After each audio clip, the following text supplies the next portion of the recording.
Do you want me to flick you through the link to the actual stream? No, that's okay. I'm not gonna watch it while we're going. It'll probably just confuse and distract me. Okay, all right. But I think Chris and Irene are watching. Okay, fantastic. Although I know they have a meeting at 4 our time, so they're only gonna watch the first 45 minutes. All good, good. Okay. All right, I've sent out the Discord notification, I've sent out the Twitter notification, and we can now relax and we can get started. And everyone can see your wonderful face there on stream now. All right, and I will start the recording. So here we go, Brian.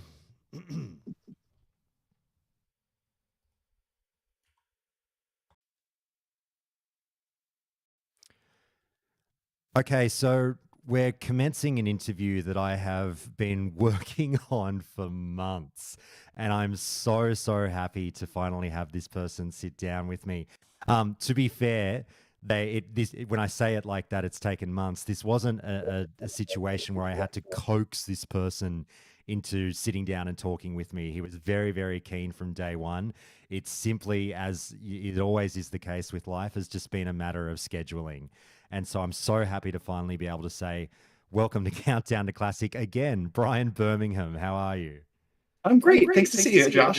Thanks to see you. Thanks for having me on the show. It's nice to see you again, Josh. It's great to see you too. I mean, obviously you and I have done this before, but in a far more,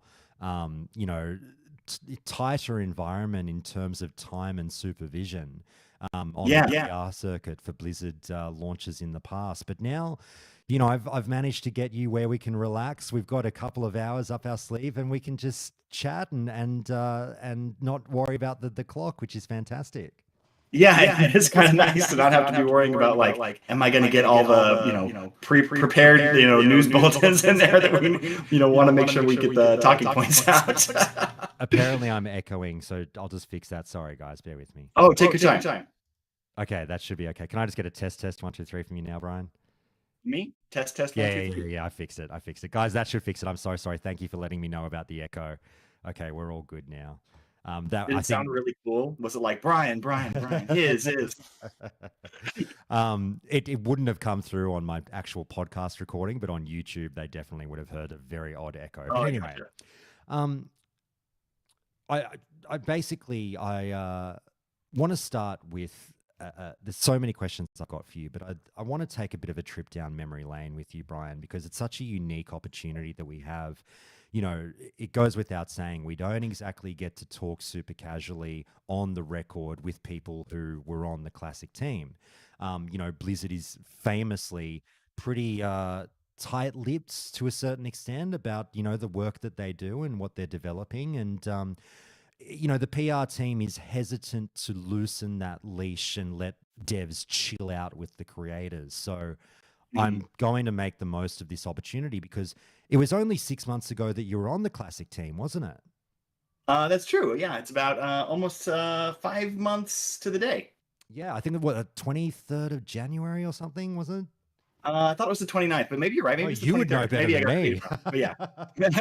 Actually, I think it was January 20th. I think you're right. So yeah, 6 months ago I was still on the team. But yeah, January 20th was my last day. I'm sure so much has happened, and we'll get, catching up with you on everything that's developed with your life over the last 6 months and what you're doing now. Super exciting announcement that you dropped the other day regarding your new venture with Unleashed Games. So we'll get into all of that, but there's so much to talk about with WoW Classic first, and you knew what you were walking into with the WoW Classic content creator. So let's get started. Of course. My first question, Brian, is just if I can really pull your mind back to those early days of WoW Classic when it really was just maybe a passing thought in I believe you can correct the story if it's not right, but it might have been a passing thought in Omar's mind, but or was it your mind? That's what I want to get more on. Like, how did WoW Classic really come to be? Sure. It actually started before I was even on the WoW team again. I had, I joined the WoW team in 2006 and worked on WoW for many years, and then went to the Hearthstone team. And when I was on the Hearthstone team, Omar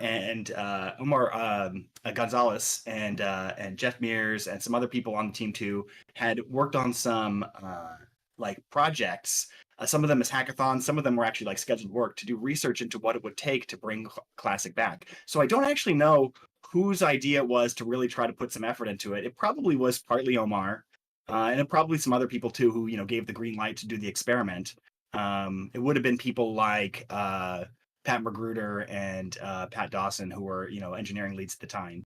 So they would have given him the green light to say like, hey, go ahead and do this investigation. So the early days, it was like, hey, can we just like throw something together quick as a prototype, a proof of concept, see if we can do this.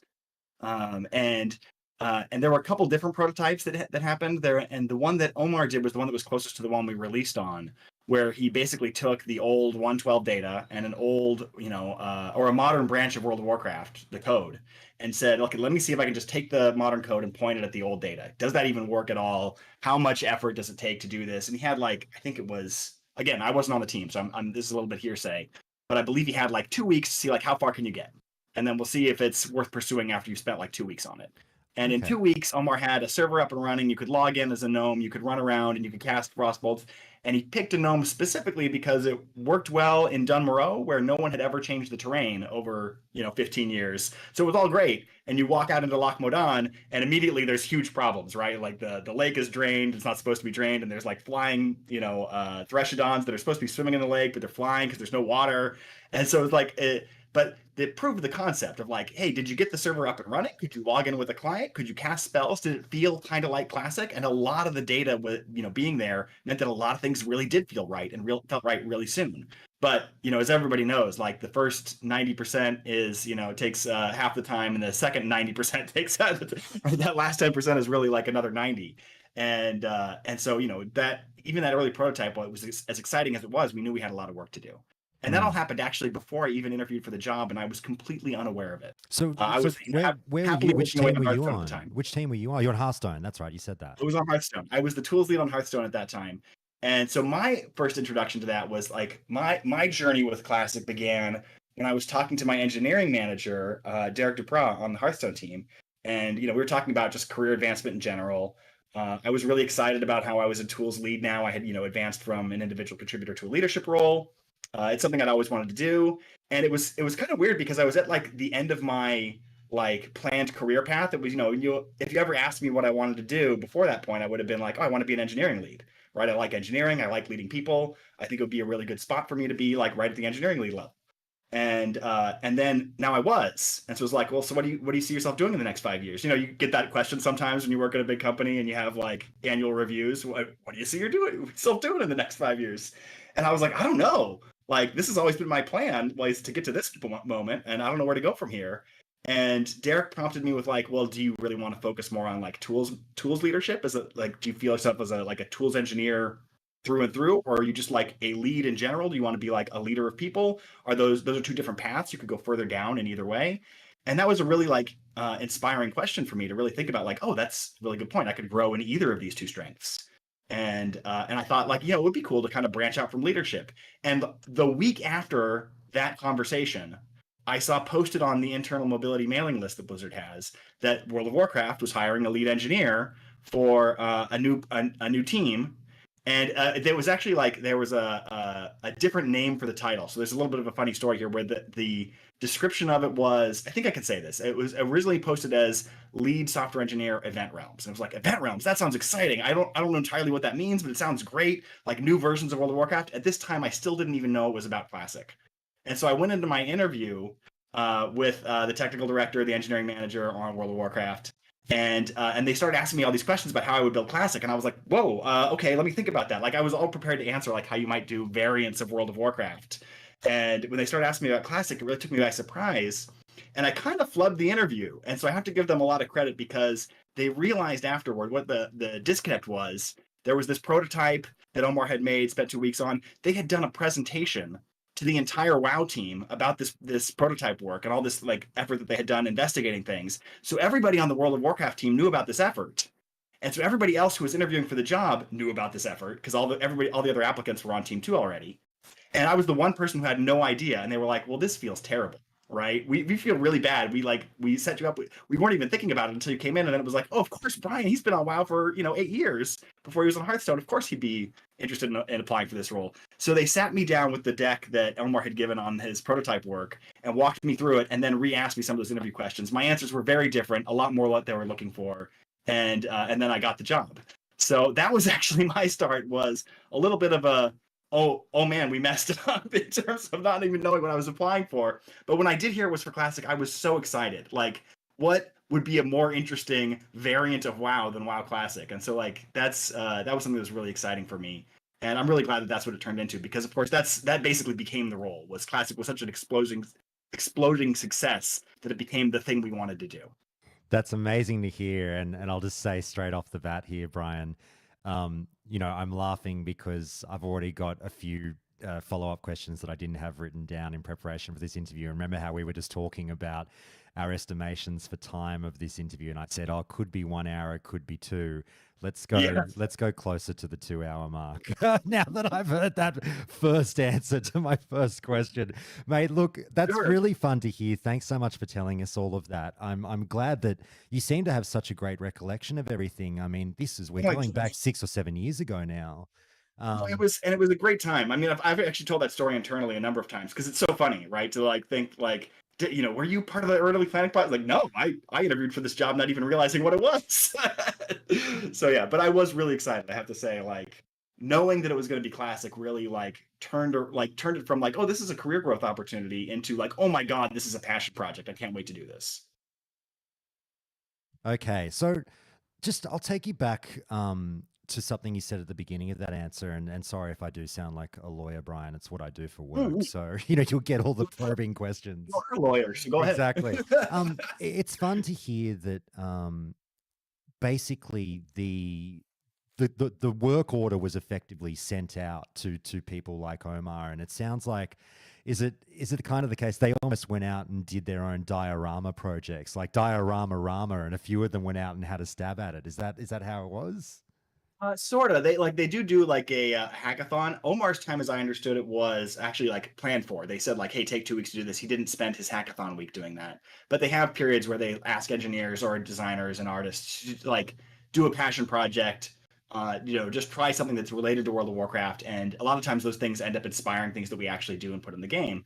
And so some of the efforts were from that. And like one of the ones that was a hackathon was Jeff Mears did one where he used the old code and the old data to stand up one on like a modern compiler, so it would run on a modern machine, but it was still all the old code and all the old data. And that was what we referred to as our reference client. We used that all throughout development. As we were developing Classic, we were comparing, hey, this build we've got running on modern code with old data, how does it compare to this one that was original code with original data, right? And then we could use that as a comparison point to say like, okay, is this an obvious difference where like, okay, we just forgot about that, we need to re-implement this thing, or is there like a bug in the reference client because of some crazy thing that is different on 64-bit architectures or something like that, right? So that we would have to have that opportunity to be able to dig into that and compare what we were working on and planning to ship versus what it actually used to do back in 2006. Hmm.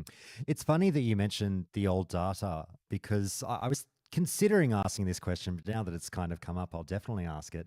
One of the funny notes from that was, what you guys had to work with back, when you were building this thing. And obviously we got told at the BlizzCon effectively that, some of the oldest data relating to World of Warcraft simply wasn't available. And there was only, I think it was, I'm going to get this wrong, but it was something like you only had from patch 1.7 onwards or something to that effect. So my question is, what World of Warcraft fans are like, Brian. We're skeptics at the best of times, to put it euphemistically. And of course, there was going to be a portion of people that would say, "Oh, and pardon my French a little bit here, Brian. Oh, that's bullshit. They absolutely would have the old data. They just wanted an easy way out to do a server without, really having to do much work on it. They just want to do 1.12, no changes, just, clip it and ship it and it's done." But in terms of your access to the old data, is it really the case? Because I'm thinking of like the Indiana Jones vault or something. Is it just lost? Well, I mean, it's a little bit of both. Like, I'll try to be as specific as I can. It was one of those things that, like, the takeaway from our BlizzCon talk about it was, oh, they only have the 112 data. And I was like, well, that's not true. Like, we actually did make a conscious decision to go with 112 because it was the most patched and up to date version of Classic. We thought that that rule set was the best. But then, of course, as you know, we locked a lot of the content that was present in it to unlock later, and so we really did like make a conscious choice. Like, this is the one we think is the right one to ship. We could have shipped an earlier one, and we decided not to. And it's also true that the oldest, like the 1.0 data, I don't think we had. Maybe we could have found it if we went really digging really hard. But basically, like the way WoW stores its data, it's the designer data. So this is not art assets. This is and not source code. This is designer data, like how much damage a spell does, how many hit points a creature has, which spell summons which creature, etc. That kind of data. Um, that data is stored in a database, and that database has a different schema per patch today. And it began having a different schema per patch in patch 1.5. That was the first time that they were working on two patches simultaneously. Before that, they had like current and next. And this is a little bit predating my time on the team. I joined the team during patch 110 development, so a lot of this is a little bit hearsay still.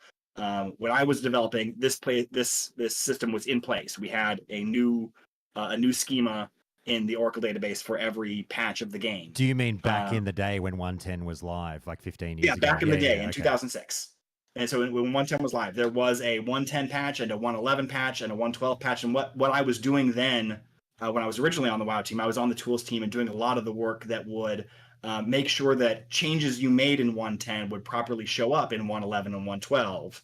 And if somebody made a change in the 112 data and you made a change to the same asset in 110, that you would get a conflict and have to resolve it, right? So I was basically doing source control management for databases in 2006. That's what the job was, and also a bunch of like front end work, like the actual editor that ran on a designer's workstation so that they could edit those things. That front end application called WoW Edit was something I was spending all my time on. So that's what I was doing in 2006. So in 2000, what was it, 17? I'm trying to remember when we actually started work on it, but it was around 2017. We were looking back at that, and we still had from back then 110 and 111 and 112 and 19 and 18 and 17 and 16 and 15, and not 14 and not 13. And we had something that was called 12, but it wasn't in the same naming pattern as the others, and something else that was called 11 that wasn't in the same naming pattern as the others. And so somebody at some point restored those, probably from some other backup. And so, like I say, there's probably somewhere, if you dig in the archive somewhere, like it's probably in a buried, Mopac file that went out with some old server back then, you might, if you really dug around, be able to find something that was 1.0. We didn't go looking that hard because we were just excited. We were like, hey, we've got a history all the way back to 1.5 and it's really good, right? Like, it's robust, and actually, like, we can see changes from 1.5 to 1.6. We can do diffs on them. And we were never thinking about going back before 1.5. I think the earliest thing we ever really wanted to restore was, we talked a little bit about like maybe looking at like the 1.5 Alterac Valley. That was a really popular thing. Was if I remember right, Alterac Valley came out in 1.5, and there was a little bit of like, oh, it would be nice if we could bring back. There's a call in the community for like, bring back original AV, and it was like, could we do that? And yes, but it would take a lot of time. Is it worth doing it? Is 112 better? Is 112 okay? How far back do we roll it? So there were those conversations, but we were happy that we could go back to 1.5 and look at it. And we didn't really have any questions that weren't answerable before that, except for maybe like, what did the tier 2 loot drop look like when tier 2 could drop in Molten Core? There were some questions about that, but we decided we didn't care. So was it findable? Probably. Did we put in a ton of effort? No, because we knew we wanted to do 112. It was a decision, a conscious decision. 112 is what we wanted to do. I'm picturing it sitting at the bottom of a Wheaties box as a giveaway back in the day, and some kid sitting with it and has no idea.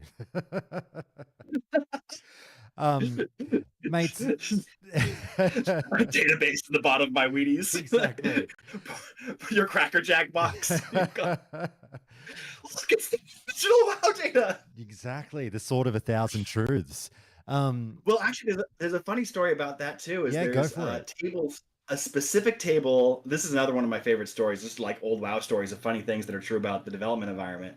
Is they had these tables called game tables, and they were these like two-dimensional arrays, basically, of like at this level, this class gets this many hit points or something like that. Tables like that, hit points, mana per second, whatever they were for this much intelligence. So basically, they often had class or attribute or something like that along the top, and then like what level you were at along the left, and then there would be a graph filled out, and we would import those all. And so they would often in the database be called like GT something. So like GT hit point per level or something like that. GT HP per level. Like, okay, GT must stand for game table. Okay, that makes sense. And then you see this whole big row of them that were like GT Oct, whatever the name was, right? GT Oct NPC armor per level. And it was like, what does Oct mean? And people would always like, thought, what is Oct? Is it octagonal? Is it octal numbers or something like that? Like, because they were also in a kind of a funny encoding. And so people were always speculating, like, does that mean that it was an octal? Why would it be an octal? And it was like, no, it's not octal. It's October. Those were the game tables from October, like October of 2004, like right before launch. They would had a set of them. They were redoing the balance numbers leading up to launch, and this was the October set that they launched with. And forever on, the table is named Oct for October. I found that kind of amusing. So there are things like that, right? Like if we went really digging back, I'm sure we could probably find even older ones that were like before launch, beta versions of the tables, things like that, Right. in an archive somewhere. Someone cracked the But code again, with that wasn't what we were interested in. someone cracked the code with the Rosetta Stone. Right. Very good. So, Brian, you've obviously mentioned a name a few times now, and I want to bring this up. I've had the benefit of you know, having a few drinks with this person at a BlizzCon. You mentioned Omar Gonzalez, and I just want to talk about, because so often in gaming, we do, I regrettably to a point, highlight names and everything when there's a team. And one of the things that comes up with regards to WoW Classic, the meme is, oh, it's, there's one intern working on WoW Classic, blah, blah, blah. That's been the joke for years, right? And I see your reaction there. And this is the time to kind of talk about the team, because, back in the day, people would just cite Omar. And it was always like, well, I'm sure there's a team beyond Omar, and you've told us as much already. Tell us about the early days of the formation of the Dream Team. Like, how many were you as this thing was being built prior to launch, and what did it look like? Oh, you're gonna get me in trouble. Not real trouble, but they never wanted me to talk about numbers because it's so like it would become like the press thing. It was always the worry. Right. Oh, well, don't say anything you can't But say. I did say it in one public interview once, and they were like, "Stop that! It's going to become the focus." Because it's really important to contextualize it that it was part of the World of Warcraft team, right? I can't stress that enough, right? It was a World of Warcraft team project. So there's hundreds of people on the World of Warcraft team. Yes, yes. Now, day in, day out, most of them are not working 100% of their time on Classic. In fact, most of them are working most of their time on modern World of Warcraft.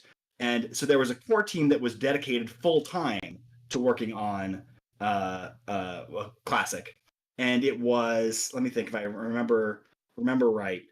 It was me, my producer, our QA lead, and I think, if I remember right, 4 other engineers and 4 QA analysts. I think that was the team that was dedicated full time. And again, I need to stress that was not everybody who did anything for World of Warcraft. Like the tools team early on in the days, like we were trying to make modifications to the tools to update the way that it would write those. Like it goes to 110, it should be in 111. If it goes in 111, it should be in 112, and so on and so forth. And there were modifications to that system we needed to make to say, hey, if we're making a change to Classic, it had better not stomp mainline, and vice versa, right? When they're making changes, it better not stomp Classic. So we did work with them. And a lot of that work was really in their area, right? How does WoW at work? How does it interact with the database? How does it source control these changes? And we helped, but most of the work was them, because it was like, hey, this is what we think we want to do. And they would look at our code and go like, that's not how we do it anymore, Brian. Like that might have been fine. Some of it was code I wrote. I was, when I was still hiring people, I wrote some of that early code for doing that, because of course, this is code that I worked on in 2006. And in 2017, they were like, we don't do it that way anymore. Do you mind if we do that instead? I was like, of course, it's your code. It's not mine anymore. So there was a lot of help from the World of Warcraft team to make sure that we were playing nice and working well together. And so I don't want to overstress the fact that we were like, what was that? 4 engineers, me, producer, 4 QA analysts, QA lead, like 10, 12, 15 people, maybe. I think there's probably a couple other people I'm forgetting, and I'm gonna feel bad if they see this later. But No, But yeah, they were the people working on it full time. and has that number changed much in recent Oh yeah, times? it's gone up. You can probably find it if you want to go dig. We've been putting them in the credits. If you look at the classic install and go look at the credits section for WoW Classic, we're near the top of the development team. It says like Classic Core, and that'll call them out. Although I feel bad, we tried to get the QA analysts that were assigned full time up in that section too to kind of highlight them separate from the rest of the QA team, but we weren't able to do that. They do the divisions by department, and so they were like they're in the wrong department. Like when we could put the people who worked on Classic on the engineering front up at the top of the Team 2 section, but the QA section is a different section, and so it's just one of those bureaucratic policy nightmares of like credits is always a doing credits is always a nightmare. Everybody always has a million good reasons for why it shouldn't be like the way we normally do it, and we want to make a change here for this reason. And like, I definitely don't envy anybody who has to do the work of trying to figure out, which exceptions are okay to make and which ones aren't. Because it's just a nightmare. Like everybody has a million requests. But in any case, you can kind of see the engineering and design teams. Those are generally called out at the front of the Team 2 section. Fantastic. Well, yeah, you've done a light bit of foreshadowing for me because I'm sure that won't be the first time that we mention bureaucracy through this interview, and it might come up a little bit later on. But before we get there, it's funny you mentioned something that has come up via one of my interviews, maybe with a Grend or something in past, or maybe with yourself. Either way, we definitely had been aware that, it was the World of Warcraft team at large that was accessible to work on Classic. There were hundreds of staff on call if something needed to be done, which was great to hear. I remember very much so back in the day, I queried a specific, I don't know how to term this. I was wondering if a certain activity was going on behind closed doors at Blizzard where you do have, like you said, sort of the more dedicated classic devs, but also access to the team at large. While development was going on and this idea was, turning into a freight train, really just, hurtling down the tracks, and it was now a reality. As people may have been called in to work on Classic, that maybe would have been doing otherwise working on retail, did you get any form of light internal friction or mumblings and grumblings about Classic? I don't want to work on that stupid game. Why are we making that? Not really. I would say like there was, I mean, obviously a little bit of like resource contention in terms of like, we've got our own priority list. And so a lot of times if we had to make a request, it was like, when will we be able to fit this in? Who's available to work on this?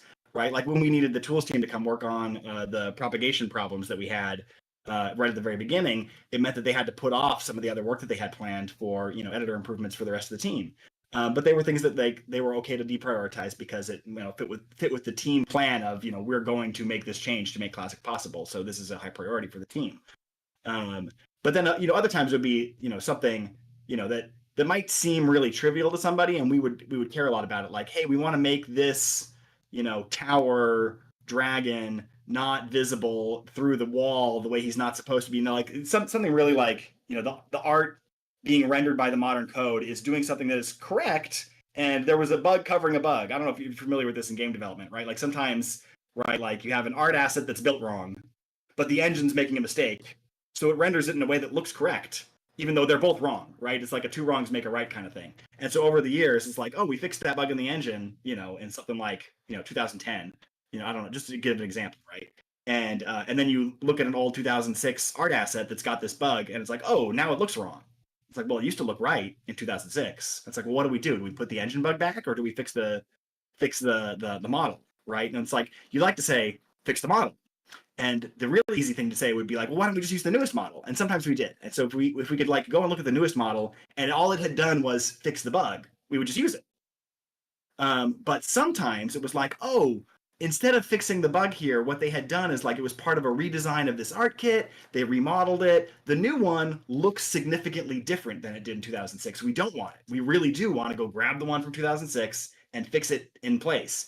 And if we couldn't do that ourselves, then we would have to like call someone to work on that. And that was where we would get some kind of minor tension, like how important is it that you can see this dragon through this wall, right, or something like that? Dragon Bones, I think it was. or a statue maybe. Anyway, it's like, how important is this? Is this worth us taking time off of somebody working on this mainline art asset? What are they going to be able to do with their time? So there was obviously, like there is in any large project or large organization, concern about whether people were working on the thing that was actually highest priority. And like to us, it was like, well, this is important because people go here. Or sometimes we would say like, oh, you're right. Like nobody goes here. It's not actually that important. And if there's this small visual artifact that doesn't really affect the gameplay, we can punt on it. But ultimately, those are the kinds of things that we would have that kind of conflict. Is we need to make a change to the old one because the new one did more changes than we want, right? So we need like something very specific, and then we would pull people in and make sure that we could try to navigate that push and pull between like whose work was most important. But I really don't want to like overemphasize that at all. It's the kind of thing that happened when we were working on World of Warcraft before we were working on World of Warcraft Classic. This is something that's happened on every project I've ever worked on. Is there's always more work to do than people have time to do, and so there are always questions about like what is the most important thing for us to do right now. Brian, that's not the answer I wanted. I wanted a very vivid depiction of Anchorman style violence in the parking lot outside Irvine between. There was this one time I brought my 5-year sword to work, and I was walking around the office, and I was just swinging it. We did all these jokes. Like, there's swords on the wall here. Like, we can't get into any real fights. Yeah. It's gonna get really bloody really fast. You do the old retail is best, no classic is best, and then people just start side-eyeing the swords. One thing I thought was funny was one of our really early internal play tests where we had gotten Classic up and running. And we were so excited. We had like an internal play test. I think it was a precursor to what we did at BlizzCon. So it was like Barons and Westfall, level 20 characters running around, and we did an internal play test with the WoW team, so everybody could check it out, see what was going on. And I ran into like one of my coworkers in the hall, and they were like, "Hey, great job! It feels exactly like Classic, but I gotta tell you, I'm not gonna play this. Like, I just can't stand it." And I was like, "That's great! This is great news!" and they were like, I don't understand what you're saying. Like, it's different audiences. And this is something that we came to realize was really true after launch too.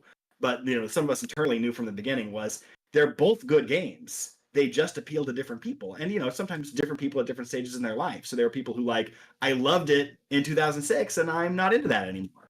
And other people who were like, no, that's still the game I really want to play. And so it was really like interesting. We got that kind of early internal validation of there were people who would meet us in the halls and say like, I'm so excited, I can't wait for this to come out, and other people saying like, it's not my cup of tea. So we knew early on that it was going to be two audiences, but it was it's always it's always easy to make like an internal prediction like, oh yeah, I think it's going to be two audiences, and then like still be worried about like, is it really going to be two audiences, or is it like, is our internal data going to differ from what the real world data is?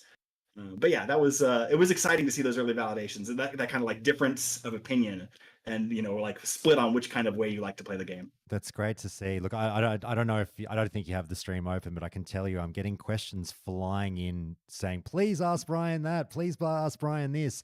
And guys, I will weave this in if I can. There's definitely one. Kenneth, you've asked a question that I've got coming up, so don't stress. And Mark, I'm considering asking your question. I just want to see how I frame this one. But before we get there, Brian, like I said, this is such a unique opportunity to get the curtain pulled back for us and really get some kind of insight in what was happening behind the scenes through the development, just in terms of how the teams were approaching the project and the attitudes towards it and the resources being allocated to you.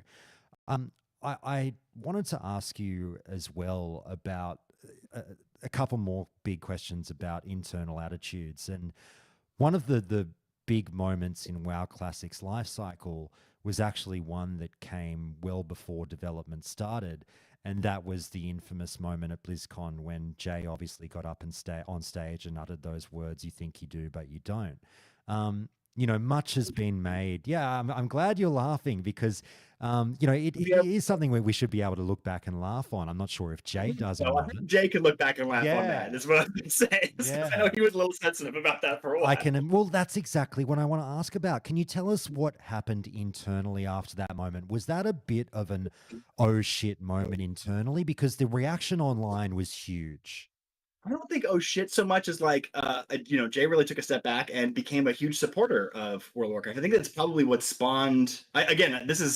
I'm speculating here a little bit. I was on Hearthstone at the time, but my understanding is that that's part of why they did those experiments, right? Like, could we really do it? Because there was a lot of like, um, it's a lot of like, do you like how are you going to go about it, right? Are you going to try to resurrect the old code? And like that sounds like a terrible idea. And I think that's really where Jay was coming from. I don't want to put words in his mouth, of course. You know, get him on here to talk about it if you really want to. Oh, But if I can book him, I will. certainly that would be a fair way to put it. Like you think you want it to be on the old code, but you definitely don't, right? Because the old code was not run on modern architectures properly. It wouldn't, you know, it had a bunch of bugs and exploits and things like that that had been found over the years.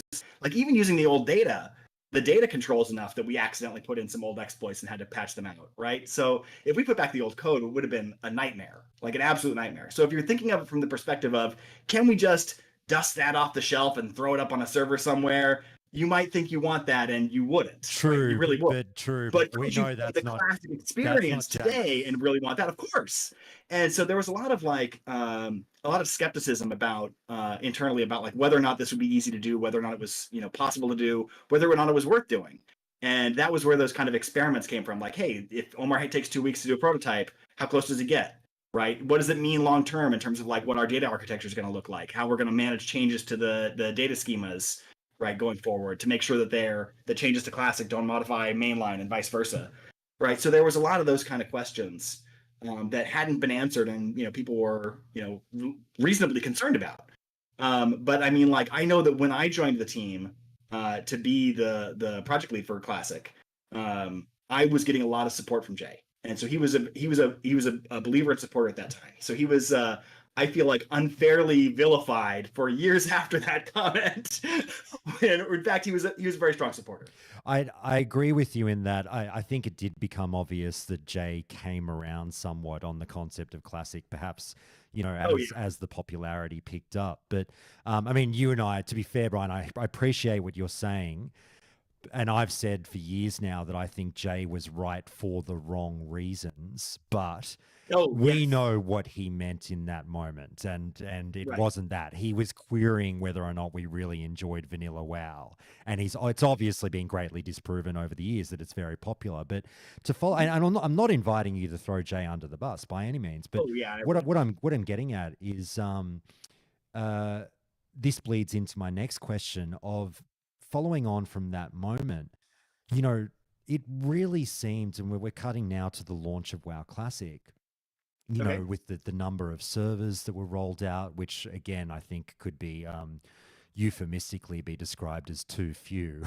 But it really seemed like, bizarrely, the success of WoW Classic blindsided Blizzard, and everyone who played and their mother could have well, you know, they obviously were all armchair pundits, but we were sitting there saying, this thing is going to be huge. Blizzard better be prepared for this. And it really seemed like you guys came in undercooked because you just weren't expecting that deluge of players. What happened with the misreading on that situation? A lot of it comes from like trying to turn one number into another, if that makes sense. Like a good one is like subscribers to concurrency, right? Those are two actually very different numbers, right? One of them is how many people are paying you per month, and the other one is how many are on simultaneously at any given moment, right? And those, like, there's probably a relationship there, right? Obviously, if you have more people paying you to play your game every month, you have higher concurrent players at any given moment. But how many more, right? And at what moment? And over what period of time? And like launch, there's going to be a spike because all of those people are going to be like, oh, I'm waiting to play at the first moment. And then as you spread out over a week, like who's playing every night and who's playing like once a week, right? Who's playing 5 hours a day? Who's playing 1 hour a day? So there was a lot of like, we knew it was going to be big. We weren't sure how big. And it was difficult to kind of pin down exactly how big and what exactly our strategy was going to be in terms of opening up new servers and at what rate. So it was a little bit of like, and also honestly, like trying to figure out who was going to make the decision and when. Right? It was like, do we wait 24 hours before after opening a new server before deciding to open another one? And there was I think that might have been the biggest mistake we made. Was we did do a little bit of that, not the whole waiting a whole 24 hours, but like we did open one additional server at a time when we probably could have, in that very first moment when we saw how high the initial like first hour peak was, we probably could have opened some, more than one, some additional number of servers instantly, because what we weren't really counting on that really became evident in hindsight, it's obvious, right? Was even if you've only played a couple of hours, if you had to wait in the queue for a couple of hours to play those couple of hours, you're really committed to that character. And now you don't want to play on another server. So there was a lot of like, no, I'm invested in this one that I waited in the queue for on day one where I played. I'm not going to go to the one that you opened yesterday or this afternoon because I feel invested in this one that I made, yesterday when I had to wait for it. So even though like by opening up these new servers, you don't have to wait anymore, there were people not wanting to go to them. And so I think if we had done on the very first day open to new servers, we would have been able to manage that a little bit better. But yeah, there was a lot of this, like, I really want to stay on the server I'm on, even though there's a new server opening up that has no queue, I'm not going to go to it. And once we were in that state where, like, I have a new server up and no one's going to it, then it really doesn't make sense to open new servers. Because it's like, hey, there's room there. If no one is willing to come off of the current server they're playing on to go to the one that has room, how would opening up yet another one make a difference? And so that was really where we got caught, I think, is that in that very first day one decision, while we're all worried about like, are the servers up and running? And like, is everybody able to log in? Is anybody getting stuck? Is there a problem on a launch day problem that we didn't see in testing? Because there's always those, right? And what are those and how do we fix them and turn those around as quickly as possible? In those moments, that was when we really needed to be deciding we need 5 more servers, 10 more servers, whatever the number was, now, not tomorrow. And we waited until like tomorrow, thinking like, oh, it's just day one, it's launch day. We always have a trouble on launch day. We'll get through launch day, then we'll decide. And then I think that made people really get stuck on there. Stuck for it has a little bit of a negative connotation, but like, attached to their character on a realm that was hard to get onto. Okay.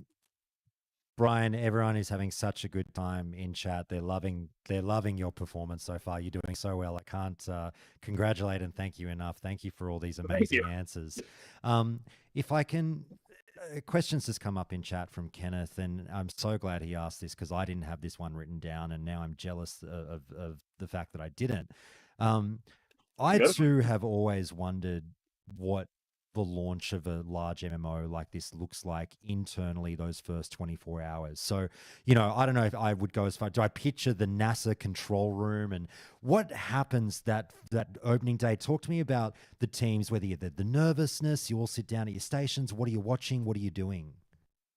So there's a couple different experiences. I'm actually really lucky to have been able to experience it both before and after pandemic, right? Pre and post pandemic are very different. Pre-pandemic, right? So like the launch of Classic was right before the pandemic, if you don't remember. And so we were all still in the office. And they had a big server bullpen up on the 3rd floor of Building 1 on the Blizzard campus. And all the server team was sitting there like concurrent with next to each other. They all worked there every day.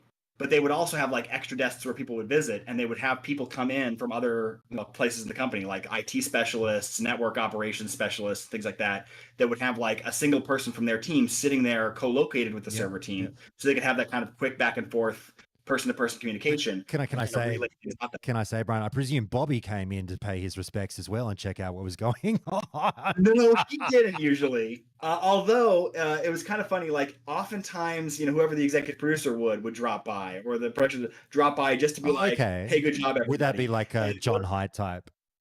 Right, John Hyde or Jay Allenbrack, right, would come in and say that, like, and I think what they often learned was the best thing they could do was say, good job, and leave immediately, or maybe not even show up at all, because everybody is like, if there isn't a fire, they're looking for whether there might be smoke, right? It's like because the thing that's different about them, right, is that burst of activity, right? Everybody's been waiting for whatever the thing is. So when the thing comes out, like there's like a dam with a water built up behind it that bursts all of a sudden, right? In a couple days, it'll even out. But like as high an impact as you're going to have is going to happen on launch day. And so everybody's always looking for like, is there something we didn't configure to scale right? Is there something that isn't hooked up to give messages correctly? Or, any kind of configuration trouble or any kind of capacity trouble. And if they find them, they will like spin off like a response team. Like they keep track of like, here's what all the running issues are, and here's who's working on it. And then they will like go around and like check on status and see what's going on and look for like, is there a hotfix we need to deploy?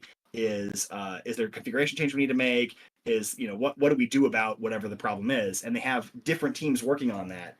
And then above that, like usually the server lead or the live ops producer, whoever's kind of running that shift, will try to manage what all of the issues are, usually with somebody else keeping a list, like a running list for like email blasts out to the whole company about like, here's what's going on with the launch. But yeah, running lists of like, these are all the various problems that are in flight. This is what their current status is. So yeah, it is kind of like an asset control room, or at least it was. It's shifted now with the pandemic. All that happens remotely over Zoom. And so people all jump in a shared Zoom call. And so same thing, right? There's like all the server engineers who are working that shift, the classic engineers working that shift are often in there, and then like, you know, someone from IT, someone from network operations, someone from the databases, and so on and so forth. Like somebody who is an expert in a various areas. And then as problems come up, you know, they will spin off into like a Zoom room or, you know, some other kind of like separate chat. And same thing in like our Slack chat. There's a general one where we're all talking, and then you can either split off into a Zoom room or split off into a separate Slack chat that will manage the issue, get to a resolution, and then post it back to the main thread. So there's a lot of like, here's where the central focus is. We know that there is a problem and who's working on it. And then over in those little compartmentalized areas, we know what the problem is and all the details of what's debugging it. And so I guess like one of the examples I can give of doing that was when we were launching on Courage. There was a bug, and there was a bug with the time events. So the way WoW does time events for like you're waiting a certain amount of time for something to happen. So in this case, it was you're waiting, I think it was 24 hours or a week, whichever one it was. There's multiple timers involved here, but you're waiting some amount of time. I think it was a week for the resources that you've all gathered in the capital cities to arrive in Silithus. And if I remember correctly, I might be getting these wrong, so forgive me if I'm not remembering exactly right. I believe you gather all the resources in your capital cities, and as soon as you turn in the last resource, it starts a 1 week timer when the resources are going to be delivered. And I'm then not a week sure, later, so I'll take your word for it. and a week later, that's when the gong is ringable. And so players knew this at the time. So they were prepared for it. They were all waiting. They had the guy at the gong who was ready to ring the thing. And you know, they're waiting for like, we know that since we turned in the last resources at like 8 a.m. on, you know, this date, that 1 week later at 8 a.m. on this date, it's the gong's supposed to be ringable. And so they're waiting there. They're all cheering. There's a ton of them in there. They're ready to ring the gong. And there's a couple things that came up with that. But the one that I remember like running was like the gong didn't become ringable. And we were like, oh shit, what happened? Why isn't the gong ringable? And so immediately we spun up a call. We got in like, you know, you're the person who worked on this the various appropriate subject matter experts. Like you were working on Entourage for Classic, you know how the timing system works. You know, you come in here and we're like talking through like, what do we think happened? And we had like one of the server engineers who could log into the live databases. That's, you know, restricted access list, as you might imagine. Very few people are allowed to log into the live production databases. So we had someone who had access to that. And it turns out that the way those wait events work is they record like which event ID they were supposed to be a part of and what the end time is supposed to be to like, hey, wake up and do this thing at this time and then go on to the next step, right? And so if the server shuts down, it's supposed to save it to the database, and when it starts back up, it loads it from the database and remembers like, oh yeah, I've got a thing that's supposed to happen in a couple hours. Well, there was a bug that we put in inadvertently, of course, right? Bugs are inadvertent, right? But when we were restoring the classic code, we accidentally put like a uninitialized variable for which ID of the thing it was supposed to resume. And so the server would load the thing up and be like, oh yeah, I need to resume, you know, in a week, this thing at ID negative 143,672. They're like, what? That's not a real ID. It's a negative number. And I was like, oh my God, it's all garbage, right? All of these saved states are all garbage. And so we realized that we had been recording forever. This was the first gong on the first server being rung that we were noticing this on, right? Because this is the first time it happened. They'd all gone down and come back up for weekly maintenance. And so anyone who had this happen was losing this data. And so we were fortunate that we were able to like catch that on the first one. We got in a call, we realized what was happening. We traced through like, you know, the code and found where the uninitialized memory was. We fixed the bug, we hot fixed it, and then we were like, wait a minute, when we hotfix it, if we restart the server will restart and try to read still corrupted data from the database. The data in the database is still corrupted, right? So that, like, even though we just fixed it on the code and it won't happen if we run AQ again, it's still broken right now. So then we also had to go back and, like, okay, do we have a record of when all of the various people rang their gongs and, like, where they are in the or when they turn in their resources, right? When they turn in the resources, so we know when their gongs are supposed to be ringable. And we put together a spreadsheet. Again, the same server engineer wrote a really cool SQL query that, like, put it together as a nice spreadsheet of, like, this is when each server's gong is supposed to be ringable based on this other piece of data that we do know is reliable. And then we got that spreadsheet and we were like, okay, then these ones, any of the ones that are in this list that have turned in all their resources, we're going to have to manually make their gong ringable. So then we got producers involved to, like, set up a schedule to manually make them all ringable at the right times. And then all the ones where people hadn't turned in resources yet, they weren't in that waiting state that was broken yet. So those we could just restart the server, apply the hotfix, and then they would run normally. And so that was, like, one of those times we got everybody together and we have those kind of, like, specific roles. Like, you need to figure this out for us. We need to schedule. You can get that schedule. We're dividing up the work and then making sure as we go along that we're checking each other's work, making sure that we all agree what the problem is and what the solution is, and then of course rolling it out to players as quickly as possible. Fantastic. Brian, I know I just said this, but I'll say it again. I'm loving these answers. You've got 120 people listening in live, literally hanging off of your every word on the edge of their seats. We're going to have 6,000 people listen to this on the podcast when it gets produced, doing the exact same. So you're absolutely killing it. Thank you so much. And I just want to really quickly bring this up while we're talking AQ. Very, very quickly, long-time listener Mubert asked the following question. How close did we get to the team pulling the trigger on changing the resources in the AQ war effort? Was it ever really a consideration, or was it something you really couldn't actually do technically? We totally could have. There was not a technical reason we didn't do that. We decided to just stick with it. We toyed around with some ideas. We honestly didn't take them too seriously. We thought about it for a little while, kind of early on, honestly. It was one of the early discussions we had, like, is it something we would want to do? Were we trying, because it came down to a fundamental question, were we trying to recreate the original experience or the original facts? You know what I mean? And it was like, 100%. do we want it to feel like it felt back then, or do we want it to be like it was back then?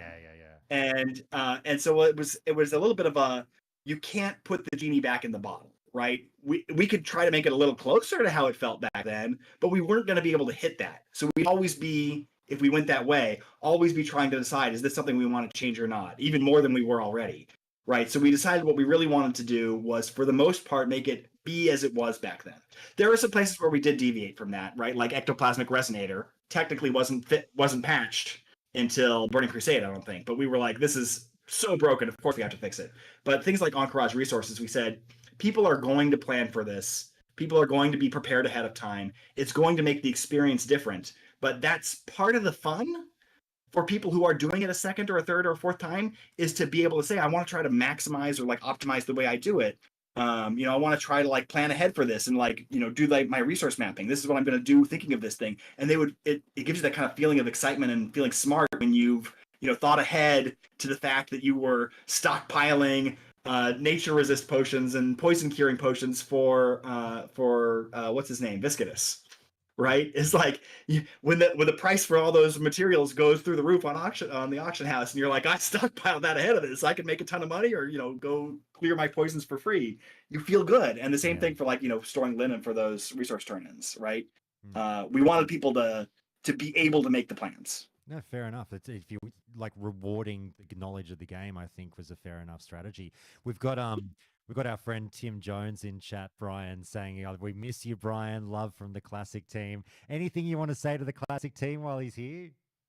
Absolutely. I love these guys. They are the best. They're honestly the best team I've ever had to work with. And that is saying something, because I have worked with a lot of incredible teams. And I just loved working with everybody on the Classic team. They're so passionate, so engaged. Tim is one of my favorite people. So glad he's saying hi. Hi, Tim. Love you, man. Very good. Brian, I've messed up a little bit. I'll take you a little bit back in time just prior to launch because you've told already an amazing story with the AQ thing there. And long-time listener Fred Munro is begging me to make a bug pun with the AQ thing. I refuse to, Fred. I will not go there. It's the buggiest thing Oh, to exactly. God, we've done the daddest joke that ever dadded. All right, back prior to launch, Brian, I'm dying to know, and you sound like you might have a few up your sleeve. Any other highlights, lowlights, best and worst stories of things that were surprisingly difficult to build, that to put into the game, or things that really were, a great moment for the team, like when you overcome a particular bug or something like that? Anything that stands out in memory? Oh gosh, I feel like I ought to be able to answer this really easily, but I'm drawing a short blank here. There were so many things that were hard and like satisfying. Well, how about I phrase it Um, this way? How about I phrase it this way? What was the hardest part that you remember about building Classic? Honestly, I think the hardest thing we did was actually after Classic when we changed our mind about how we wanted to develop it and decided that we wanted to have it all out of one code base. So rather than just being a fork of the modern code, which is how we did Classic in 2019, we realized as it was going on, this was going to become a maintenance nightmare of like every, again, like similar to like not wanting to run the 2006 code, right? There's a bunch of bugs in any code base, and as they would find them and fix them in the modern game, we wouldn't have that fixed because we were in a completely different fork.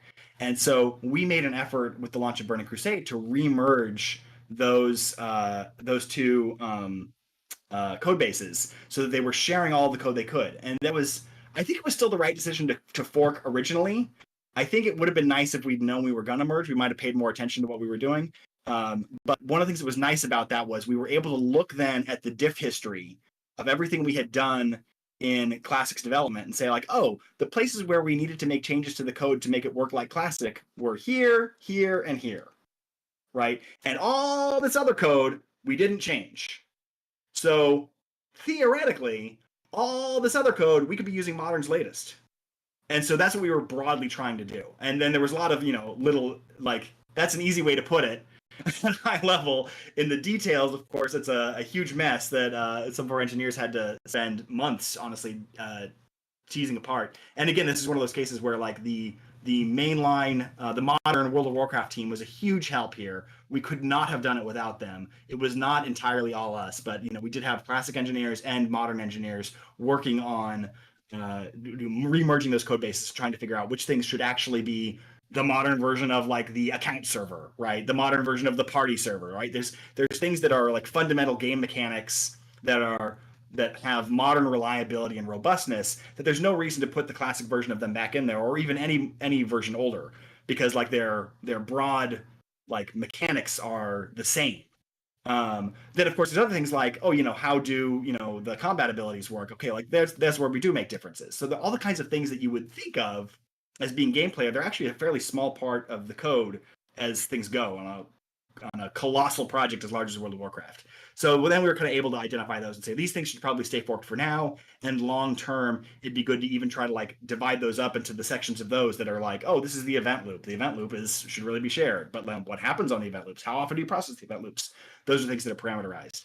And a really good example of that is we were able to successfully do this. An excellent engineer who's been on the WoW team for like over 20 years moved the movement system into a shared library so that both WoW Classic and WoW Modern use the same movement library, even though their movement behaviors are very different. We noticed this actually with Burning Crusade, and this is what caused this refactor, was what the behavior is if you're jumping through the air and in midair you get hit with a spell that roots you. Yeah, well, this is tearing apart the PTR with hardcore at the moment. This exact issue. Is it? Yeah, so they're working on it on the next to fix it in the next build. So basically, they've just released hardcore PTR yesterday, and Agrend has addressed this issue on Twitter just this morning because people are going, Agrend, we're getting disconnected when we jump in combat. I'm a WoW player. I can't not jump in combat. And he basically said, yeah, you might not want to do that because, like you're saying, if you get rooted or CC'd in midair, for some reason it's a problem. So please do go on. I'll tell you a little bit about it. I mean, obviously, I'm not investigating this issue this time. At the time that it happened was, I think, we saw it happening in the PTR for Burning Crusade was when we saw this, and so it's probably the same issue, but I can't speak to it because again, like I don't work there anymore. I don't know what the current issue is, but I do know that we refactored the movement library, and then the behavior, if you look back historically, was it used to be that it would like freeze you in midair. Then later it was patched to say that it would like stop you in midair and drop you straight down. And then finally later, and then you'd be rooted where you stopped. And then finally later it was the trajectory continues and you're rooted where you land. Right. And so there's three different behaviors that are all present in World of Warcraft's history. And the movement library was refactored to support all three and have the caller be able to say which one it wanted. And so I could guess that maybe some refactor has caused us not to be passing the right parameter, and we're requesting the wrong movement behavior on the client than a different one that's on the server. Generally, if you get disconnected like that, it's because it thinks you're cheating. And it thinks you're cheating if your client says my player moved to here and the server says you can't go there. And so it's one of those things where like, okay, if you say like I continued my trajectory to where I landed over here, and the server says no, you're supposed to be frozen in midair, it'll disconnect you. So that's the kind of thing that happens there. Can I just say, I was just thinking this towards the end of that answer, Brian. There has to be somewhere out there someone working at Activision Blizzard, somewhere in management, who must have some form of regrets over the fact that you do not work for the company anymore. You are clearly a fucking brilliant, brilliant engineer, and I'm loving all these explanations because it's funny. A lot of my listeners right now, and I'm going to ask you a question from one of my dear friends and longtime listeners who's very, all these guys work in IT, they work very technical jobs, they know exactly what you're talking about. I'm the fool sitting here going, I have no idea what you're saying, but I love it. It's so, thank you so much for going into the detail that you're going into. So you go, yeah. No, I was just saying, thank you very much. I appreciate the compliment. I honestly, like, I have to say, when I came to Blizzard, I was like, I was flabbergasted by how smart all the other people around me were. So I don't even really feel like I'm the smartest engineer there by any means. I always felt like I was surrounded by incredibly intelligent people who really knew their craft well. And I'm honestly, in a lot of cases, just doing a good job of reiterating what they told me, 5 years ago or whatever. So I'm sure. thank you for the compliment. I appreciate it. But it is really, there's a lot of very smart engineers at Blizzard. I've no doubt. Well, look, let me ask you this question from Staunch, who asked the following. Our lovely friend from over in New Zealand who runs a very high profile guild in the Oceanic community. He asks, look, Brian, can you tell us about whether or not, and I'll try and reword this a little bit as well. How did you and the team work within the framework of wanting to do what was right for the game in terms of content release schedules? The way that you guys who are familiar with Classic kind of know vaguely how the game should be delivered. Versus, did you get any form? I've no doubt you did, but working with management on a timeline that they may have preferred. What kind of pressure did you feel? How did you guys, work together and sort of do something that might have been best for the game or, satisfy both parties? It was a challenge, right? It's always an ongoing challenge, right? In any profit-driven industry, right? There's always concerns about like how do we make money, and like the longer you take to deliver a game, the more you're spending on it, right? And so there's always people who like legitimately that's their job, and their job is important to make sure that we know how to make money. If the company can't make money, people don't eat, right? That's when you get layoffs, and like you get mad at them for that too. So I would hate to put it in like terms that is like really hostile. It's really not. But there is like a built-in frustration. I want more time to do X, and they go, well, you don't have more time to do X. Everybody needs to eat, right? And so it's tricky. But honestly, like for the most part, I would say we mostly got to do things mostly when we wanted to, although we were always hurried up. There was no sitting around waiting on a finished product. Like, oh, we'll just release this when it's a good time. If it was done good enough to get out the door, it went out the door. And so yeah, there was not a lot of like waiting. So it was always like, how soon can you do it? Right? There was a lot of that kind of question. And if we really, really put in to do something, we would say so, and they would respect that. And then try to find other ways to figure things out. But generally, there was a lot of can you do it this by then? And this was actually one of the things that I think maybe I could have done better. Thinking back, is a lot of times I wanted to be like honest almost to a fault. Where if someone asked like, "Can you do this?" I would say whether it was possible, not whether it was a good idea. And so a lot of times I was in a position where I was telling management yes, in when I really thought the right answer should be no. But like the truth was like can't do it by then. And so I had maybe made a mistake sometimes by saying like yes, it is possible, even though it's going to burn some people out, right? It's going to make some people work a little more time than they Yeah. should. I am pretty proud we didn't work a ton of overtime for the most part. Occasionally people would volunteer to. I tried to encourage them not to be honest, because it's really not healthy for people to burn themselves out that way. But yeah, there was, always a tension of like, the business part of the operation always wants you to go faster and deliver things more because you make more money. And developers always want to take more time because it lets them, craft more polish, get things nicer and, more beautiful, more perfected, more whatever they have time to do. So it's always a push and pull, but it's a natural one. Can you recall any specific instances over the life cycle of Classic, TBC, and during your time with Wrath, whether or not you can mention it, of any particular times that you really went into bat for a certain thing that maybe you got some great disagreement or pushback from management on? I think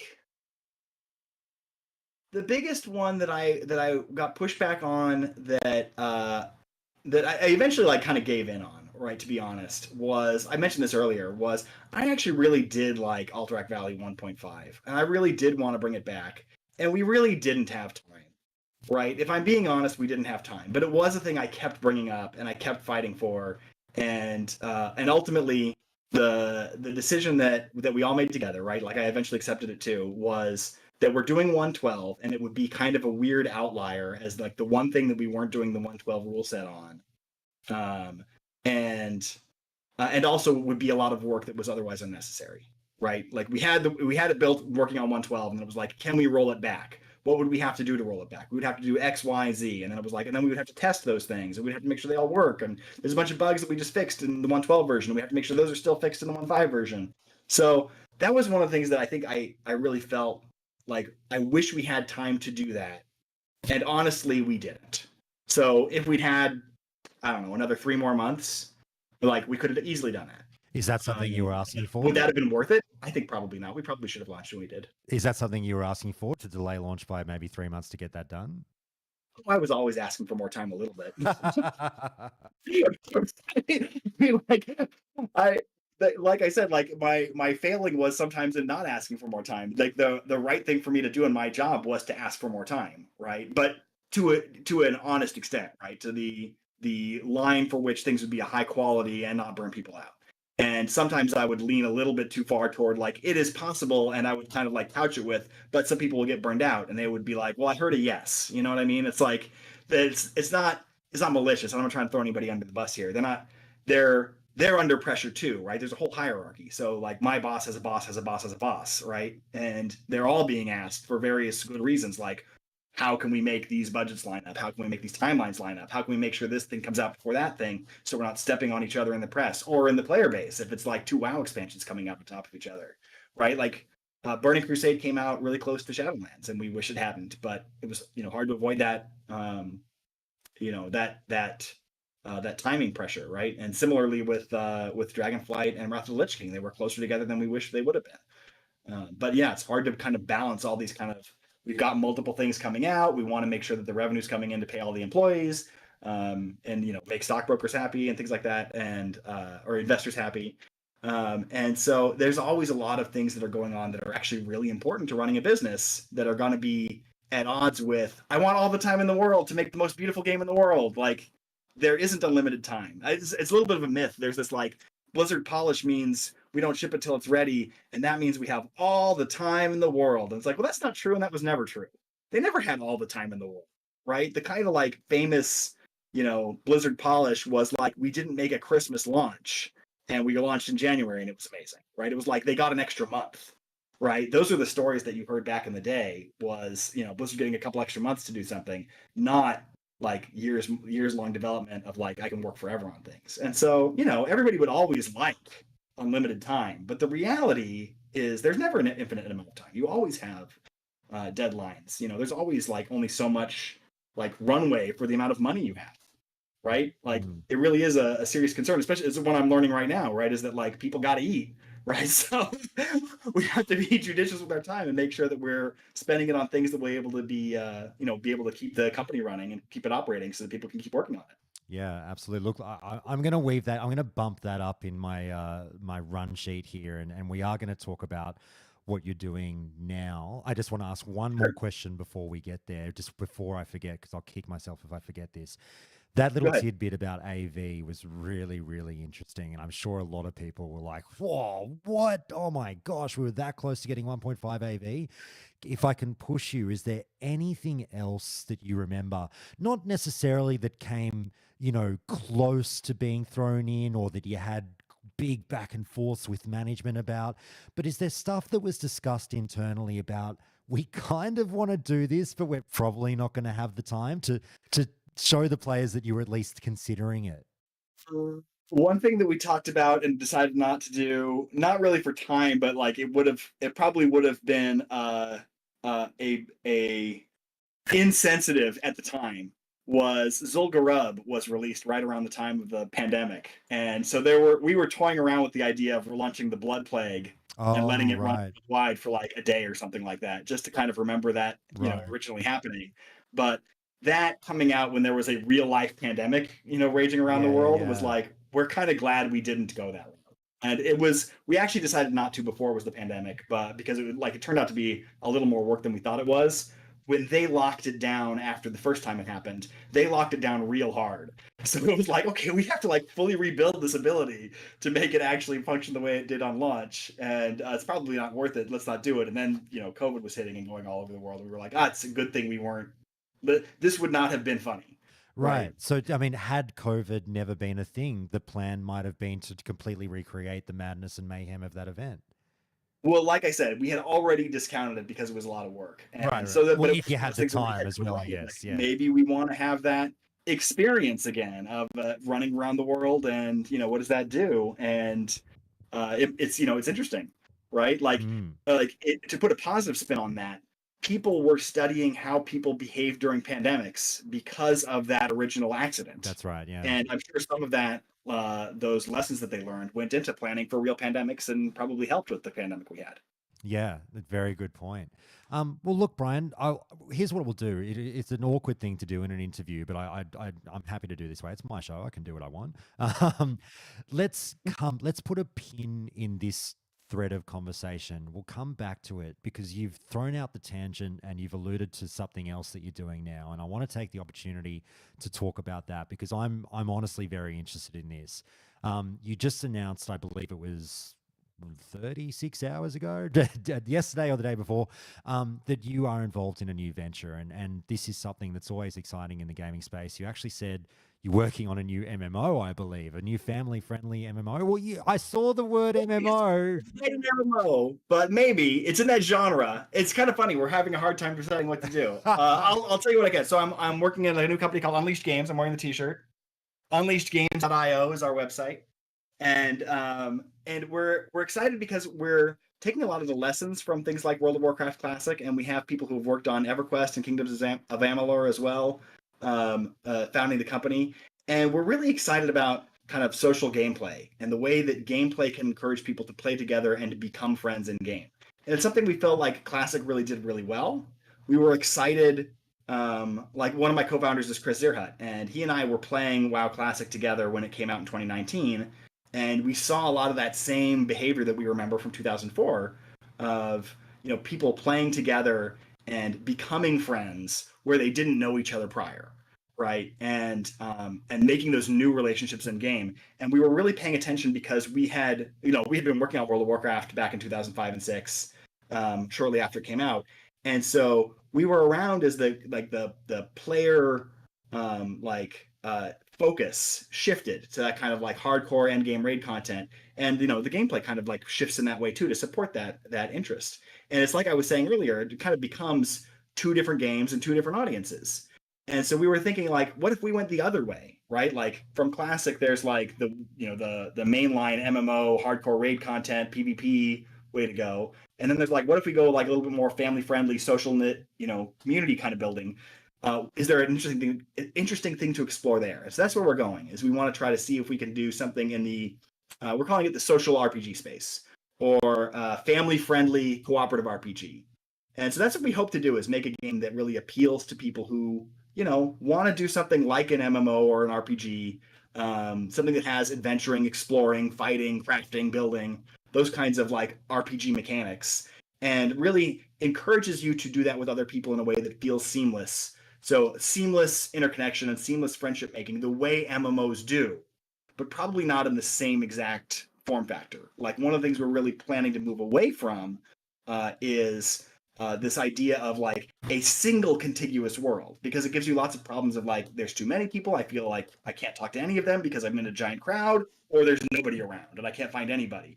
And it's one of the things that modern World of Warcraft solves with sharding, but sharding was kind of bolted onto a world that was meant to be contiguous. What if we designed a world that was intended not to be contiguous, but intended to have ways that you could like make more permanent places to go back to, that had like more carefully crafted like numbers of people who are supposed to be interacting in this area, so that they encourage the formation of new relationships. That's what we're kind of like we've got a lot of ideas for how we can make that work, and that's what we're hoping to explore.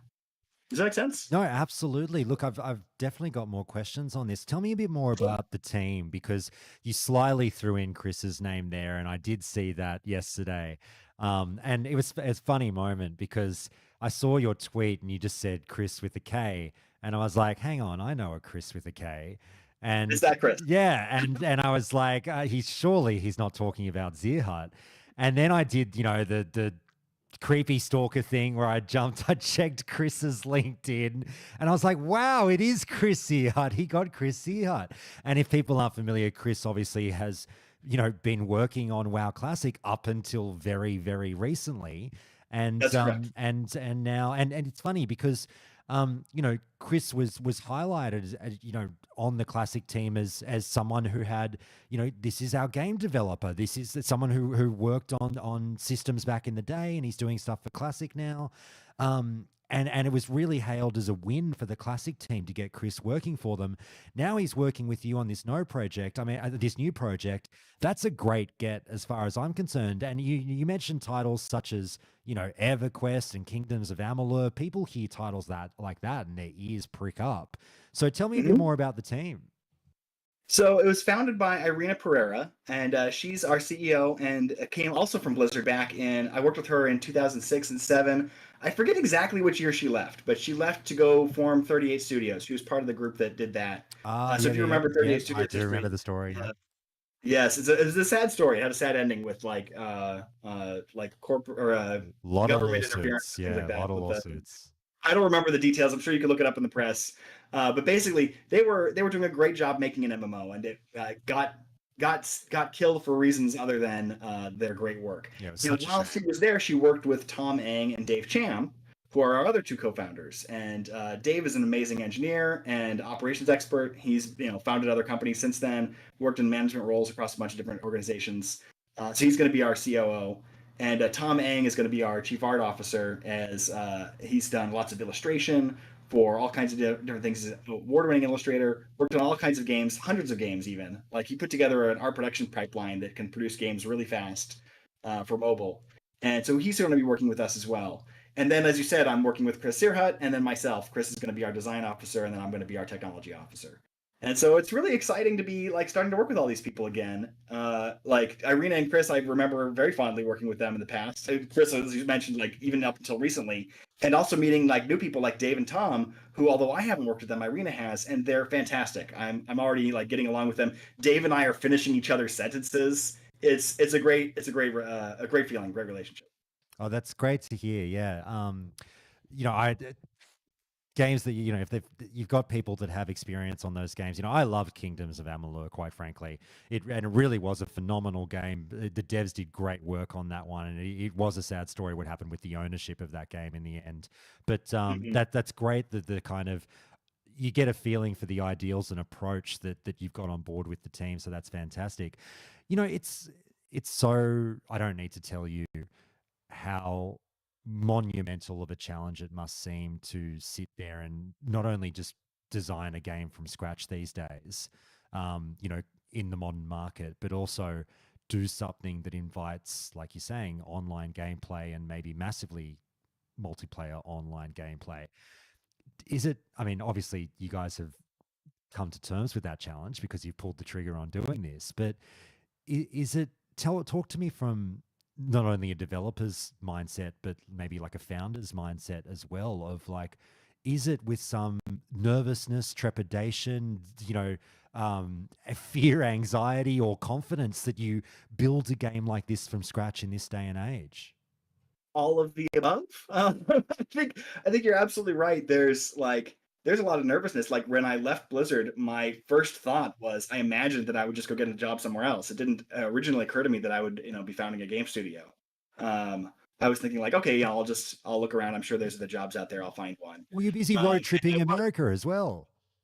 say again. You were busy road tripping America as well. I did that too. That was actually, it was my partner had that planned already for late May and early June, and so that was just like on the calendar already when I left in January. And so then I was originally thinking like I would do the job hunt, and then when I got back from my road trip across the country, I would start a job at some place.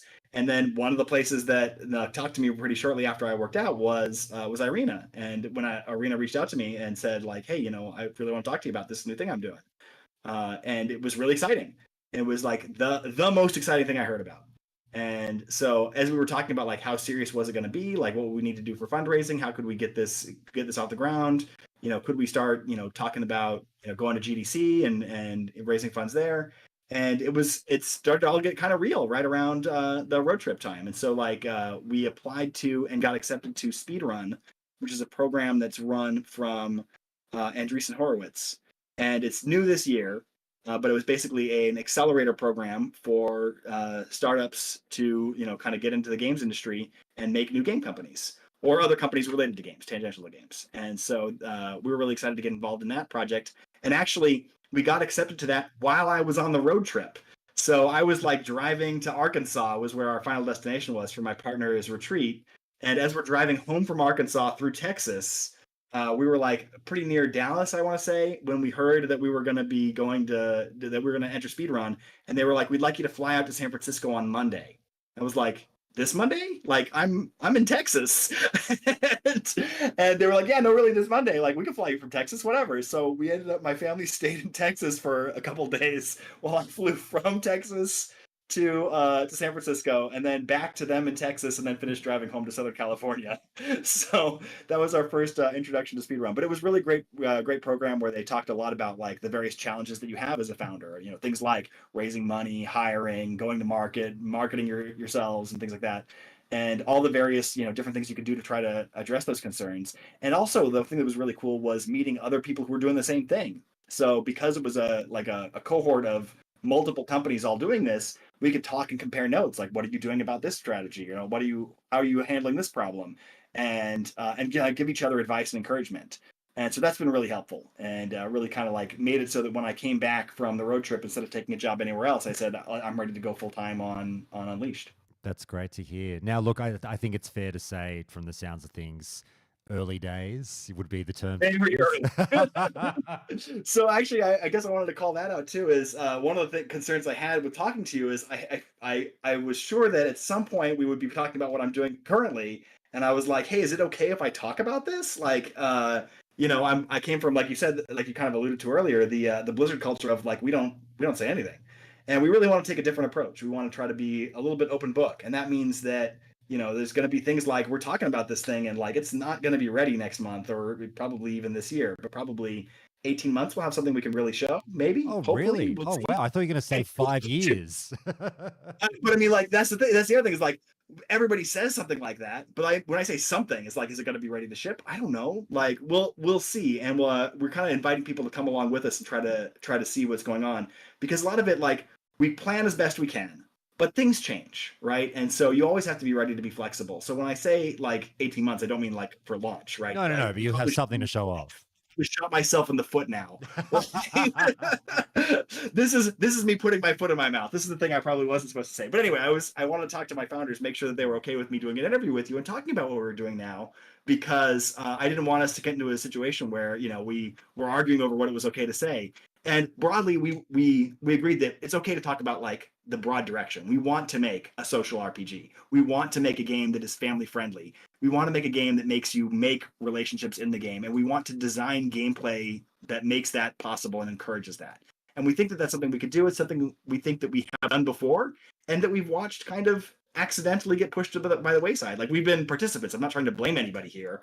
Like, this is probably for a WoW Classic loving audience. I'm going to get myself in big trouble by saying I actually was in favor of boosts when they were first introduced in modern World of Warcraft. Oh, wow. Like, this is a great feature. And I've very much tempered my opinion in the years since then. It's a lot of like that learning about like, it changes the way the game works. And you really have to kind of go in with a long-term mindset. Like, the reason I supported them when they came out in Modern originally, and the reason why I supported the single boost in Burning Crusade, was because of what I said at the time, right? That it was a game where like, hey, I'm coming back for Burning Crusade and all my friends are already there and I'm separated from them and I'd like to be able to play with them. And it's a weird situation where you've created kind of like two games in one game, and like everybody coming in to start is so far away from people who've been playing a long time. Wouldn't it be better if you had designed the game from the beginning to say, hey, we know there's going to be people coming in new. How can we make sure that they're able to play with people who've been here a long time, so that you don't have to be in that situation? This kind of like impossible choice between, do we let them play with their friends immediately, or do we make them go through the kind of learning and leveling up experience that everybody else did, that will kind of like teach them how the game works? Like, what if you could do both? Is that easy? No, but that's what we want to solve, right? That's what we want to what we want to do is try to make a game that feels the same through that kind of intro experience and also at end game, so that you don't feel like you're getting the rug yanked out from under you when you get to level 60, and you don't feel like you're isolated from your friends if you're just starting out. Okay, I've got a follow-up question, but I'll hold on to it. I'll park that for 5 minutes because it's more WoW related. Then I want to finish off this line of chat. Look, don't worry about painting yourself into a corner in terms of what you've talked about here. As far as I'm concerned, you guys can just, release like the Gabbo is coming-esque advertisement in 18 months and say, well, I only said I'd give you something. So there it is. Right. That's the thing we're hoping to do. Is like, we do have like a prototype running internally already, but it's very much a prototype. And so like, that's the kind of thing like we would show to maybe investors who are really interested in like partnering with us. But it's not really for public consumption because there's all kinds of problems with it, right? It's just a prototype. It's just kind of like, hey, does this mechanic feel fun? Can we use this over here? And so what I mean for like 18 months is by then we imagine we'll have something like a vertical slice or something like that, something that we could talk about, a little bit more freely, maybe show off, but still would not be in a playable state, really. Sure. Does that make sense? So, last thing I'll ask on this, by all means, throw in anything you haven't said that we might have missed. Last thing I'll plan on asking for this one is just what do we do next? What do we do next? Where do we find you? Is a web, like I saw there was a website with a sign up for a news for like to get on a mailing list or something? That's unleashedgames.io, and I believe it's /sign-ups, if I remember right. It's linked from my Twitter, so I'm going to look it up right now. I put that as my Twitter website. So what does it say?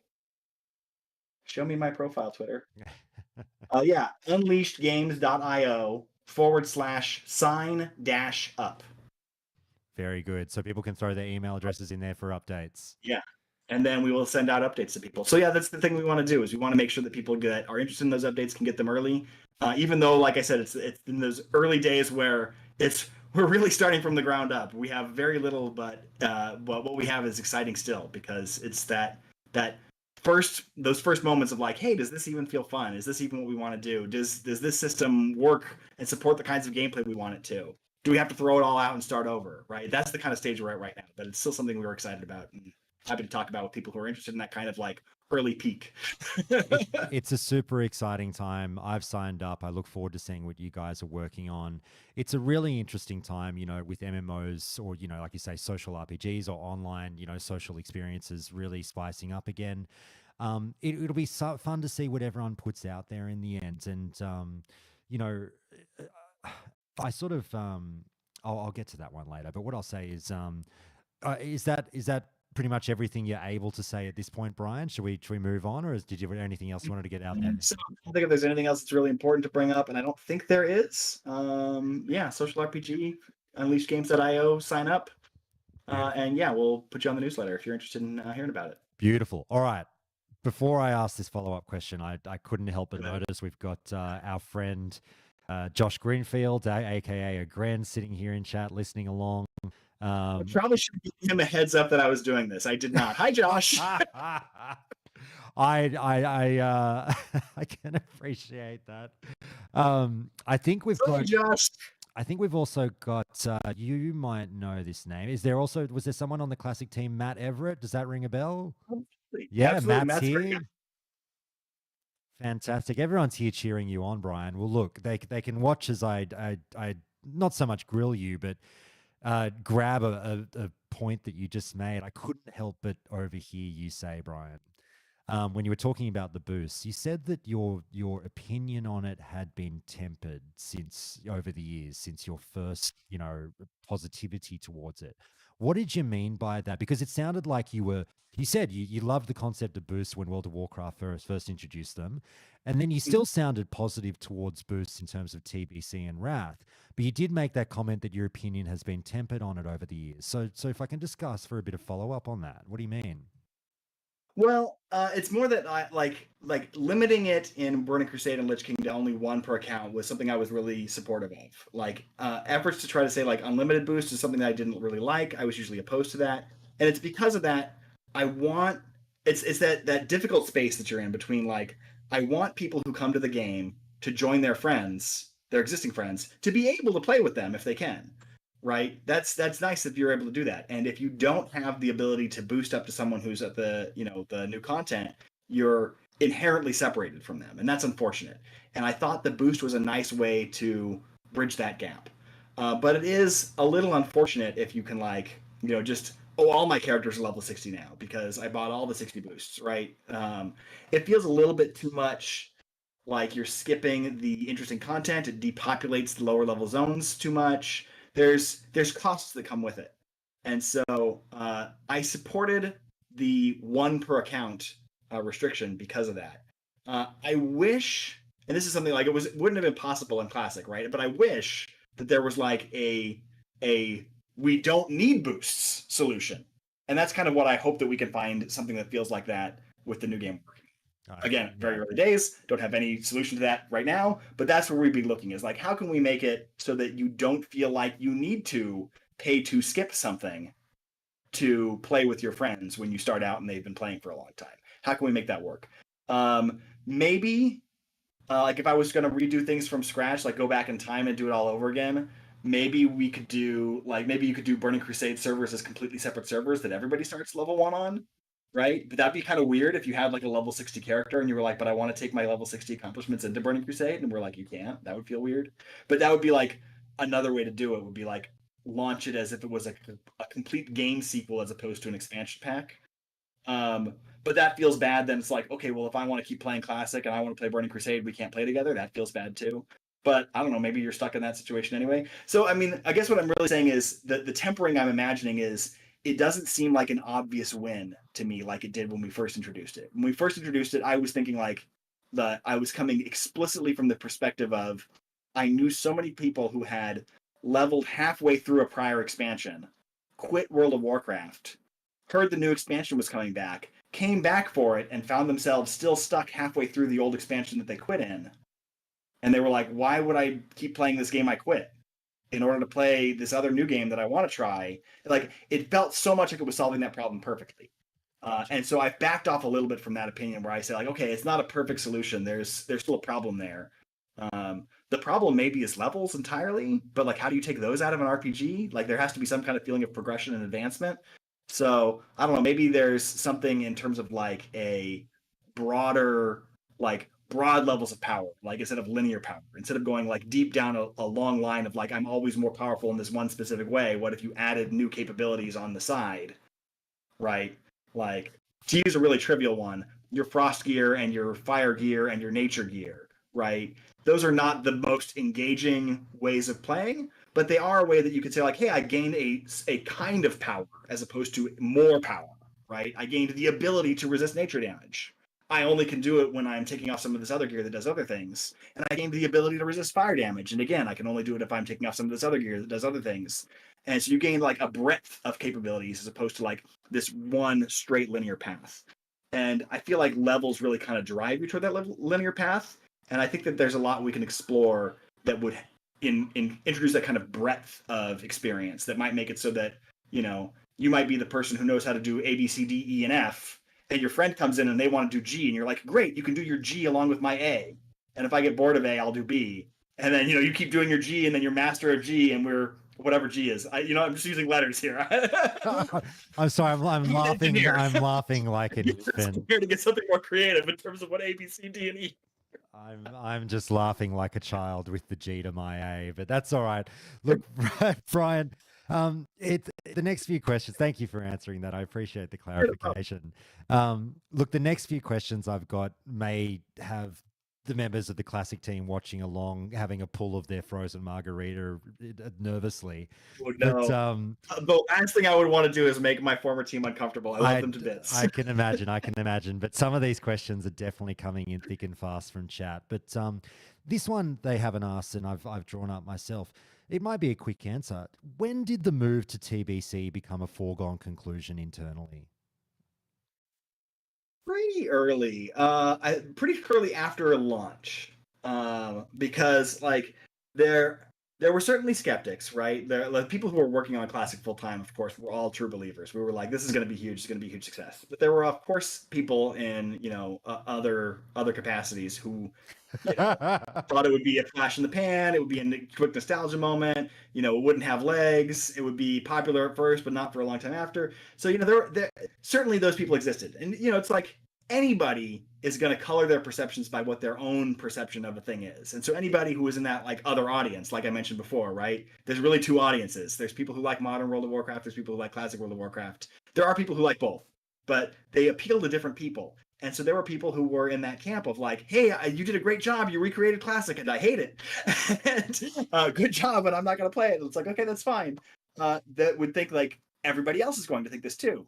And so once everybody saw how big that other audience was, that I think that was that big moment where internally everybody realized, of course, we're going to have to go on to Burning Crusade. There's going to be people who, for them, that is their favorite expansion, and they're going to want to see that content. And when people finish Naxxramas, the majority of them are going to want to do something else. They're going to want to go to the later dungeons and raids. They're going to want to have more content to do. And so it didn't take very long after launch before that was pretty much a foregone conclusion. There was a little bit of like I mentioned before, like, should we stand up Burning Crusades as completely separate servers? Should we, try to like experiment with adding new content to Wrath of the, or to WoW Classic? And those discussions didn't go very far because we were, understandably on a clock, right? The game was out, it had a content release schedule, players were going through the content. We only had so long before it was going to make sense to release whatever the next thing was, and Burning Crusade made sense to be the next thing. Very good. God, now Chris is in chat saying hi. Half the industry's here, Brian. What's going on? I didn't realize I was so popular.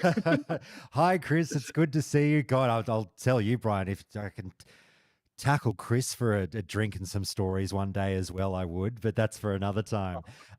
Look, yeah, when we need to get the next plug in, we'll talk about that. Right.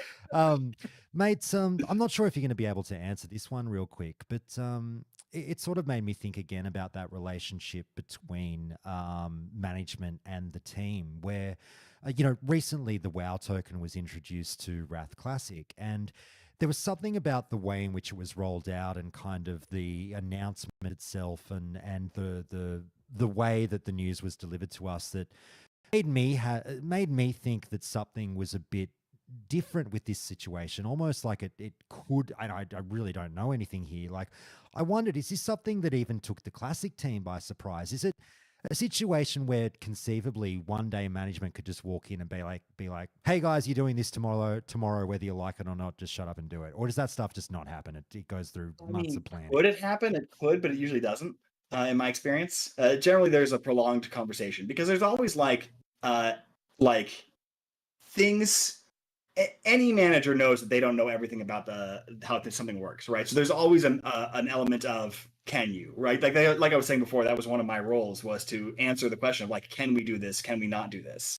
And if I was ever asked, can we do token, I would always say yes, but. And my buts in those cases were usually like, is the economy big enough? And we usually had other people who had supportive comments about this too. Usually people who were experienced with working on the WoW token on modern World of Warcraft. Like one of the things that you have to be worried about is the algorithm for controlling the price of the token. If your total player body size is not large enough, it makes it too easy to manipulate it. You know, you can imagine if there's 5 people and they own all of the, like they're the only people playing, only 5 people are playing, they could all get together in a room and be like, hey, we're going to make the price go up today and then it's going to go down tomorrow. You have to get to like a significant enough size that that's not really possible to organize. And once you get to that point, then it makes that's like one of the things that comes out of it. Then there's also like the rollout of like what price are you going to offer it at initially? How do you set that price? How is that going to be set up? And then there's server systems that you have to stand up and configure and get online. And so there's work that goes into doing that. So it's not something that would have happened like on a whim overnight. It would have been something that was planned. That said, I was not there for the decision to do it in Wrath of the Lich King, so I don't know exactly how those conversations went. I wasn't present for them. The last place I left it before I left back in January was that we weren't planning to do it in Classic at that time. Right. But that was January. Yeah, fair enough. Well, look, now that we've talked about it, I think if it's okay with you, and obviously I want to be relatively delicate with this topic, but you just mentioned your exit in January, and I would be very remiss not to somewhat ask you about that. I'm wondering if we can, even though you have put the story out there on Twitter, it's interesting because I have not addressed this topic on the show. Whether you say oddly or not to some people thought it was strange that I sort of didn't address something in the news, but I didn't utter a word about what happened with you. I just sort of thought, I don't know, I felt weird about it. Not my news, not my story. It's not something that you wanted out there, but unfortunately it did get out there. You ended up telling people a bit more about what happened on Twitter, and I'm just wondering if we can get maybe a bit more of an extrapolation verbally from you about your side of the story and how did your exit from Blizzard come about? Well, sure. I'll try not to go into too much depth because I also don't want to dwell on it, right? It's the past, and I still have a lot of respect for everybody I worked with at Blizzard. They're an amazing group of people. There's a lot of amazing, really talented developers there, and so I really want to stress that. I don't have any ongoing ill will, and I'm really supportive of, especially the Classic team. Really love them. In fact, I'd say that's probably the thing I most regret about my departure is that I did it so abruptly that I didn't really have a chance to say goodbye to my team, and I really regret that. But basically, what happened was we were doing annual performance reviews, and there was 2 years ago a policy of mandating a certain percentage of people have to be marked below successful. We had pushed back against that 2 years ago, and we thought we had gotten that policy reversed. At that time, we said all kinds of things like, I wouldn't work at a place that did this. And then in 2023, January, we found out that our 2022 reviews were having that same policy applied after a year when we thought that hadn't happened. So there was a year where that policy didn't appear to be in place. So we thought we had successfully changed it. And in 2023, it came back. And it was a little bit of me feeling like, you know, am I going to put my money where my mouth is, right? Like 2 years ago, I said I wouldn't work at a place that did this. Am I serious or not? And so in what was kind of honestly a little bit childish, I stormed out of a meeting and said I would quit over it. And they said, okay, well, if you will quit over it, then you have. And, you know, that's the end of your relationship with the company. And so, like I said, my biggest regret is that meant that I really didn't get a chance to say goodbye to my team in a kind of common professional manner. I didn't have an opportunity to kind of hand over the reins of the team to a new successor, although I did have a co-lead at the time. So the team was not leaderless. Anna Resendez was my co-lead at the time that I left, and did a marvelous job taking over the team. And now Nora Valletta, who you interviewed on your show, I think a couple days ago, That's right, yeah. is also a co-lead of the team now and has taken over. And I'm sure she's going to do a great job. Nora is amazing. Nora's just popped up in chat. Hi, Nora. Hi, Nora. Speak of the devil.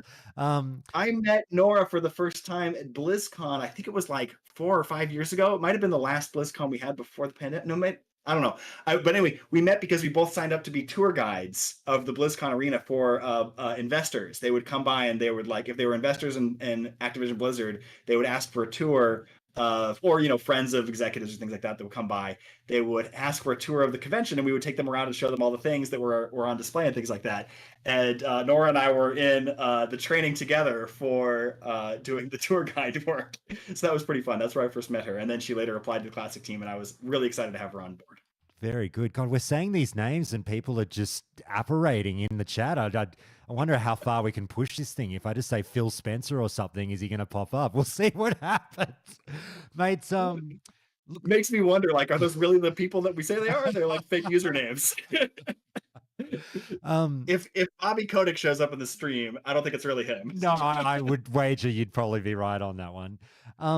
Look, if I can just ask a couple more quick questions on this one, and as soon as you told that story, you started to get the same reaction in chat that you did immediately start to receive in great droves on Twitter at the time, where people were applauding you for your stance on this one. And the reason being, my question is basically, you weren't just, obviously you're the lead of the Classic team, you're running the engineering and everything, but you are a manager in and of yourself as well. You're running a team.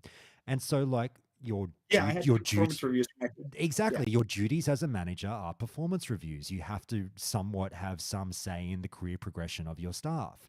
So it was really heartwarming to see the amount of people with management experience popping into the conversation surrounding this topic, and it really blew up as a conversational piece regarding stack ranking. The amount of people that really were quite taken with your stance and thought it was a great thing to see because they didn't believe at all in the process. And like you described, how it literally requires you to maybe give someone a less than, a substandard review when they might not ordinarily deserve it, is quite the ask of a manager. So I'm sort of more saying the question is, a very long question, as a manager, how do you feel about like stack ranking? Is it an archaic system that's got to go, or how do you work with that kind of thing? I want to start by saying like different people mean different things by stack ranking. And so like the history of it, as I understand it, was like, I think it originally started at like GM as like a Jack Welch strategy for management. And the idea was you literally rank them all from best to worst in a single line thing. And then the bottom 10% you fire every year. And it was like, so obviously like right there, you describe that. It's like, that sounds horrible. And I want to stress that like what I experienced was not that, but it was akin to that. And a lot of people make that comparison. So for me, like it crosses the line, even when you say you must have a certain percentage of employees at below successful. And it's really tricky, right? Like any system for evaluating employees, especially in a large organization, is going to be really hard to do fairly. And so the other thing I really want to stress is that all of the other managers, and including my immediate leads, a couple levels up, were very supportive in trying to do the best they could with the system that was handed to them. Right? Everybody was trying to say like, we're working with an imperfect system, and we're going to try to do the best we can to make it as good as we can within the constraints that we have. Right? And this is large corporations. I feel like this is it's a perpetual problem because as you get in an organization that's larger and larger, naturally you're going to have levels of abstraction where at the higher level of abstraction you don't know what's going on at the lower levels, right? And I see this kind of like an engineer, right? This is true in engineering too. When you make an abstraction for how like a piece of code works, as you get to like higher level descriptions of things, you don't always know how the inner workings are happening, and they don't always match what your expectations are at the higher level. And so what I think happens in organizations is at a high level, they think, obviously, over a large enough pool of people, some percentage of them must be unsuccessful. And that makes sense to them in that high level. But for me, at a lower level position, I can look at my entire team and say, no, but none of mine are. Right. And so it comes down to like where you put that like level of expectation, what that expectation means. When you put a requirement that a certain number of people must be developing or unsuccessful or below average or whatever you decide, it carries with it the implication that your managers are failing to hire people appropriately, failing to train them appropriately, and failing to manage them out if they really aren't successful. Right? It implies that all three of those things must be happening, because otherwise, if you were hiring appropriately, training appropriately, and then terminating people who really needed to be terminated, then you wouldn't have anybody who was developing. Everybody would be successful. That's the goal, right? And if someone is underperforming, you obviously go to training first, right? If you can train them out of that, that's the goal, right? And so it should also be understandable that you might have some number of people who are not yet successful because they're being trained um, or working their way up, or they had a problem that you need to work through, right? And these are things that are natural, of course. But the other thing that is troubling about that is it puts this enormous pressure on the person who may be struggling for some reason, right? A lot of times, because uh, the people who often are targeted as developing are people who are often newer employees. They just came in. Maybe they're marked as developing because it sounds right. They're still developing into this role, but it comes with a financial penalty. Then that's really kind of unfair. It really puts them on like a long-term trajectory of not having as much money or as much influence as somebody who comes in later. Mm. And that can be unfair for various reasons, like what time of the year they were hired. You're hired in January, and by review time, you're successful, or you're hired in September, and by review time, you're not. So your percentage raise for the year is smaller or larger, and then like that compounds over percentage increases over many years after. So it's an unfair system to really like force that on people. That said, I understand there needs to be some kind of a system to kind of make it fair across the organization. If you have like, well, in my department, I just give everybody A's, and in his department, he gives everybody F's. Like that's not fair either. So it's a hard problem. I get why it's difficult, but ultimately, I feel like the place where it falls down for me is that you must put someone below average. If the policy is broadly people must be successful, and you have a budget of people to mark above successful or higher than that, I think that's okay and you can get by with that. That feels all right to me. But I'd almost rather one where you just said, "Are you successful or not?" Right? And the expectation was everybody is successful, and you measure them by what their capabilities are in a more specific job category, if that makes sense. Like, are you able to do the features of this job? This job pays this amount. This level of this job pays this amount. Are you at that level? Yes or no? Rather than, are you successful at this level? Are you more than successful at this level? Are you under successful? That's where I feel like it gets a little bit fuzzy. Mm. Did that answer your question? Or I just Absolutely did. No, you were fantastic. Thank you so much.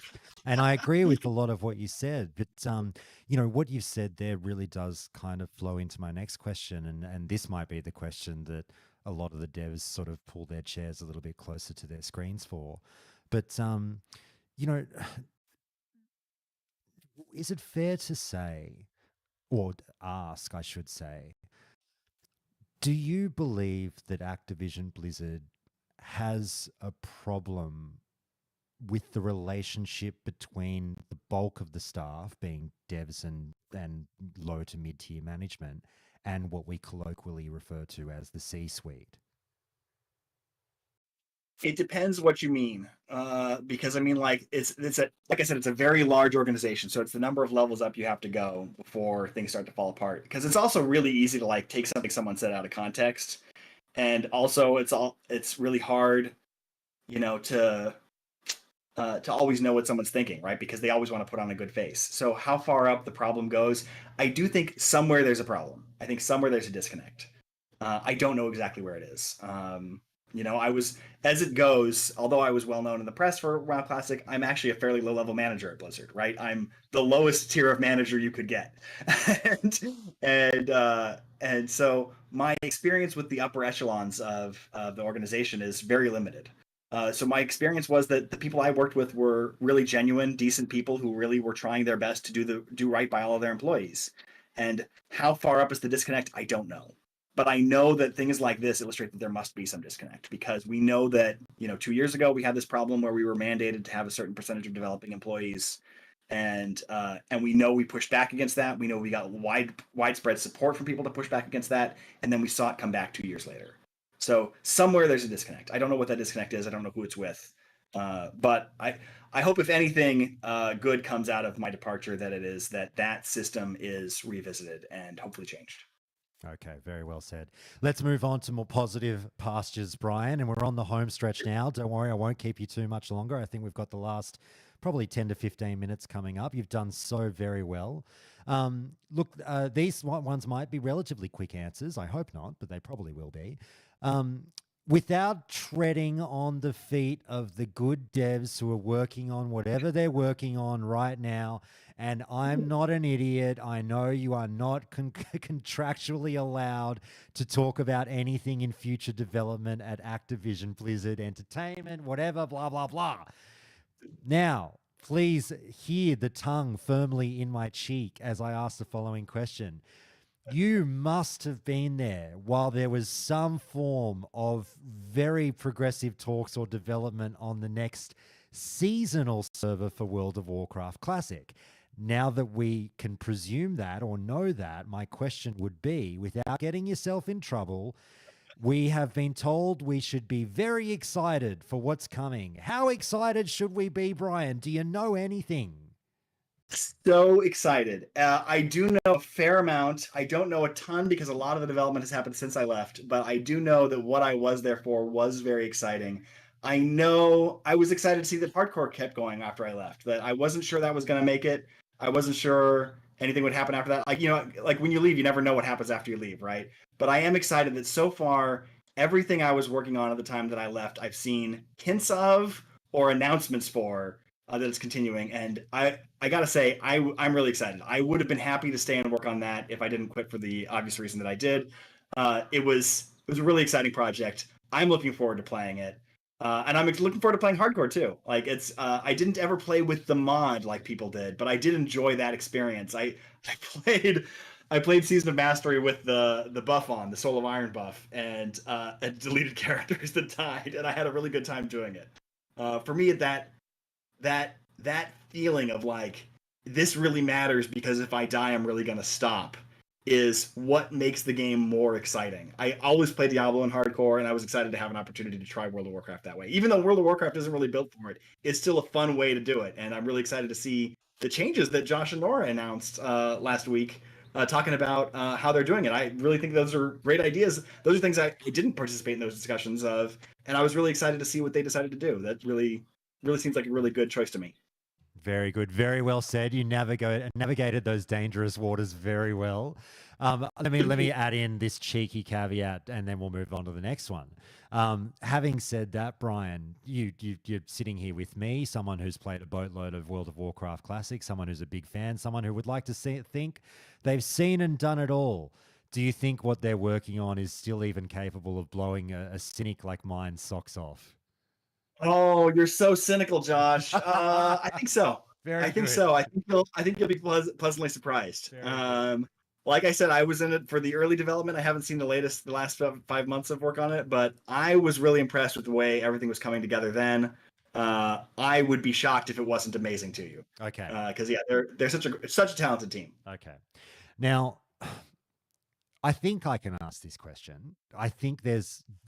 Tell me, you know, I told you this before the interview. Tell me to shut the fuck up if this is something I can't ask. And the wording of this question is so incredibly important here. Okay. One of the things, the reason we're talking about the next season is I've no doubt you've seen over the years, one of the things that's particularly come into vogue recently is these cries from the community for some form of a Classic Plus. We want Classic Plus, man. Give us like some form of new content, build on the vanilla world, but don't take us to TBC, you know, make the world the main character again, all that stuff. You know what I'm talking about. So my question would be, we've talked a bunch already about your relationship with asking for resources, how the team works, the stuff on hands and everything. Do you think that the dream that is a Classic Plus project, whether or not it ever comes to be in the World of Warcraft Classic space, is feasible with the resources that the team has? It depends, and it's really hard to say because I don't have any insight into what the resources that they have now are. My experience while I was there is that our resources were growing at a healthy rate. Like in my dream world, I would have done Classic Plus instead of Burning Crusade, but that was a dream world, right? Like we couldn't have. And I was realistic about it at the time, right? I would have liked to, but at that time we didn't have any designers on the team. right? So like, what would that have meant? You had engineers making new dungeon content? Like that doesn't make any sense. And I maybe it does, right? Like I'm not trying to say engineers can't be good designers too, but like to expect them to all of a sudden be would be unrealistic. And so, um, will there ever be a world where that's possible? I hope so. I think that's a really cool idea. But like, it'll take effort to get there. It would take effort to build up a team that could do that. And there's probably an in between version where it grows into that. I'd like to see. Um, but you know, I can't predict the future, and I can't talk about anything that was private that I knew then. So all I can do is say I hope so.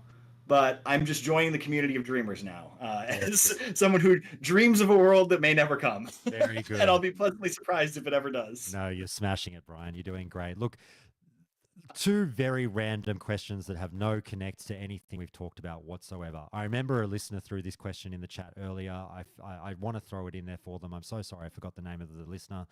It did pique my interest as well. One of the things that so many people asked for back in the day before Classic's launch, from all of us who know nothing about how games are made, because we're all, you know, we think we know, but we know nothing. You guys are the people who put this stuff together. The graphics toggle. Everyone's like, was it ever a possibility? Is it a technical possibility? Was it ever talked about in the team? Somewhere where you can flip a switch and you get either the modern graphics or the classic graphics? We did talk about that. It would be a lot of work, and part of the reason is, like, there's a couple reasons why that's a lot of work. We did have at one time a toggle in modern World of Warcraft for the old models or the modern models of the player character models, right? Just the character models, um, and so that's probably the place where we could get the closest. But that system was built with the long-term intent of deprecating it. It was never meant to be a long-term system. It was only meant to handle the transition period from the old models to the new models with a period in time when you could switch them. And so by the time we were developing Classic, they were already working to remove the ability to toggle them from modern World of Warcraft and didn't want to persist that going forward.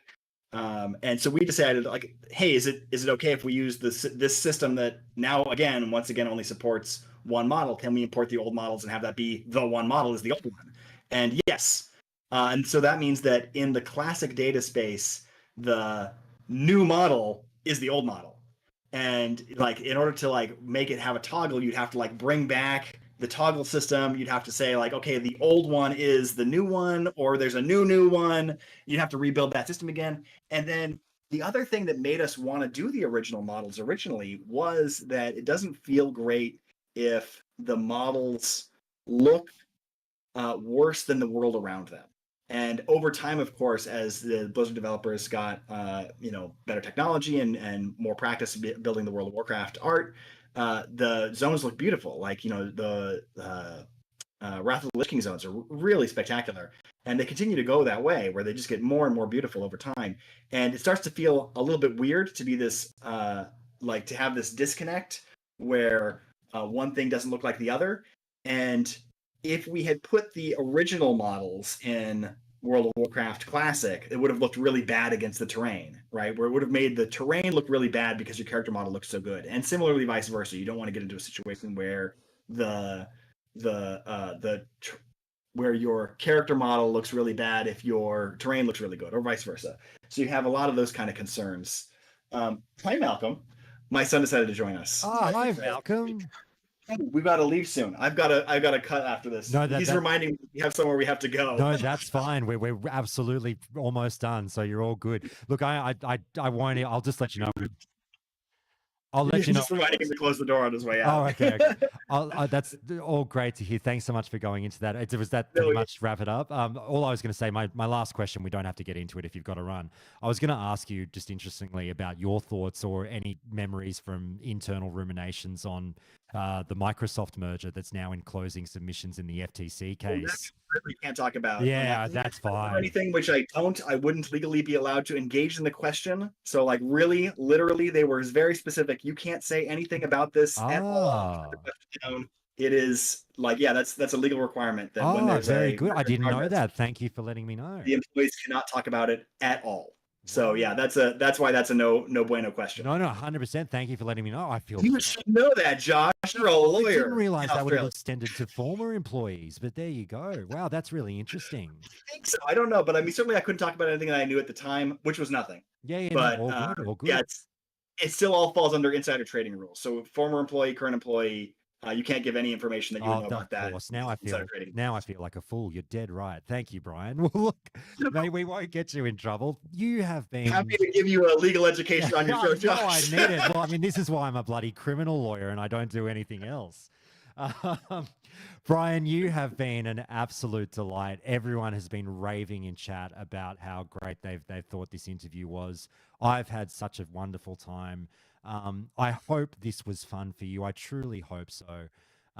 It's It been a really blast. was. Yeah, great. I'm so glad. Thanks Look, so much for having me on the show. I really appreciate it. it's my pleasure. And look, by all means, we'll leave the door open. If you ever have anything you want to talk about in terms of what you guys are doing moving forward, feel free to always hit me up and we can discuss about any further chats. But Brian, I'll let you go on your way. Run while you can, or I'll steal you for more time. But have fun with your family. Awesome. And any final words from you, we'll say goodbye. Really appreciate all my time with the WoW Classic community. It's been the best community I ever got to work with. You guys are great. Love you all. Take care. See you soon. All right. Thanks, Brian. Get out of here, mate. I'll talk to you later. Thanks so much. All right. Take care, guys. See ya. Okie dokie. All right. God, wasn't Brian fantastic? Whew. We did it, guys. That was an interview 6 months in the making. I've been trying to lock Brian down. We've been passing each other like ships in the night with trying to get a date happening, and luckily it all worked out for today. So, look, to everyone in the industry sitting here watching along, I just want to say thank you so much. It means a lot to me to have you guys here. You know, devs not only from Activision Blizzard, but also Brian's colleagues too, and maybe there's people here working in other companies. It's so nice to have an opportunity where we can all share a space, come together as gamers, and have a bit of fun. So I really do hope that you guys enjoyed that as much as I did. Do you guys remember 30 seconds ago when Brian was here? Yeah, those are the good old days. Oh my goodness, Josh, you're killing me.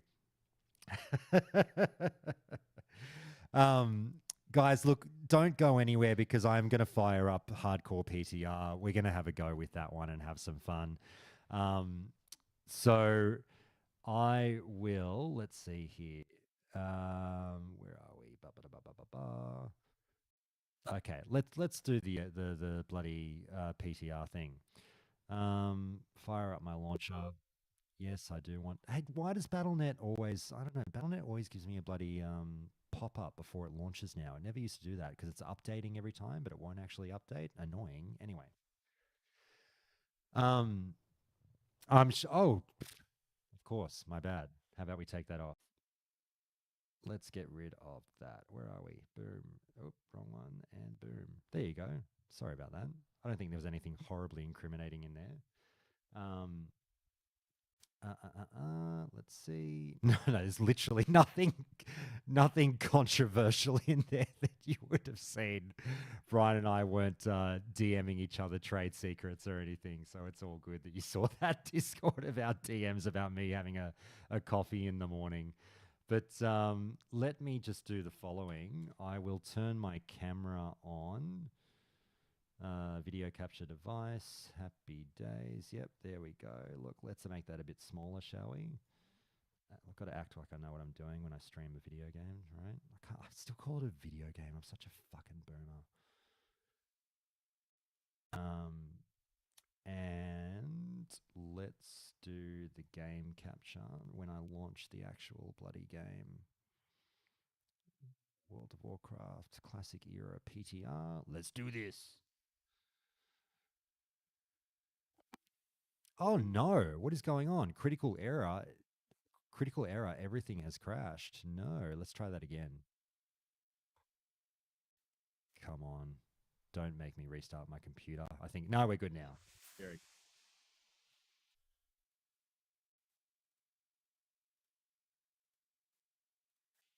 that should be popping up on the stream soon. Yep, there you go. Beautiful. So here's my character, Die Bart Die, or The Bart D, the level 7 druid in Teldrassil. Let's log in and have a quick squiz at what this character is doing. I will pull up my stream chat. Very good. And we're good to go. Yeah, we leaked the SOM 2 release date 100%, Alex. Yeah, you saw that. We absolutely did not do that. Oh, farts. What's going on, brother? How are you, mate? Oh, my gosh. Yeah, grand. Mate, I told you on Twitter, you're on notice. If you're, I don't know if you even get the time to bloody level on this thing, but you're on notice that if you ever get the time, we'll have to try and run a dungeon together if we both survive. I shouldn't speak so confidently at level 7, should I? But here's what I'm going to do. I'm going to turn on my RTX. Good old RTX voice. Yep, that's on. Turn my mic up. Change my input. Oh, hi, Tim.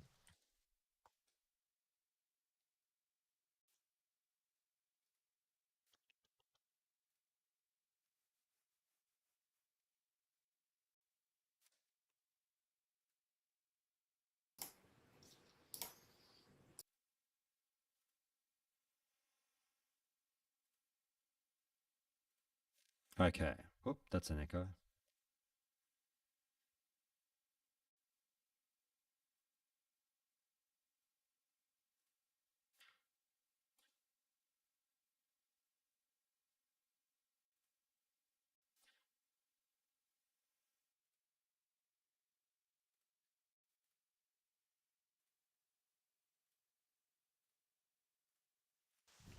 All right.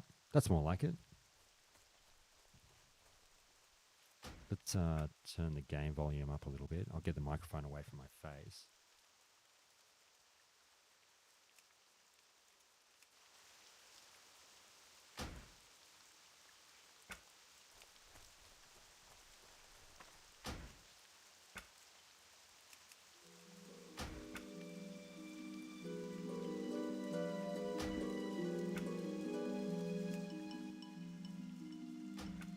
All right, we should be good.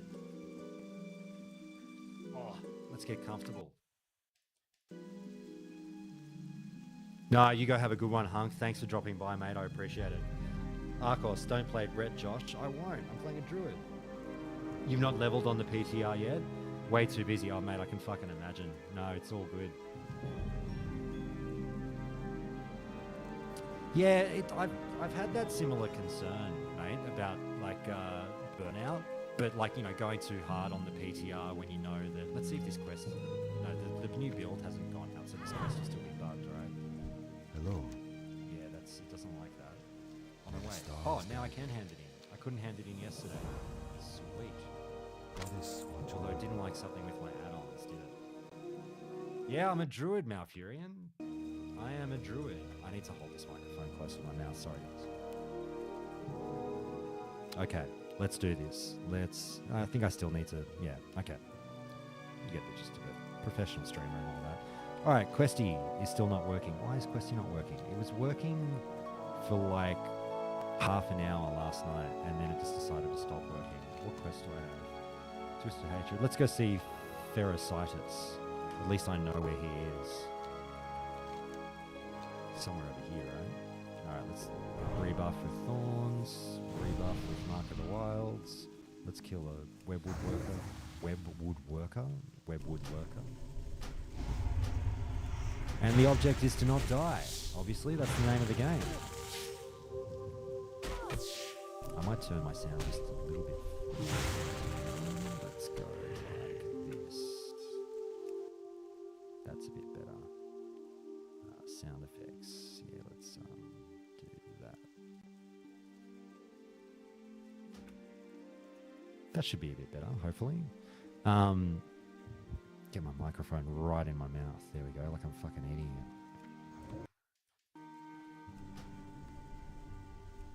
Is it still, yeah, thanks for letting me know, Meowfurion. Is it still high or is it a little bit better now?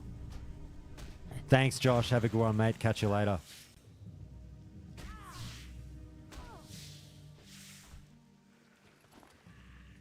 What will I play on launch? Oh, it's Druid, Warrior, or Shaman. That's pretty much it for me. So one of those three.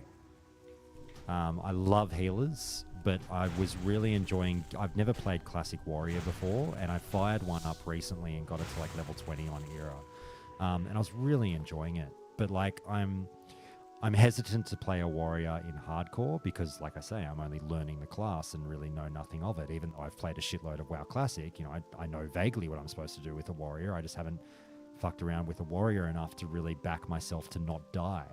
So, as much as I want to play a warrior, I'll see how I go, but I'd probably druid or shaman.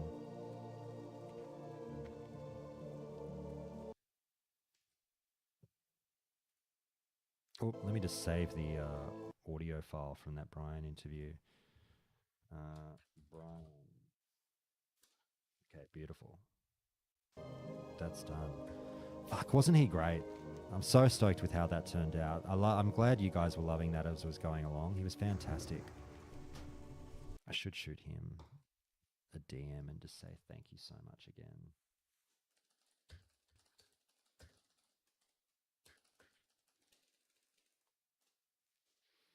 Okay.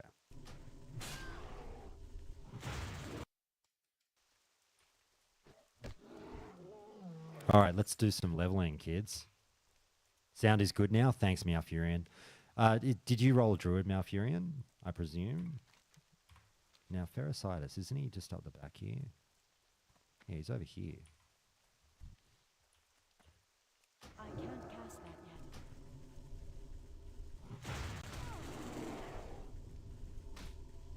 yet. A Chad Nelf enjoyer. It's funny. I love Nelfs, yet I never play them. Anton, I don't know why I don't roll that many Nelfs. Nelfs, yeah, I guess. Even though I really do enjoy them. Oh wow, you got 100 on a Diablo 4. Congratulations. We're still I haven't played in a week. I got caught up with, you know, Final Fantasy 16, playing fucking this, and so much stuff is going on. Oh man, let's group up, kiddos.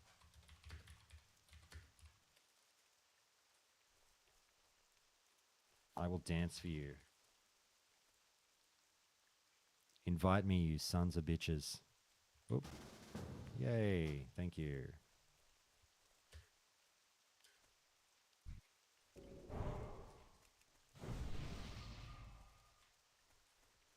You only just recently leaned into being a Nelf enthusiast. Very good.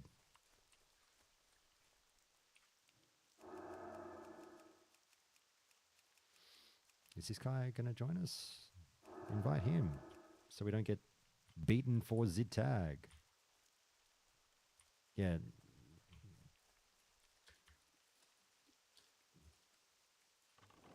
Oh, there he is. I missed the tag. Luckily, my group member was all over it. I was busy chatting to those guys saying, join us and you'll get the tag.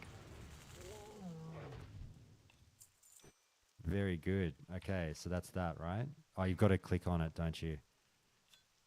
Yeah, okay, done. Oh, shit. Alone be praised. There we go. The cheer is the same as a thank you, right? Let's see here. So I need to slay Nile. Oh, I need to kill the Mystics. That's right. And they're up here. These guys, that's why these guys are fucking sticking around. My work with this quest is not done.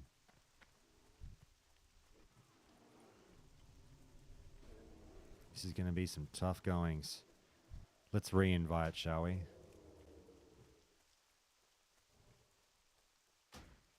Oh. Jezzy, how could you? But we need the same mobs. There we go. I felt so betrayed.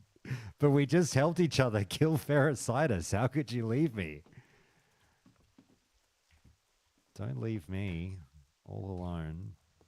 Just drop me off at home and I'll be fine. Where the fuck are the Mystics? There's one, but he's already been tagged. They're all over here. Eh.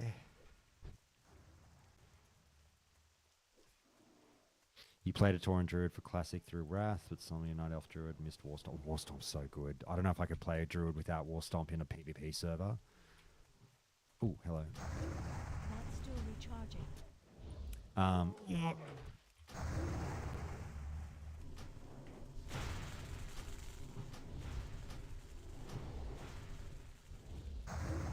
spell isn't ready yet.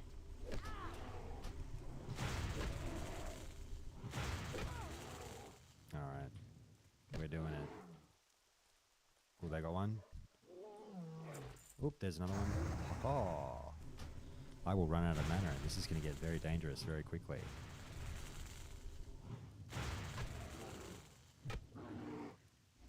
My friend is here to save me. Thank you. Sick. Okay, that's good. I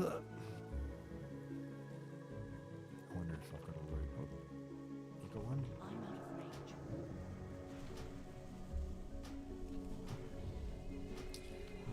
range. Oh, it's good. Oh shit, there's another one. It's good to group. It definitely takes a lot of the annoying shit out of it in terms of waiting. Oh fuck, I've got to melee this guy. I've got no mana. I still would have preferred the old system, but I understand why they've done what they've done. Why they've done what they've done. Look, there's going to be times when grouping feels really good, like right now, to do it. Like, oh my god, we just need to tag all these mobs. Can I just fucking group up and get this done? Yeah, it's cool.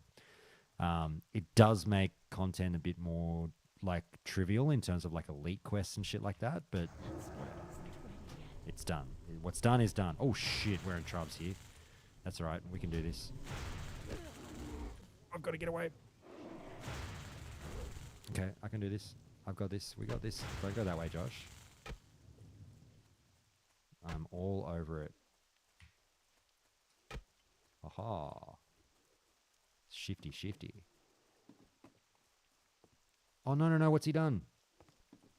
Don't do that. Oh, shit. We're in trouble here, aren't we? Fuck, go this way. It's all right. It's all right. It's all right. It's all right. It's all right. It's all right. No, it's not all right. I'm dead. That's what I get for grouping up. Oh, well. Fuck it. Honestly, never had any troubles when I'm not correct. Fuck. Ugh. That's frustrating. Whatever. Fucking ran through every mob I could, and my one thing there was like that melee leeway was fucking insane. And I know I didn't stop to heal or anything, and I had a full mana bar, but like I was okay, and I died because I fucking helped someone. That hunter pulled Ferocitus and another one. I only had the one mob chasing me. I tagged Ferocitus to try and stop two mobs from hitting him, and I copped the death. So, I mean, I'm only level 7, whatever, but like, when I got my paladin to 39 that's still alive on the fucking other servers, like, for the most part, I was like, never fucking help anyone. Because that's the kind of fucking shit that happens. So we'll start again. I don't care. That's only like an hour's worth of lost work. I don't really care. But like, never fucking help anyone. Fuck everyone. I know this is very controversial for me to say that. You should, of course, help people. And the game is about social. But people always ask me, like, Josh, why do you play alone? Because of fucking things like that. I'm a dickhead. That's why. Oh, if I'd looked after myself, if I'd saved my own ass, I'd be live right now. Oh my god. Anyway.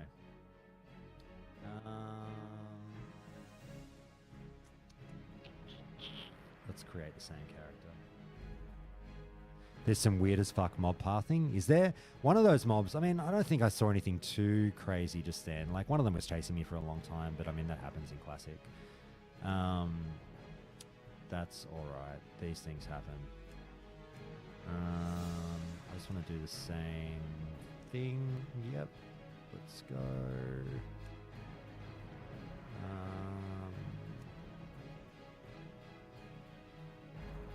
Markings do I want? Yeah, let's go with that one. Sure. Alright, cool. What do we call? Do we go with the same name? Well, I can't because I haven't deleted the other character. What do we call this one? Let me just go say hello to my wife, by the way, guys. I'll be back.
It's only 10:30.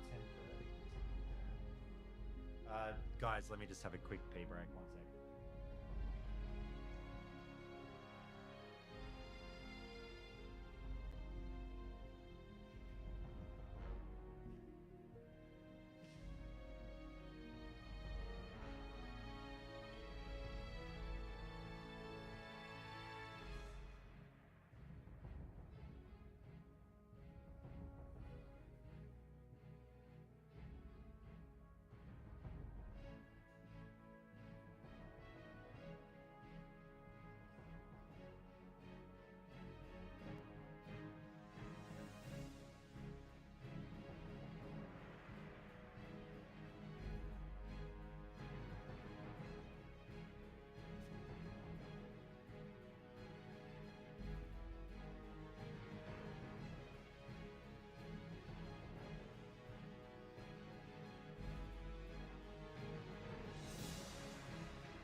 I just told Patricia that I died because I helped someone, and she goes, "The lesson is to be a cunt."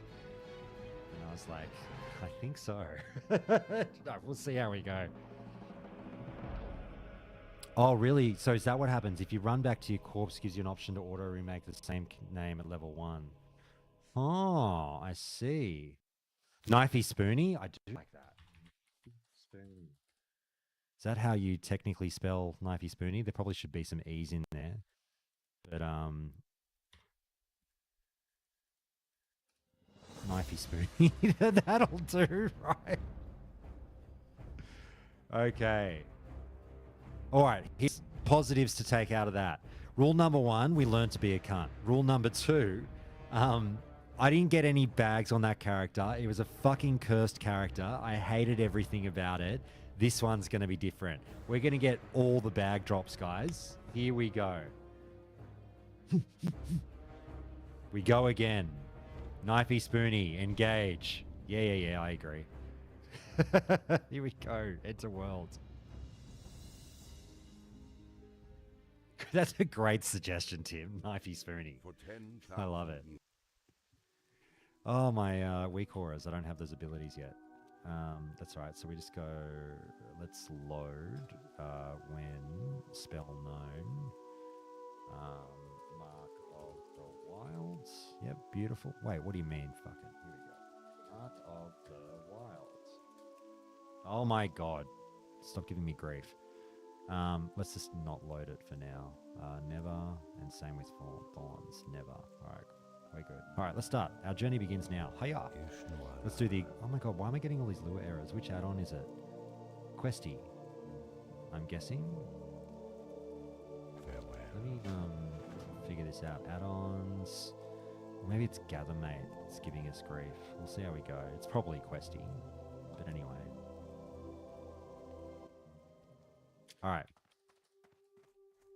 Oh, I see you've played Knifey Spoony before. That is definitely the best part. Oh my god, you're a fucking genius, Tim. I love it. I didn't even think of that. That is brilliant. Oh, so it was Gathermate that was stopping Questy from working, I think. Okay, that's good to know. Anyway, let's go destroy some fucking... Oh shit, I've got to get my macro in there. Hi-yah. Alright. Whoop, no. And what I need to do is get my action bars happening. Do I need to auto loot? Yes. Do I need to do all this shit again for each character? Surely not. Graphics. No, that's all good. Where's like the camera distance? Controls. Mouse look speed. Max camera distance. Yeah, we're all good. Okay, so all I need to do is the action bars. 1, 2, 3. Yep, we're all good. Okay, happy days. All right, we're going again. And we start right about 1, 2, 3, 4, 5, 6, 7. And that goes there. And shadow meld goes there. Very good, let's do this.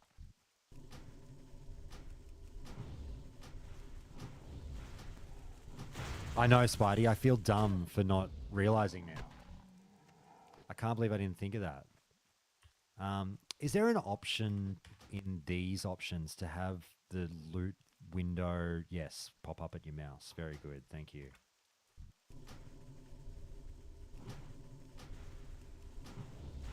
I always wondered if that was an add-on that did that, or if you could just do it through the Blizzard options. But yeah, happy days. Now we're good.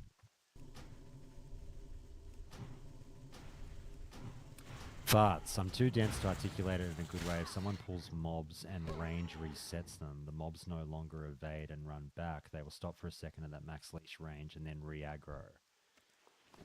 Huh. I see. Not enough mana. Oh, okay. Sorry. I'll turn it down a little bit more if I can. I know what to do. I know what to do.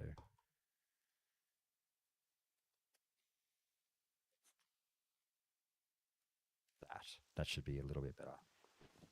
Okay, let's see. Yeah, that'll be better.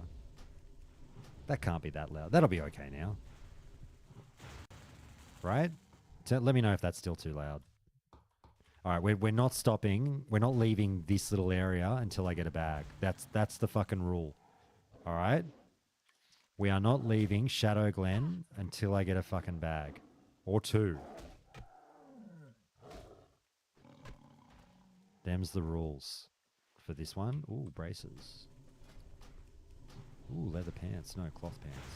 Who earns? I want leather. Okay, cloak. Good. Oh, this is the blessed character. Come on. Is that Cinderella? Oh, Cinderelfa. I see. Key distinction. We're going to be here the rest of PTR. Exactly, Tim. That's how long it's going to take for a bag to drop. No, seriously, I was so pissed off that I didn't get a bag on that other fucking character.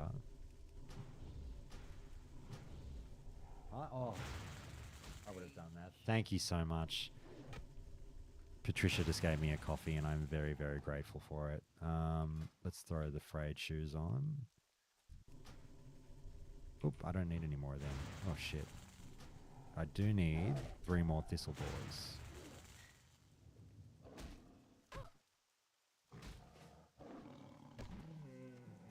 Okay. Much better. Thanks, Sour Mouse. Thanks. I really appreciate it when people let me know about like the volume levels and everything. I know it can be annoying. Thanks for telling me.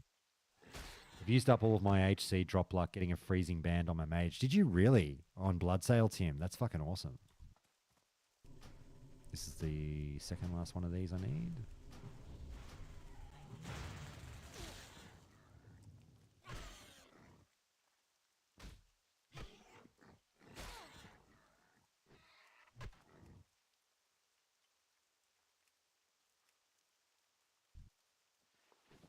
Okay.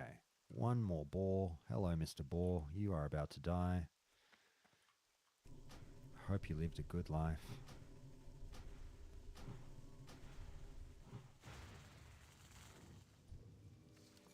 Ooh, male gloves. Too bad I'm a druid.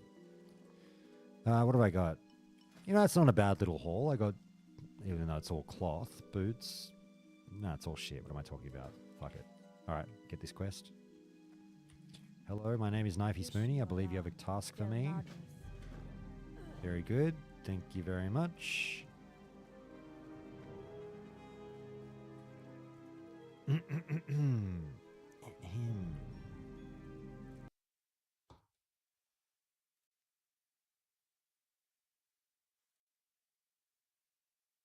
Assist you. I am on. Good luck, friend. May the stars guide you.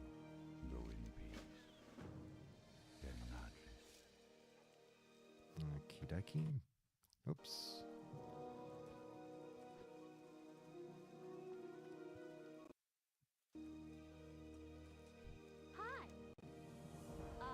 Sorry, you'll hear my audio cut out at times just because I'm checking Discord as well, just to make sure everything's all good on that end. I want to go and not go to the Druid Trainer right now. I'll go to these guys.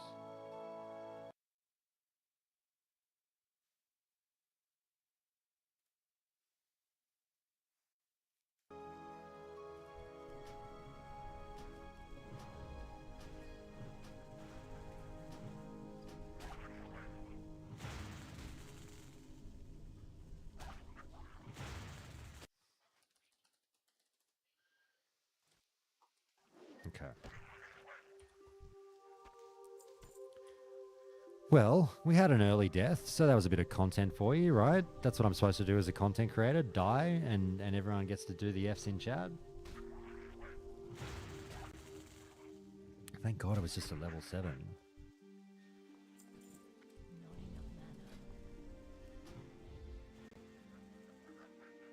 Oh, it really is, isn't it? Bringing it out. And then it's like what everyone's saying. Like, it feels like it did. It's the closest feeling you'll get to what it was like back in the day. It's not particularly close, but it's closer than others that have tried, I think. Okay, let's equip that and then take that. Okay, very good. I actually need to empty my bags, so I'll go back to fucking thingo. I needed to. Yeah, I'm sorry. I didn't get upset enough, did I, Tim? I guess I didn't. I gave the equivalent response of, you know, a level 7 character. Maybe if I was level 15, I might have spat the dummy a bit more. Look at those greys and whites. A pretty good haul. I know, right? That's how it makes you feel. Oh, dear. Oh, that character died with 2 silver. I could have mailed that to this character and it would have been really handy. All right, let's do this. Bang, bang, bang. Bing, bang, boom. Yep, happy days. Move that over there.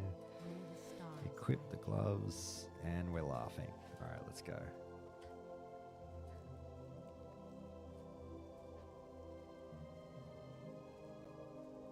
You can just re-record the face cam, yeah. I'll do a take 2, and it's just me going...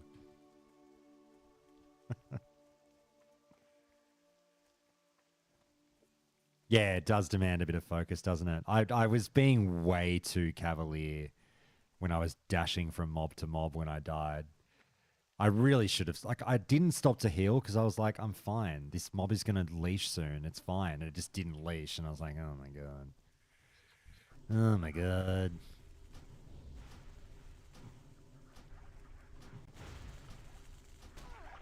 Yeah, information does travel quick. Tim, you got to 1 HP already on the PTR, did you? What was your close call? Spicy moment. Fighting for your life.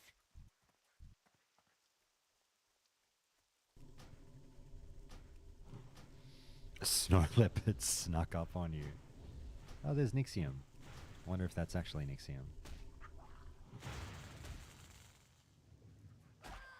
I'm really tempted to try a warrior. I really, really am. I know I'd get fucked up. I would get destroyed on a warrior. I need more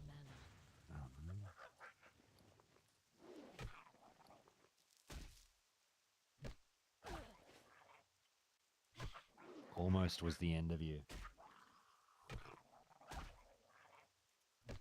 Oh, can I? How do I change the title of my stream? I don't want to mislead people. I think I can do that via OBS. I don't know. Um,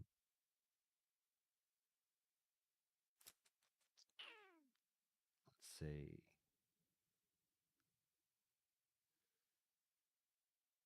Video. I guess it doesn't really matter. It's not like I'm totally lying. I was interviewing Brian. Yeah, if anyone knows how to change a stream title on YouTube, let me know. Otherwise, I'll just leave it.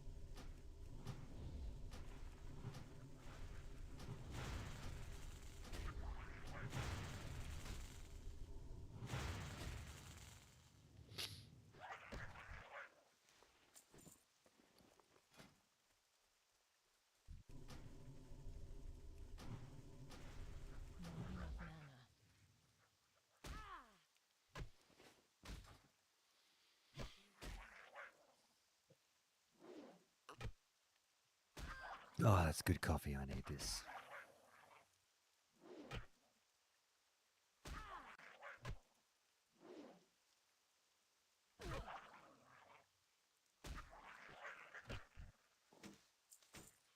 It's raining shields. Hey.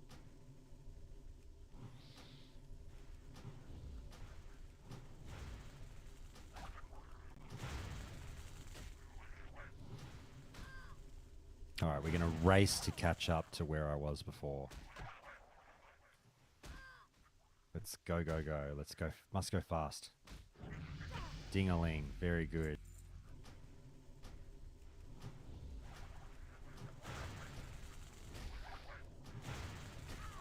If I die again, I will go warrior. I don't know. I don't know. I see how I go. I'm so tempted to play it. Throw that belt on. Very good. Okay. That's that quest. Balance of nature. The mage unite savers. Find Iveron. But first, we hand this one in. It really wasn't that bad, you reckon, Tim? Yeah? Yeah, I have, Diego. I have only rolled two, like prior to that druid dying that you saw before. I've only ever rolled two hardcore characters before. My first hardcore character that I ever rolled is still alive at like level 38 or 39 off on Bloodsail Buccaneers. I just got over it, so I stopped playing. That's the first hardcore character I played. I was doing really well. I rolled another shaman for funsies that died at level 10, and then you just saw my druid that I lost at level 7. Those are the only three hardcore characters I've ever rolled.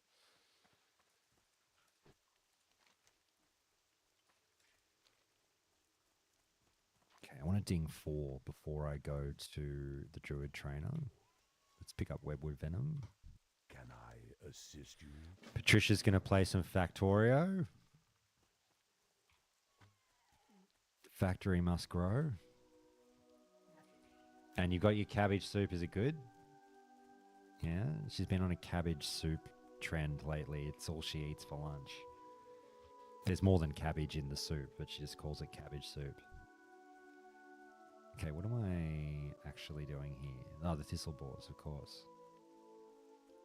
Of course.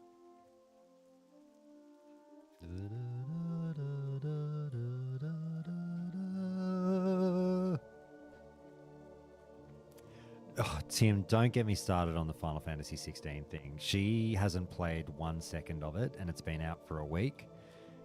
She was dying to play this game for 3 years. We talked about it so much. And I don't know, a bit of the hype is like she still wants to play, but a little bit of the hype seems to have dissipated. She's watching me play it. So, yeah, I'm enjoying it. We're about 5 hours in. Meow Furion says hello, honey. She says meow. What brings you here? Alone light your path. Is it cloudy outside? Yeah, it's starting to brew. So it's a good day to sit inside and game. Nice. So I need the webwood venom sacks. I can do that. Hey, Mr. Spider, give us your sack. Here's some.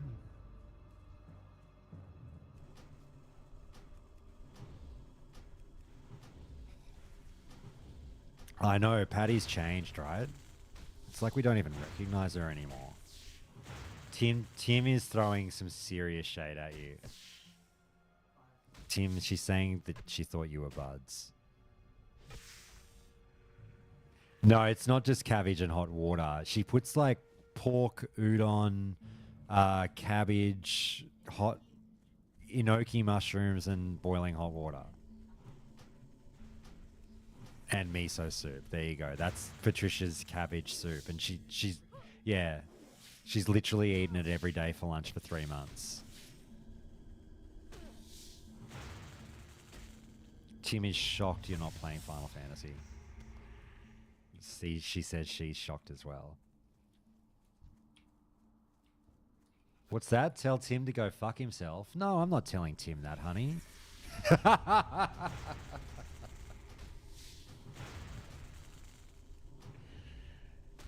Tim is saying, remember when we spoke at BlizzCon about Final Fantasy XIV for like an hour in front of Omar? Where is that Patty?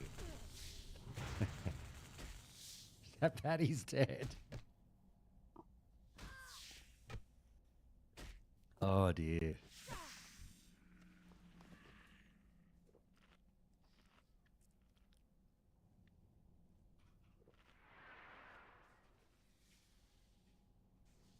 All right, so we're 18 minutes to the journey of we're 18 minutes into the journey of this character. We're gonna try and fly. Oh, that guy got a chest, you son of a bitch. If I die, I'm going warrior. That's it has been decreed. But I mean, what I'm doing with these characters, guys, is I'm trying to be a little bit more I wouldn't say I'm going to be more reckless, but I don't want to be as conservative as I was on my paladin. Realistically, hardcore is... I don't want to sound like a fucking cunt when I say this, but hardcore is relatively simple if you take the ultra-conservative approach. If you're single pulling, mob after mob, playing really safely, eating and drinking when you should, healing when you should, not, really being careful in your pulls... Hardcore, this is what I'm saying. My first hardcore character, I got to 39, no dramas, whatever.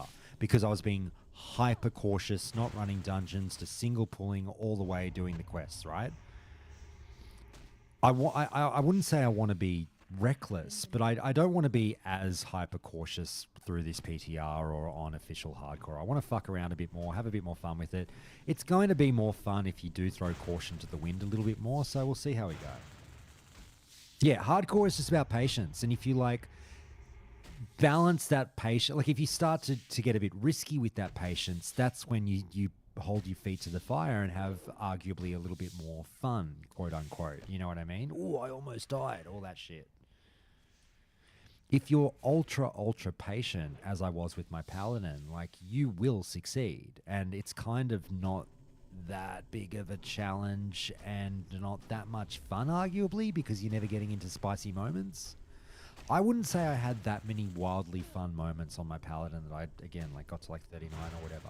It was all very conservative, very safe, very whatever, I'm just leveling. So we'll get slightly risque with these characters. That's why, I helped out that hunter before, and we died bravely trying to pull aggro from him. I hope he survived.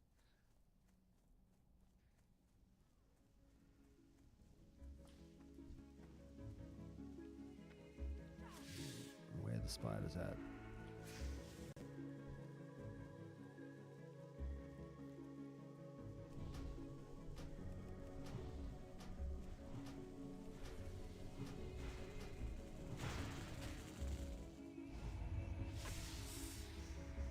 All right. Cool Magul.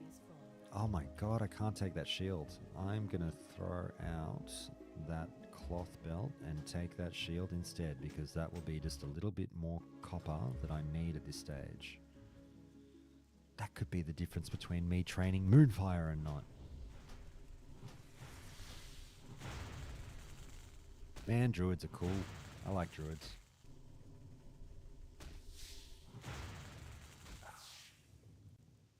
I'm so happy you got some more sleep. Oh my god, guys, we're under attack from behind.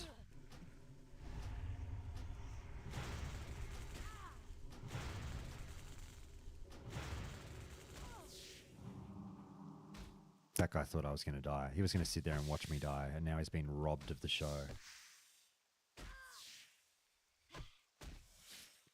I'll remember you, MILF.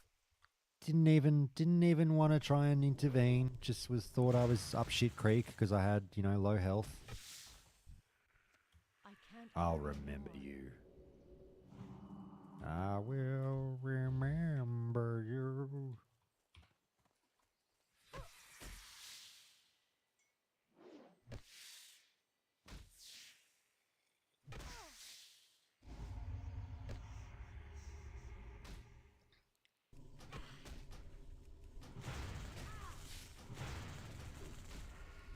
Extreme Emily. Oh, Extra Emily. Cool name. I like it. Oh, shit. That one's been tagged. What am I doing? What am I doing? We said no helping anyone else. We're being pricks.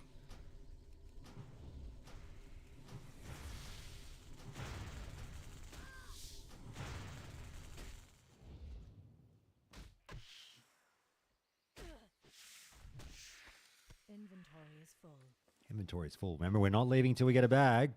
That's the rule. So, these bag drops have been put on notice. I can't carry anymore. Very good. Hello.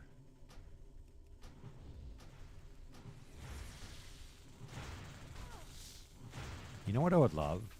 I want to know, and I'm sure there's a way. I want to have the game not make that sound effect of when you're spamming an ability and you get the tonk, tonk, tonk. Like, I fucking hate that sound Inventory effect. is full. I want it deleted from the game. Let's get rid of those, and let's take the shields. I can't carry anymore. Yeah, very good.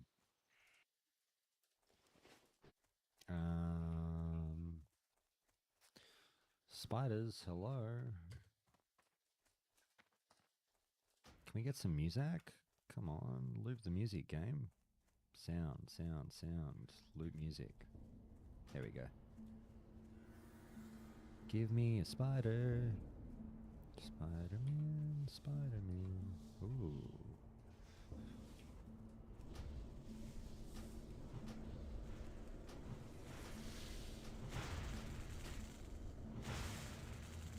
Oh, we'll be able to have a beer in an hour when it's socially acceptable. We didn't wind up having a drink last night. You did? When? Oh, yeah, before. I didn't get to have a beer. I feel robbed. We went book shopping last night for date night. And I think we picked up about a dozen books in the end. Oh, you fucking... I tagged it. Haha. So I was happy with my little haul. You were going to buy some beer today, but you forgot? Is it too late, Anton? Are the shops closed? Oh my god, that's a chest. That's a chest. That's a chest. We've got to kill this guy and get it. Oh my god, he resisted. Now someone's going to take it from me. No, that's my chest. Fuck off. Oh my god. But I'm going to have bag management issues. Come on, come on. Hey up. Alright, now just open this bad boy. Let's see what we can throw out. Get rid of that for sure. I Oh, can't hello. carry All that sweet, sweet grey loot. Hell yeah.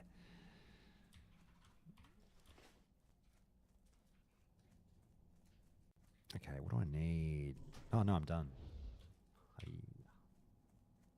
It's 1 a.m. and alcohol, sadly, is not available in general shops in Iceland. It's the same in Australia. Every time I go to America, I get so much, like I'm just flooded with jealousy over the fact that they're like just general stores have liquor. It blows my mind that you can just go to a fucking petrol station or your corner store in America and they have liquor. It is really outrageous. Wouldn't that be amazing? Oh. Anyway, one can dream. Our local liquor store is very close, but they're certainly not open, you know, till late. I've got to kill these fucking thistleborers. Where are they all? Oh, here. I do need to empty my bags as well, though.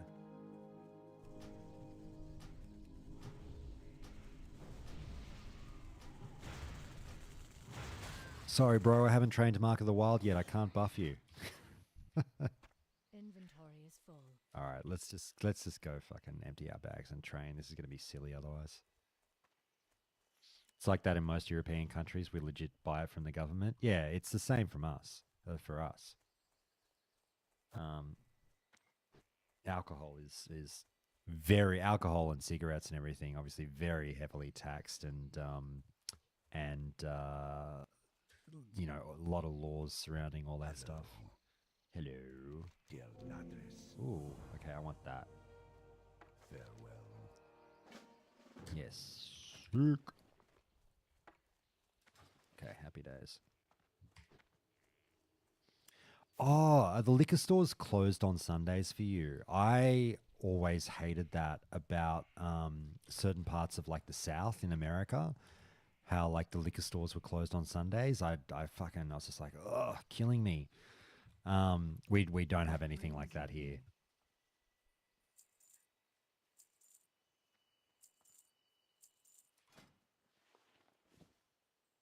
Boom, boom, boom.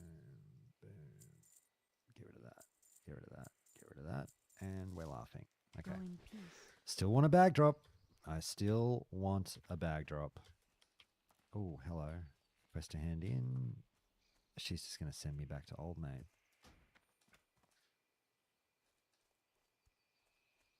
Got to get that moonshine. Have you ever had moonshine, Tim? I've never drunk it, but I mean, I've had like Brings you in. ridiculously high alcohol content stuff, but not quite like, you know, Everclear-esque. You have had it? Did it fucking destroy you? Oh, rubbing alcohol. I don't know what to say. What do I say? What hell guide me, Tim? How do I respond to this? Not literally. Okay, I was wondering if you literally meant in a moment of need, you took a pull on the rubbing alcohol. Hey, look, you know, alcoholism is a disease. We shouldn't laugh. It has an oddly sweet taste, really.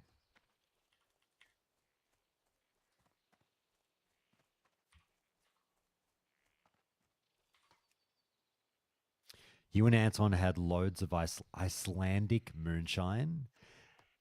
That sounds like just the concept of it sounds like the most alcoholic thing I've ever heard of. Like you look at it and it explodes. It's that volatile of a fucking, you know, product. Icelandic moonshine. I can only imagine.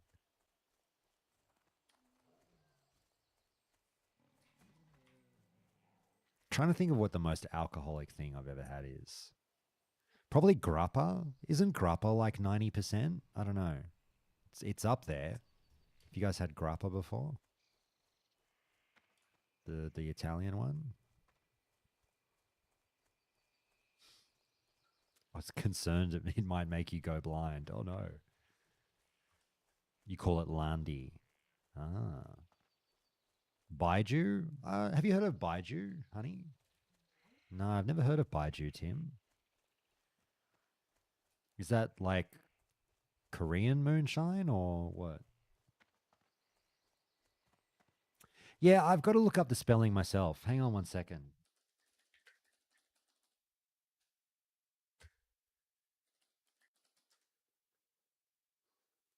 Here we go. I'll send you the link, Tim. It's the GRAPPA.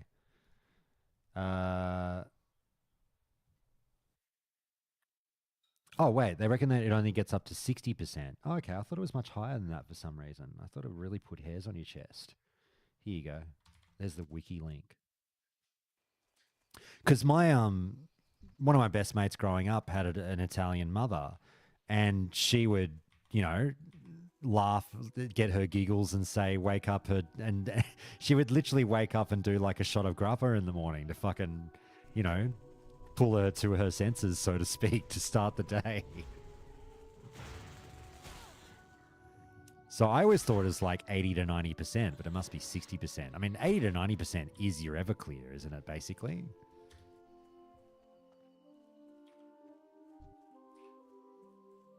Is sake only 12%? So basically it's just like a wine. I mean, obviously it is a wine, but like, yeah. Soju is 30. Really? I didn't know that. For some reason, I always thought soju was 20. I love soju. Patricia hates it. I thought you never want to drink soju whenever we go out. Are you kidding me? I love soju. Oh, sake. Sorry, you hate sake. Oh my god. Oh my god. It's like I don't even know you anymore.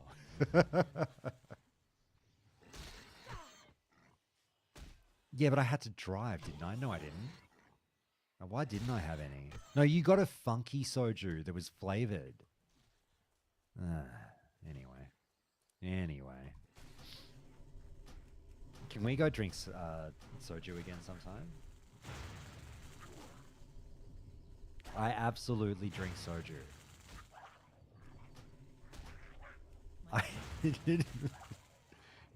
Damn it, woman! I am telling you, I love soju. Oh my god, the grief I am receiving. My goodness. I prefer soju to sake as well, but I still happily I will drink sake. I don't mind it.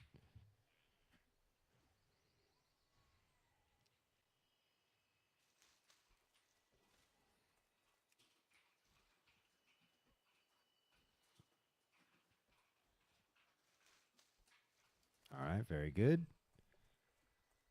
Now, that's the last one, and then we need to really kill some of these boars. 2 more.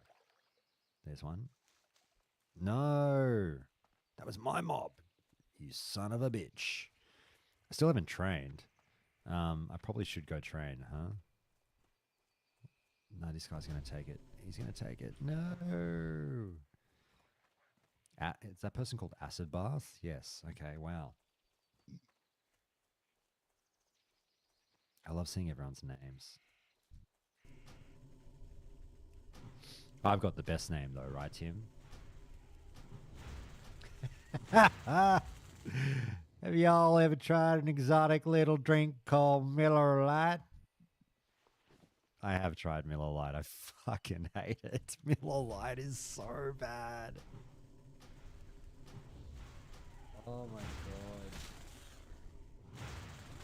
I'm sorry, in the rankings of like shitty American beers, I'd probably put worst is Miller, second is Coors, third is Bud Light, like the lights. I mean, I actually don't mind Budweiser proper. It's not great, but I don't like. I can drink it. I wouldn't like look at you funny if you gave me a Budweiser. But fucking Miller Lite is just piss water.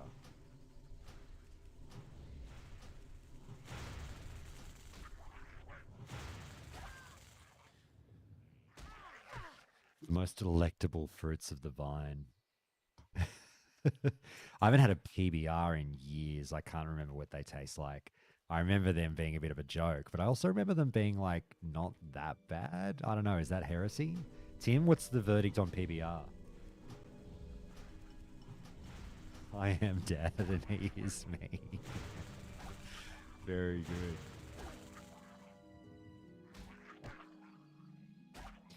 You'll be comfortable amongst the countdown audience, Iago. We are very much so the dad audience of WoW Classic.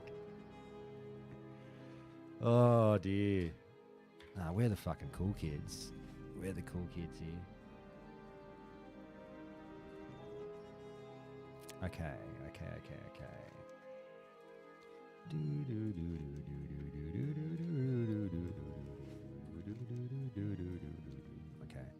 I'll go kill the mangies.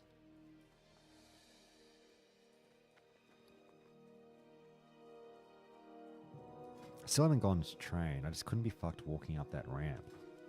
I hate that trip up the ramp. I hear every Simpsons reference on the cast and a part of it comes alive. Yeah, I'm glad, Iago. We're kindred spirits in that regard.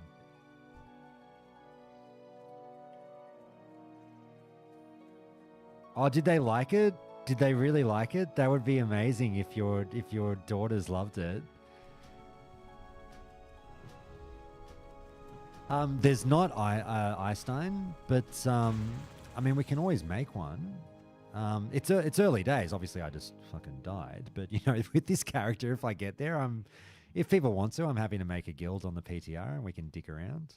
I don't know how much interest we get, but I mean, I do want to play with some of you guys. That's the plan. Is like embrace the global nature of the PTR. We can all fucking finally play together for once. We've got to make use of it while we can.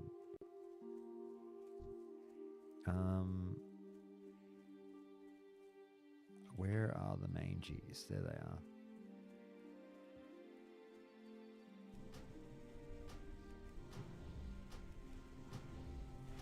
If we want to watch TV and I'm sick and tired of Bluey, we'll watch The Simpsons. Are your kids Bluey fanatics?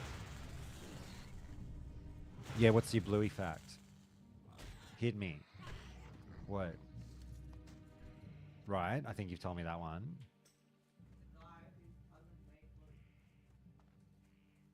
You work with the guy whose cousin helped make Bluey. Oh, what do you mean? So is there one guy, he's Bluey. He is Mr. Blue. Right. That's pretty cool. He must be a squillionaire. That's pretty crazy. Can we have beers with him at some stage? What? How could he shut down such a lovely request? He's busy being Bluey. Do you think he's like, does he do everything? Does he dress up at Bluey as Bluey at all the events? I have so many Bluey related questions as someone who's never seen 1 second of Bluey. Oh, everyone knows Bluey except for me. I mean, obviously it's a kid thing. We had this discussion last night, Patricia and I. Yeah, because we don't have children, we're a bit out of the loop a little bit with this stuff. But we talked about the Wiggles last night. And Patricia was blown away that the Wiggles started as early as they did. Because I was like, oh yeah, you know the Wiggles got their start in like the very early 90s. And she was like, no. And I was like, yeah, they've been around for fucking ever. And they were, a pop band in the 80s and then made the conversion and became absolutely like mega millionaires. Where are we? I legit believe that Americans are auto-hooked to Australian or English accents. I agree. Whenever I go to America, people are just like, wow, can you just talk a little bit longer? Yeah, any Australian opens their mouth in America, people just go like, whoa, that's so cool.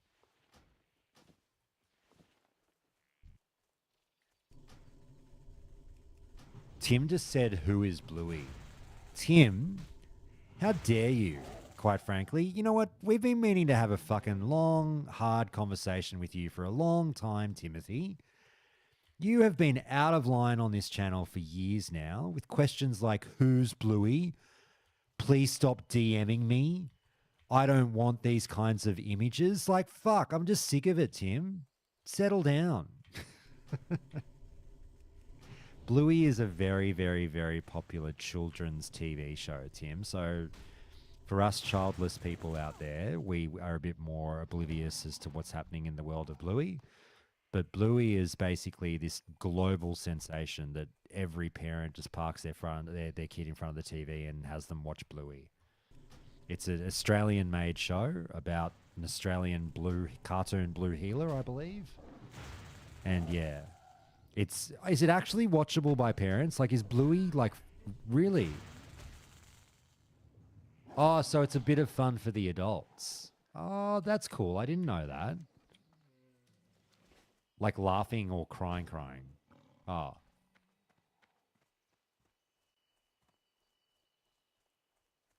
Oh, Tim says, of course he knows Bluey. I see. With tears welling up in his eyes.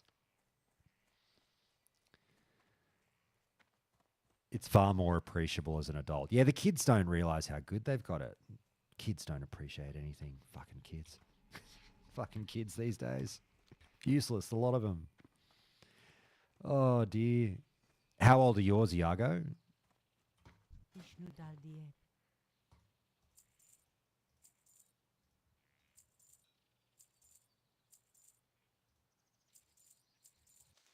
Goddess watch over you. 5, 3, and 1. Ooh. You are under the pump, my friend. I tip my hat to you. Well done. 5, 3, and 1. Can you imagine? Running around with 2-year gaps between them all. What brings you here? May the stars guide you. Denadris. Living the dream, mate. Living the dream. I hope everything's going well and you're loving life.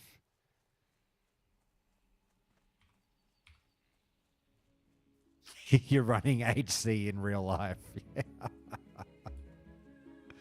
Oh, dear.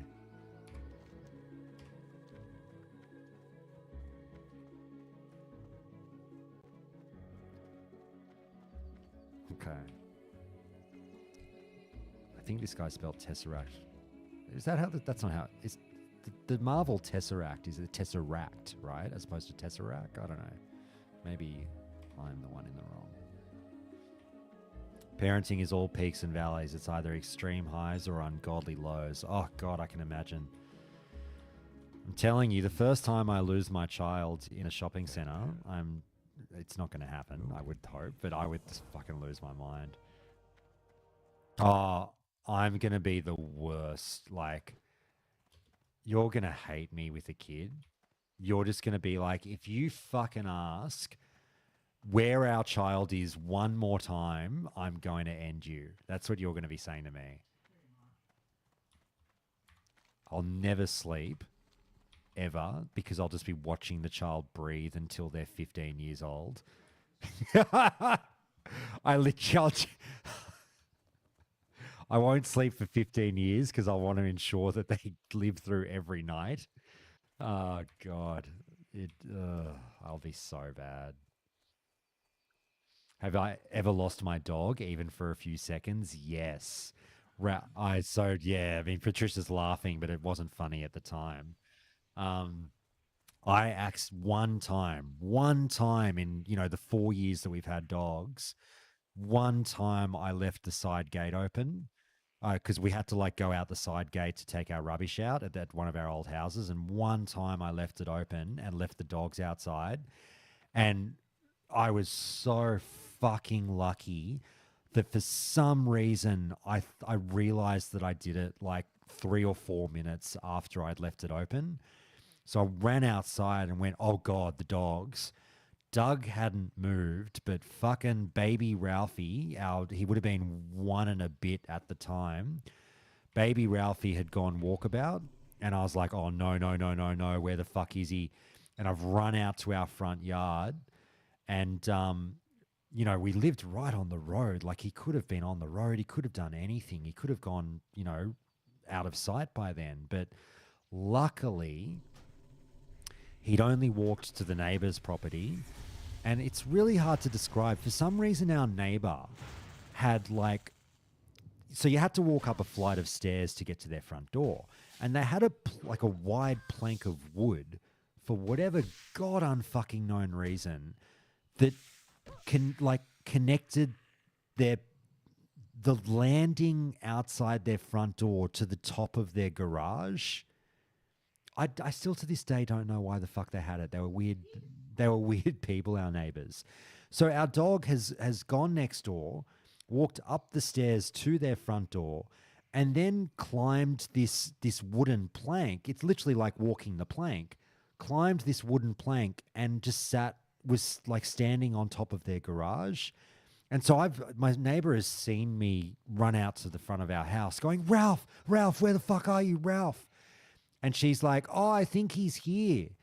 And I looked around and Ralph was terrified. He was shaking, so scared, just standing on the top of this person's garage.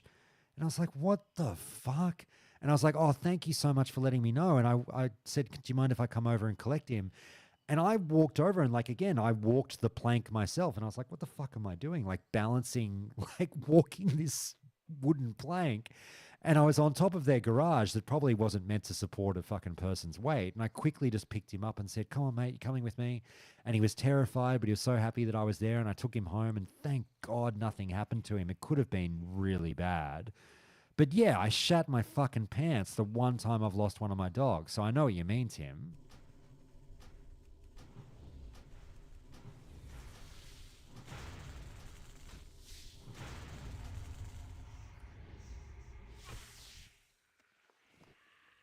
Orkinator, you laugh, but that's almost what you do. You always wake up when they roll over. Yeah, I can imagine.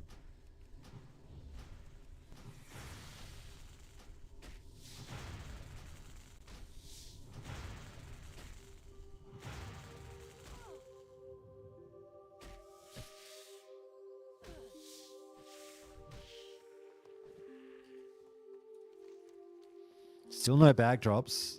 We are not fucking leaving until we get a bag. What is the drop chance? Is it like 2%? It's got to be like... I thought it was like 5% drop chance on mobs in the opening, in the starting areas to drop a bag. I could have sworn... Like, maybe that sounds way too high. I could have sworn that was it.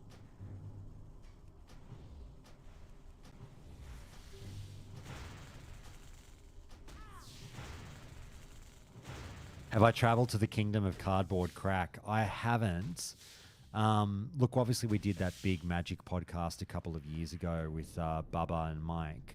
I'm not a Magic player myself, and I've not really been tempted to step into that arena. I did see the news this morning about the One Ring. I know all about it. It's been found with the $2 million price tag. Very, very fun, interesting news there, but no, not a Magic player myself. What about you, Iago? You're jumping back into Magic and Heroes of the Storm now that you're a little bit burnt out on Wrath. Yeah, Tim, look, check it out. Google it. Fun little story. It's been found. It's been authenticated. It's been found. It's been graded. Like, this guy's gotten a lawyer. The guy who found it was all fucking over it. He's done everything, you know, ticked all the boxes, did all the right shit. He's now got something apparently worth $2 million in his hot little possession. And it's in a glass case. It's got whatever the 9 out of 10 grading is from the authority that grades those kinds of things. And he is good to go.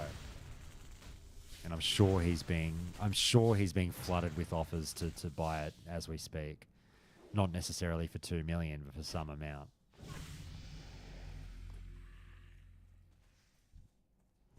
Really, I think that was really cool of them to do that. Really, like, fun, engaging, activity, the Willy Wonka style. Yeah. Yeah. Yeah. Yeah.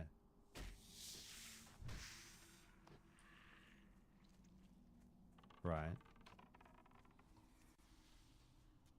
Oh, Patricia's asking, so the hypothetical, if you couldn't hear just then, Patricia's hypothetical was if you found the One Ring and you were getting contacted from Magic players to buy it, with offers to buy it, but then you had Snoop Dogg call and offer to buy it, would you be more compelled to sell it to a Magic player or to Snoop Dogg? So the question, I guess, is effectively, can that be, any high-profile celebrity or just Snoop Dogg?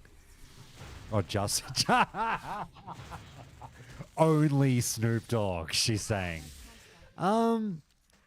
Is the money the same?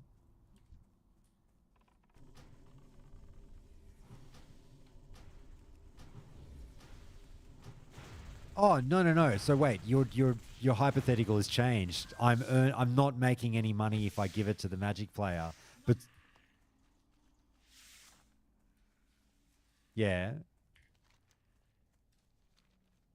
right, right. Oh, are you saying what? Be wary, even if they made the offer that they'd have the cash. I'm not sure what you mean. Am I just scared of being paid?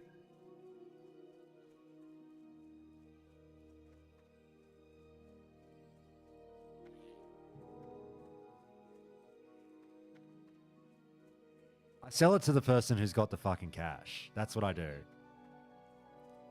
Why would they get a discount just because they're a Magic player? I've got something that's incredibly valuable. Why the fuck would I be like, oh, mate, this thing's worth 2 million, but because you're a Magic player, you seem like a good guy, I give it to you for fucking 10K. Yeah, fucking oaths. And as Yago is saying in Twitch chat, in YouTube chat, mate, if Snoop Dogg calls, I answer.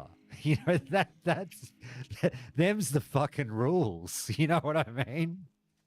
I am listening. Goodbye. We are a Snoop Dogg household. Oh, how funny.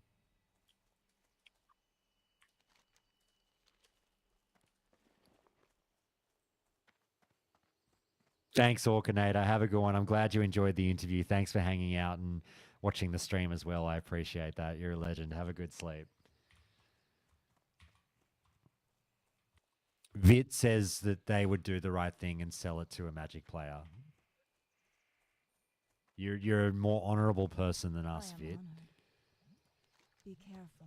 Goddess watch over you. No Magic the Gathering player would ever use that card, says Tim. Well, but here's my weird question. Does the card actually do anything? Because its text is obviously Elvish. Like, isn't it?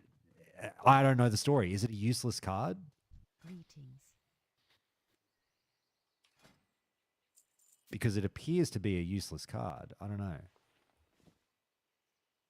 Or do they already say, oh no, if you use it in competition, it actually does this? I don't know. I thought it was just for the funsies. Do you? Do you though? Patricia reckons you get to summon Sauron with it if you use it in tournament play. Asha Selah. It does do something, Yago's saying. It's actually like a real card. The 1 out of 1 is... So what does it do?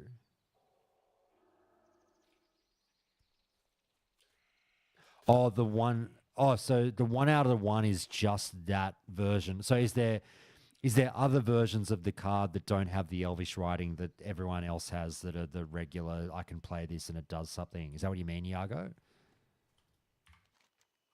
And this special edition was just the only one in the world. There are 4 treatments for the card and they are seeing play in Modern. Gotcha. Oh, well, fucking Yago's all over it. Yago's a MTG master.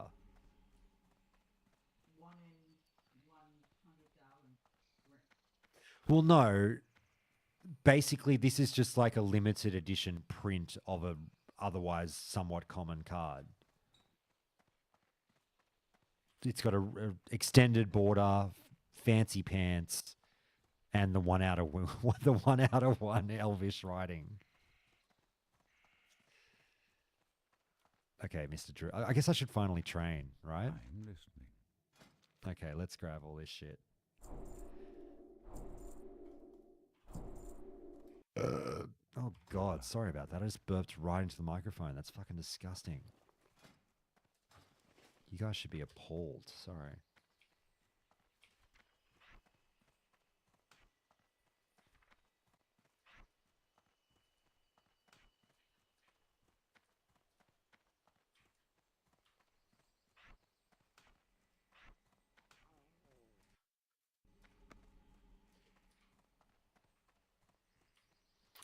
You know what? I just realized I didn't even rejuve when I died. God, that was dumb of me. That was a really, really dumb death the more I think on it. Ugh. Oh, well. Oh, fuck. I didn't go to the quest giver up here. Oh, my God. Patricia just did a massive burp. Too much cabbage? All right. You invested your free time in virtual and cardboard dragons. Hey man, whatever floats your boat. I love it. I could have done something useful in my youth, like learning engineering or a new language or become a decent person. But instead, you went the route of magic. I love it. It makes you immune to anything for one turn, then lets you draw extra cards at the expense of losing life. Really? So that's pretty OP, I'm guessing.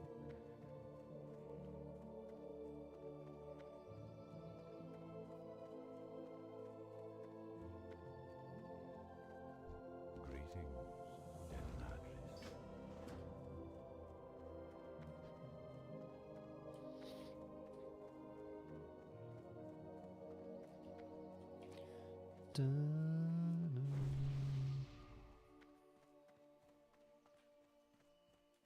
Do you reckon I can jump down there and survive? No, I don't think I can. Let's be safe. Flodgers. Floyers. Oh, it's 23 minutes to beer o'clock, everyone. Actually, I don't know how much I do feel like a beer, but I don't know. I feel like one at some stage.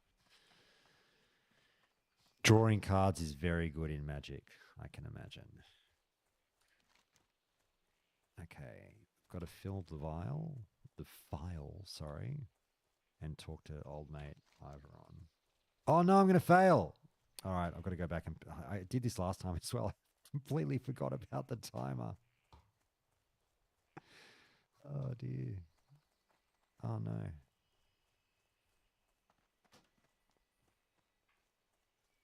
I'll pick it up again. Hey, skill unit, it went really, really well. I would like to think. Everyone said they were really happy with it, so that's good. Brian gave phenomenal answers. We got a lot of insight into just some stuff about the making of Classic that we didn't know, which was really cool to hear. Look, a lot of people wanted me to ask him about / grill him about the botting situation and everything. I didn't ask those questions by design. I know what, number one, we have literally asked those questions of Brian before. Number two, we have literally asked those questions of other Blizzard Classic team members before. Number three, the answer is not going to change just because he's not on the team anymore and doesn't work for Blizzard anymore. People were wanting the big gotcha moment of like, now we'll get someone to spill the beans about the evil financial practices of the Classic team. It was never going to fucking happen. If I had have asked that question to Brian, the answer would not have been, well, Josh, let me fucking tell you. Absolutely, we've been fleecing our customers for years, and we, advocate for bots in the game, and they give us more subscriptions. Like, it was never going to fucking happen. So I just didn't even bother. I hope that makes sense. I know a lot of you might see. I haven't checked Reddit, but I would guess that some fuckwit will put up on Reddit. They're like, Josh did a fucking shit interview. He didn't even ask him about the fucking bots and grill him on that shit. Can you imagine? It's like, it's just not quite how it works. You know what I mean? I know it's funsies to go into that stuff at times, but it's just not the way it's done. Funsies. I am honored. Till next we meet. Good luck, friend. But yeah, I mean, I before we started recording, I did lightly broach the issue with Brian, and he isn't a broach when you're going to bring up something. Broach. I'm going to broach the topic. Broach. No, I know what a broach is. A broach. Sorry, I'm saying it wrong. Broach, not broach. You know what I mean? I'm going to broach the topic. Yeah. Okay. All right. Fuck me dead. It's getting the fucking third degree from the missus over here. Jeez. But yeah, he very much so in what he told me before I started recording, it sounded like we were just going to get the same answers as before, so I didn't fucking bother. And that's fine. That's totally fine. That didn't bother me in the slightest. And I wasn't really planning on sort of going there much anyway.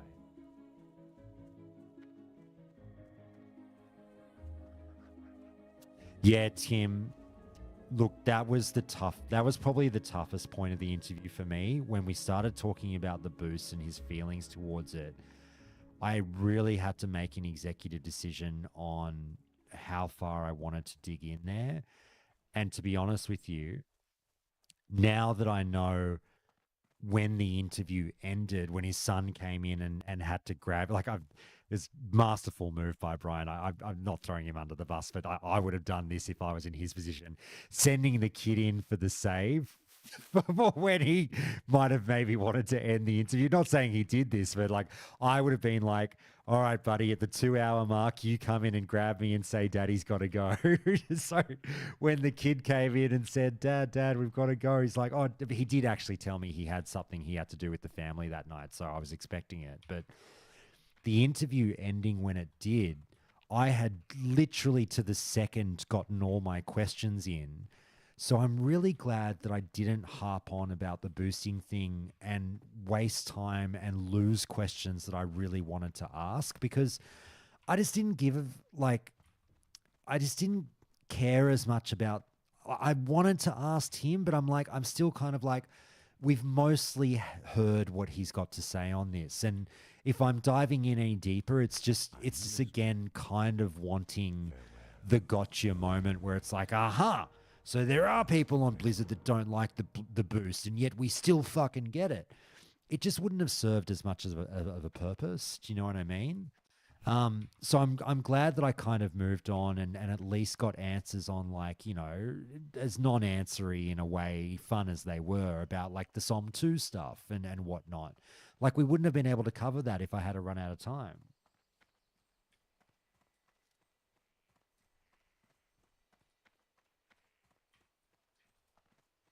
Oh, in reference to what he's working on now? Yeah, I know what you mean.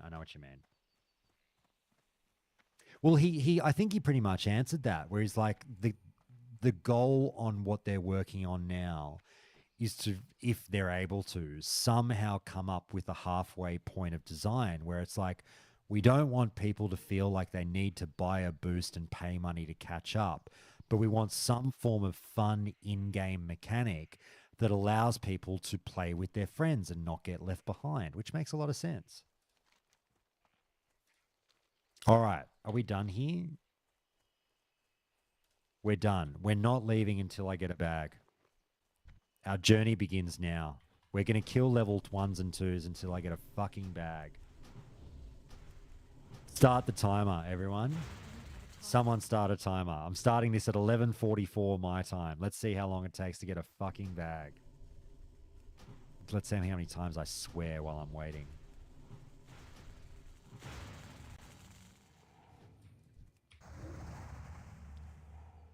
Ooh, I need to start combat macro on the old Moonfire.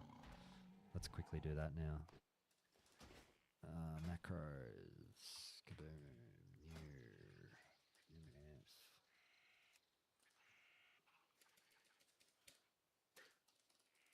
Moonfire. Happy days. Okay.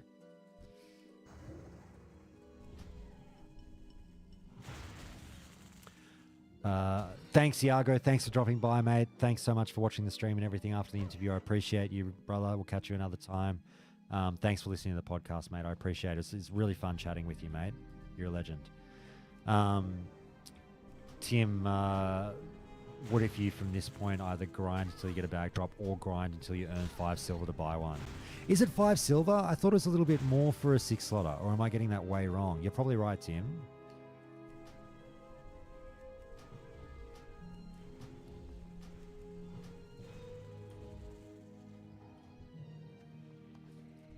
I just want to see how cursed of a run it is. It's 5 silver? You've already bought 2? Oh, well, fucking la-dee-da. We can't all live in our ivory towers like you, Tim, with your 10 silver.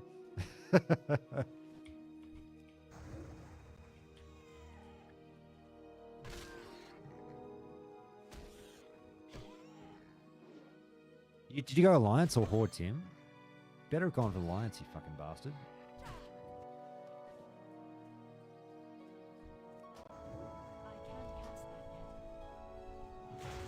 I can't cast that yet. Indubitably.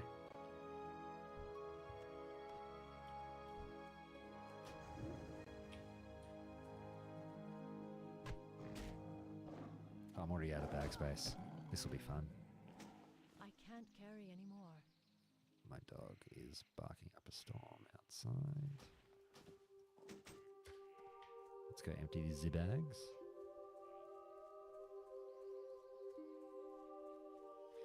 I'm grouped with this crazy warrior that pulls everything when both of our bags are full. Isn't it frustrating? Like, having full bags has got to be...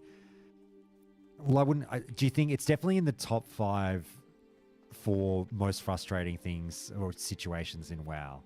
Having full bags and being nowhere near a vendor and in the middle of questing. It fucking sucks. Okay, wait. No, that's no good. Nope. Do I have 5 armor on the back? Yes, I do. Get rid of all of this shit. 18 armor. Yep, no, we're good. Get rid of all of it. Put that there. Okay, back to it. The hunt for the bag continues.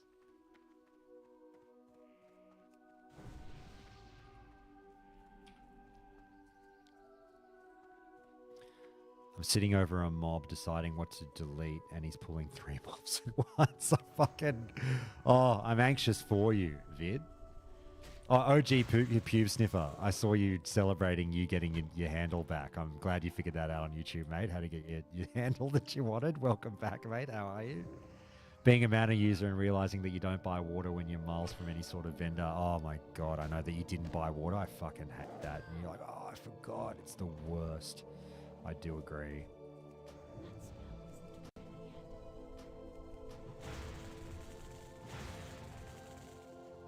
Come on, man. Like, what is the drop rate on a bag? I've got to look this up. Young Thistlebore.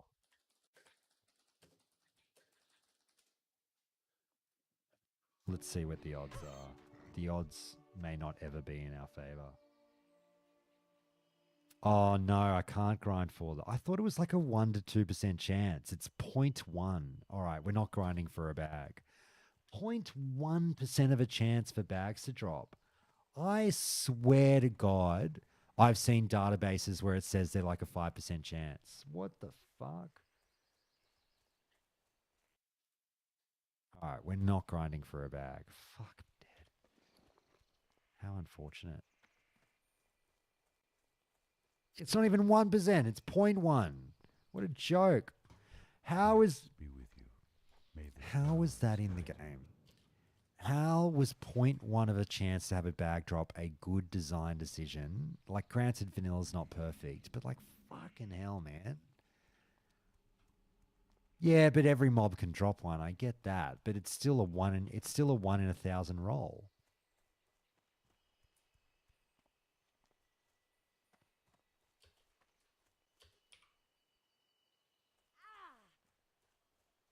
How lame.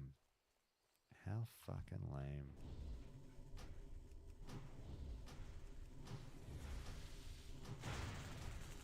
Well, here's the good news. We're pretty much back to where we were when we died, almost. We're going to ding 6 soon, and I was only level 7 when I died, so it's not that big of a deal.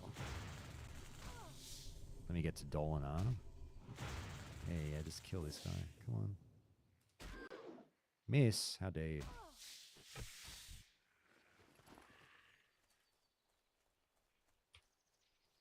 And I'm going to have to go and get mining again at some point. I won't do that just now. I don't know if there's too many mining nodes around here anyway. Hey, we'll get this quest. Hello, my favorite guy. Now what? How's the factory? It must grow. Patricia loves Factorio. I don't play Factorio, but she's fucking obsessed with it.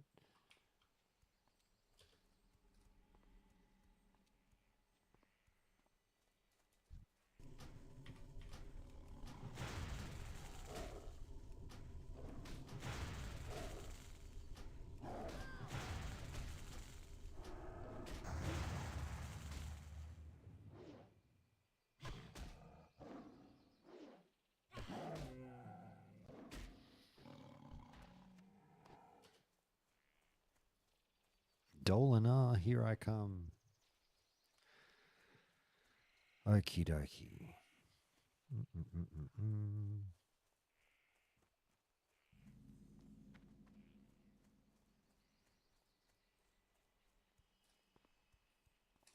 Kaboom. What brings you here? I really, really wish that fucking Leatrix Plus was working. I hate not having like the auto accept thing. Kills me. Let's go to the first aid trainer as well. Hello. I am listening. Oh, there's that dude Melf that wanted to watch me die before. How dare you? Ashar Fela. Ashathala, yes, yes, all that.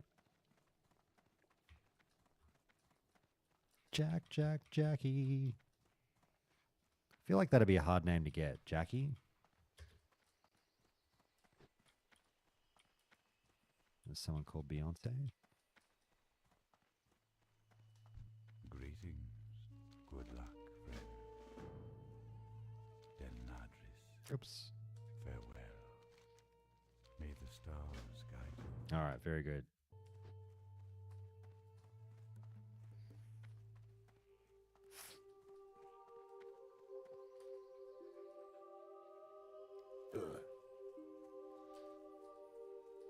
Ooh, here's a quest. Let's get the road to Darnassus. Very good. Goddess bless you. Okie dokie. Set our Hearthstone again. Do all the stuff that we did before.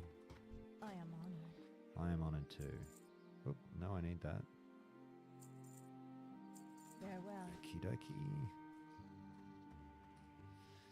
Easy peasy. Lemon I am squeezy. honored.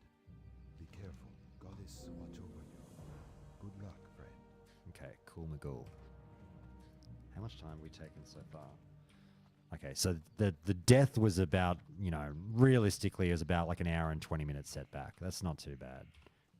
Not too shabby. I can sacrifice those 80 minutes. That's all right. Go in peace.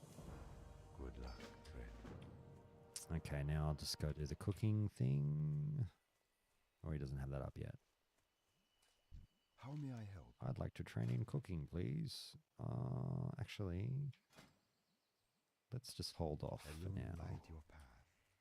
So I need that silver. I need that one silver.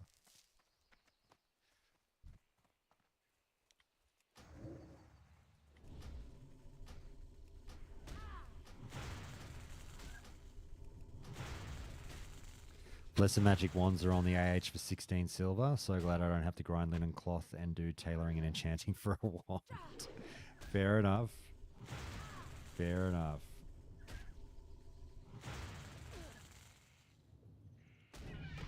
Ding-a-ling. All right, now let's go get thorns. Please.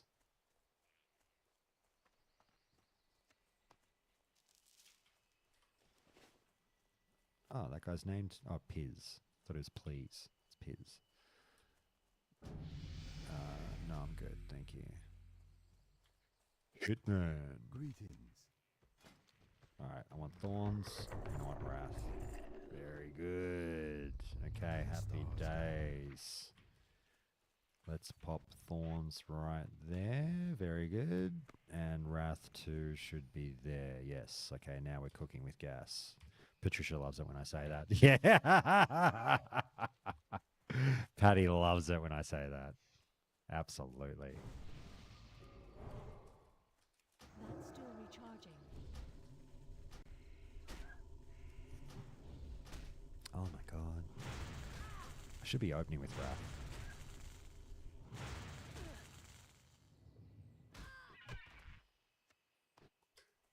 Okay, now we're good.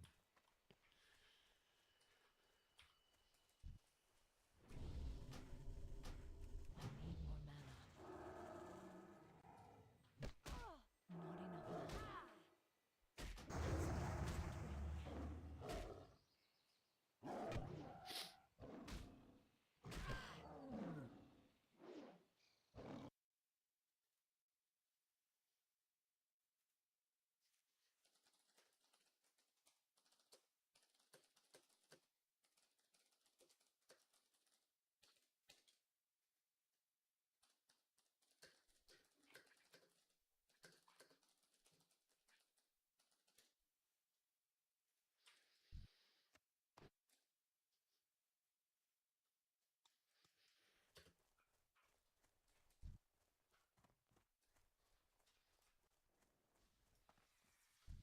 I was just talking to Staunch. I'm so embarrassed now. That's the one blemish on the interview was my fucking ignorance in not realizing that I couldn't ask Brian about anything about the Microsoft merger. I was so embarrassed when he pointed out, like rightfully, he obviously pointed out, Josh, I can't answer. That's the one thing we really can't comment on, you know, current or former employees. It's got insider trading ramifications. And I was just like, oh yeah, of course he wouldn't be able to talk about that. Fuck, I felt like such an idiot. I was doing really good and felt really mature and professional the whole time, and then asked the dumbest fucking question last. God, I feel bad. Yeah, good one, dickhead. Exactly. I can't cast that yet. That spell isn't. Oh, we've got two here. All right, let's see how this goes.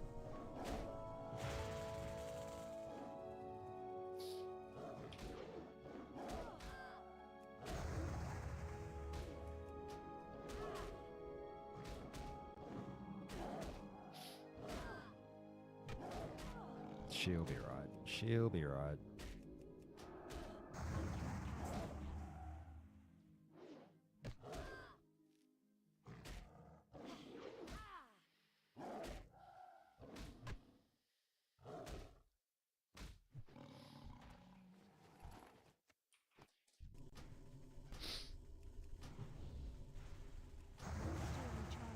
Oh, crit. Huge.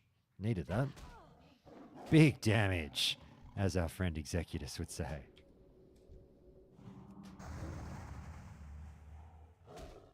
Do I ever need to be killing these guys? Yes. No, I've got everything I need. Okay, I can move on. I'll go fill the file.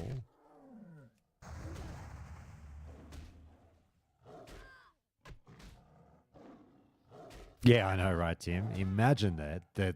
The fucking controversy. Imagine the headlines.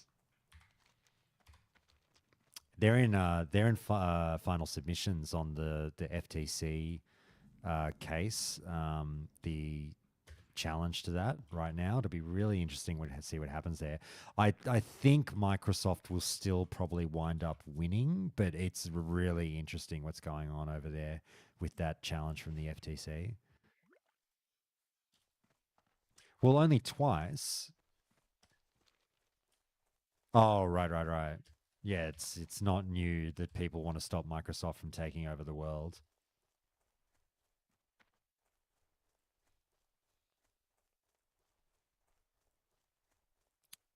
Oh, thanks, Sour Mouse. Yeah, I mean, I try to sensibly push my interviewees. So like I would like to think I've got a pretty good grasp of things you can and can't ask. And I you know, I guess I just forgot with the Microsoft question. But yes, I mean, it's no harm, no foul. It's always worth a shot. And, you know, Brian didn't care. He's like, man, it's fine to ask, but I can't answer it.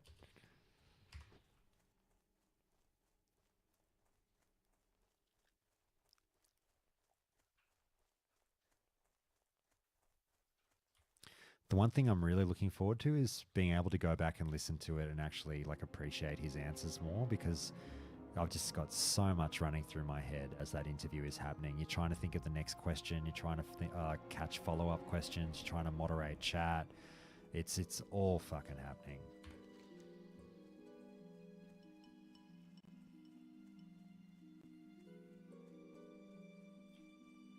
All right, oh shit. We are not going to die this time around, all right? That is my promise to you. We're not grouping with anyone. Everyone can go fuck themselves. I'm looking after number one, all right? And that's me. What's the Simpsons line? Nobody looks out for Surly but Surly. Sorry, Surly. Or something like that.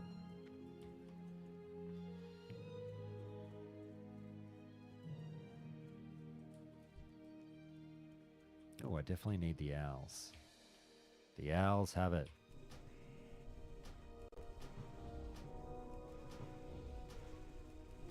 Can I just say, honey, I am so relaxed and I'm having such a good time. Thank you so much. I am relaxed for the first time this week. I had a hell of a week. Because it's just nice that we can chill out like this. No.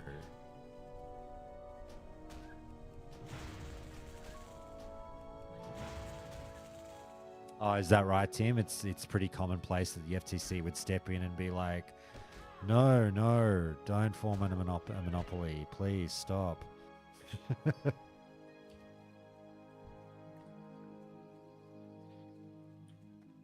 Oh shit, I've got a lightsaber on me. Hello. I need to zoom out more. I'm picking up a lot of aggro that I'm not expecting because I'm playing zoomed in, which I don't normally ever do. Not enough mana.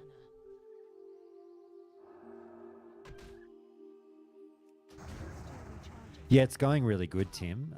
It's funny, I was telling the story yesterday on stream where I was like, management pulled me into the office at 5:45, you know, yesterday afternoon on a Friday afternoon at the end of the week.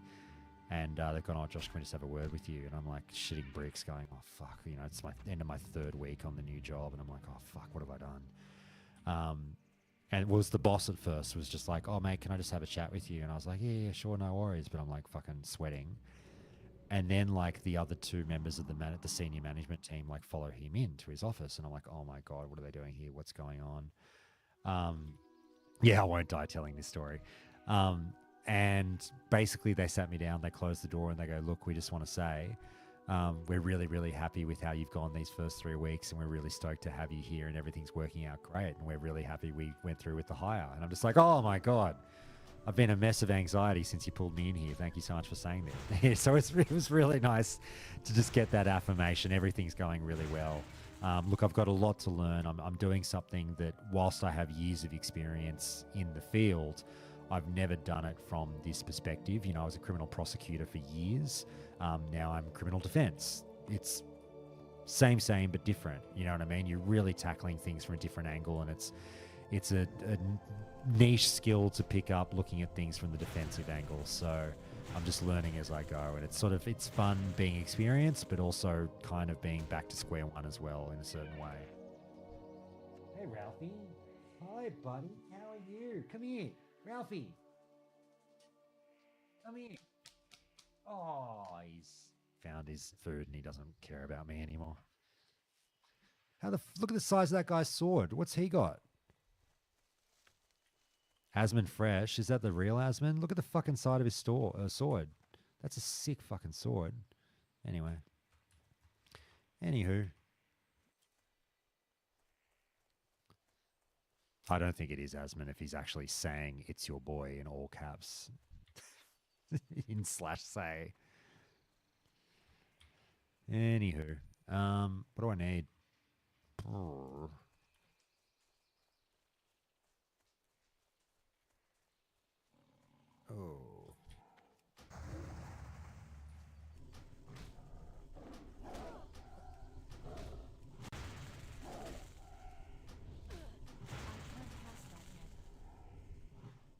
Oh, that's awesome, Tim. That's great to hear. I literally did the same thing as well. Yeah, like took my what we would call what you call a deposition. Took my first one of those the other day. It was all a bit of fun to do.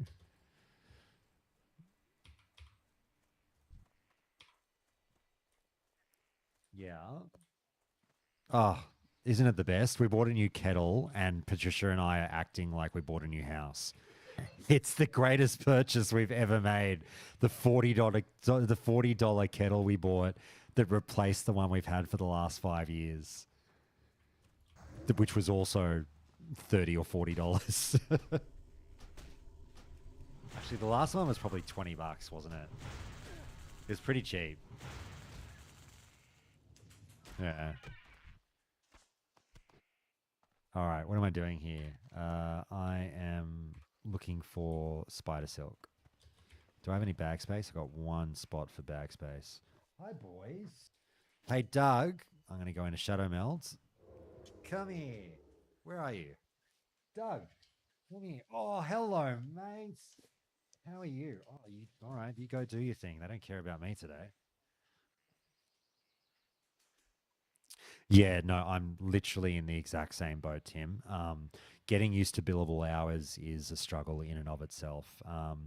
Really, being mindful not only of just, recording every time you do anything and fucking slapping someone with a bill for it if I, cough, um, but also like needing to keep up. Like, I don't have to do this as much right now because I'm brand new. They sort of said to me, look, we're not as concerned about your billables. We're teaching you, some new skills on the defense side of things.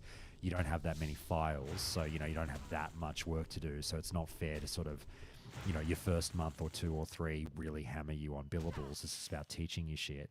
But eventually it will very much so be. I'll have a weekly quota, a monthly quota that I have to meet, to make it worthwhile for them to have me on board.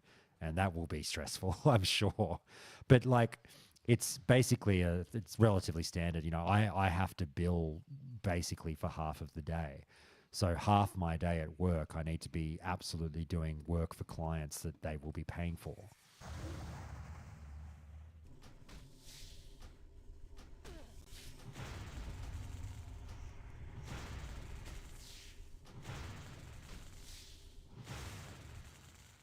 Inventory is full.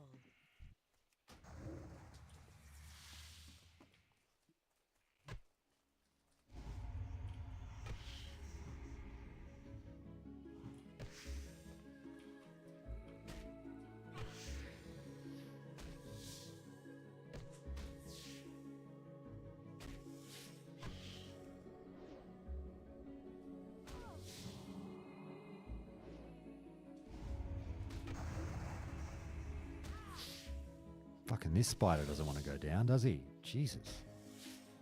Oh my god, dodge. Far out. Ridiculous.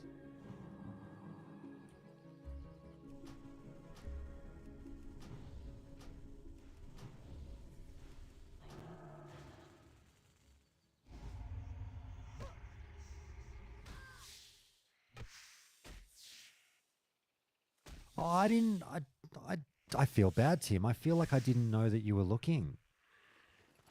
How long's that been the case? I feel like we wouldn't have talked that long ago about you still doing your thing you were doing with the production company. Inventory is full.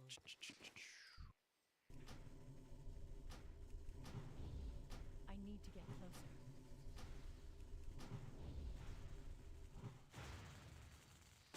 Oh, of course, the strike. Yeah. I'm with you now. Of course. I can't carry anymore. It's kind of playing havoc with you, is it?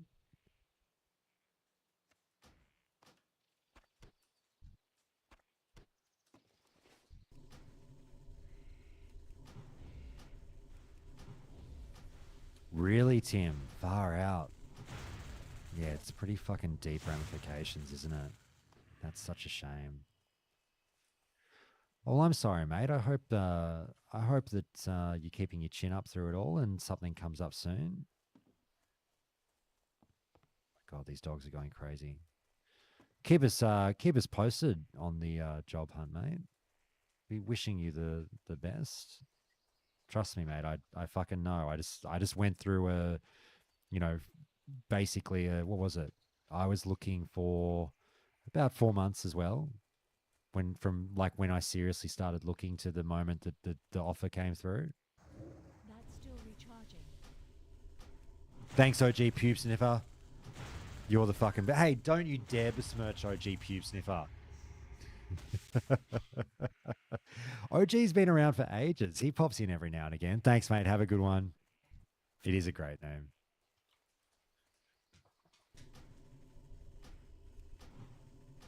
It is too far away.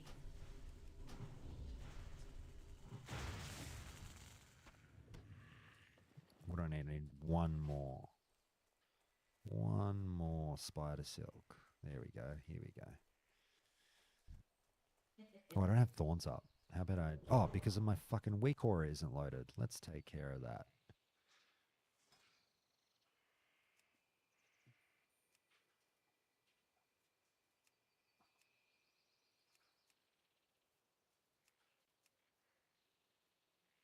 right, very good.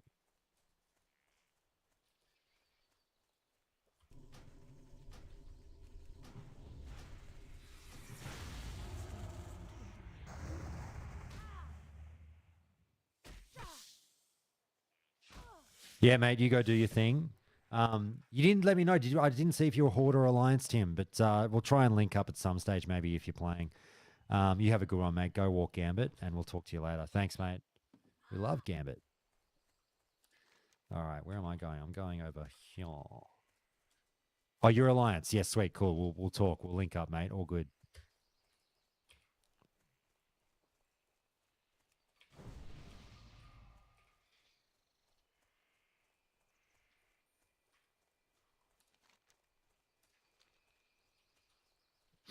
All right, I probably should. I am being very reckless. I'm not paying much attention. Gambit says hi to Patty, but not to me though, which is weird. Oh my god. I'll remember that, Gambit. Wow, you think you know a dog?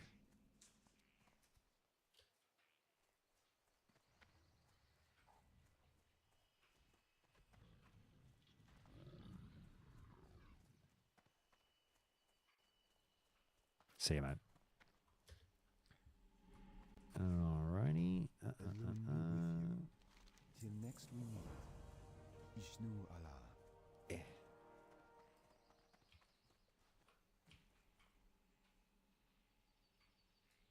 Thank you again, Knifey Spoony. You're welcome. Can I assist you? Be careful. Alone be with you. Goddess watch over you. Okay, let's fucking rock and roll.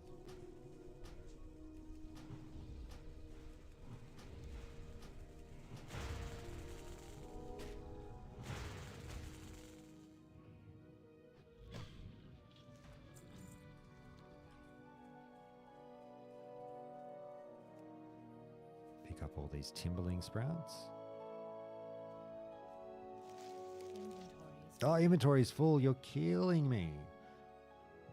Let's get rid of the cracked eggshells.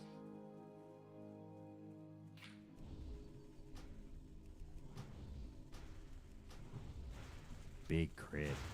You'll love to see it.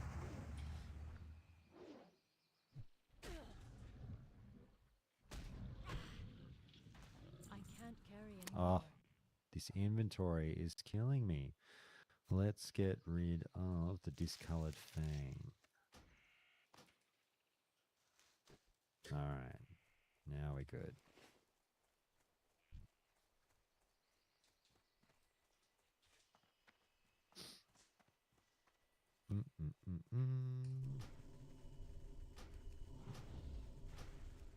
Honey, can you just do me a favor? Can you check how to change the name of a YouTube stream while you're live?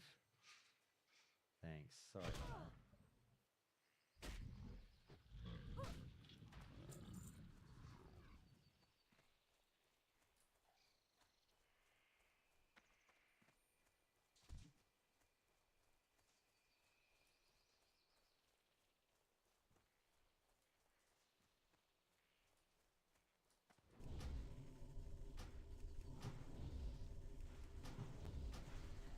Oh, really? Oh, it's not a big deal.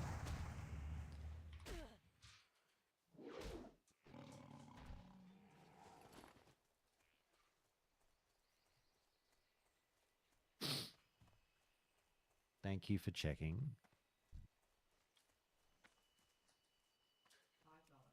Yeah, I was going to say, what do you charge for that service? I can't just pay you with a kiss on the cheek? Oh my god. Cash only. No card. Wow. Inventory is full. Inventory is full. Elun adore. Not for much longer, it's not. Oh my god, the malachite. Never sells for anything, so let's just get rid of it. Let's get rid of all this shit. I need a bag so fucking badly. Anyway, let's now pick up cooking. Greetings indeed. Branches cook. Yes. light your path. Yes, I would like to Till pick up next that week. quest. Small spider legs. I've only got 3. I am listening. Okay, I need May to the stars cook. guide you. The eggs. So I need the mild Hello. spices. Be careful. Very good. Very good.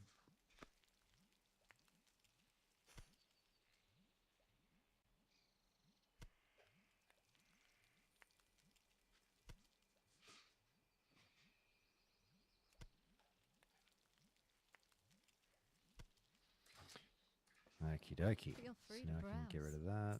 Pop that in there. And these are all quest items now.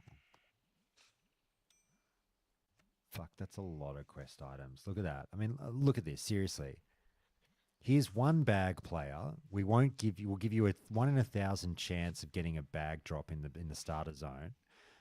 You've got no money, and here we'll give you all these quests that will now take up what 4, 8, 11 of your fucking 16 bag slots. Jeez, it's just come on, Good luck, friend. so bad.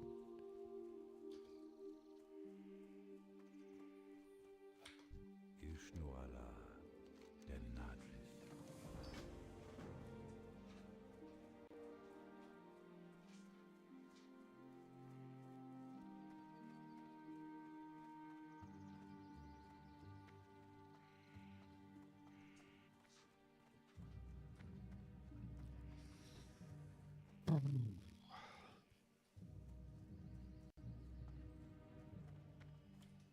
How may I help?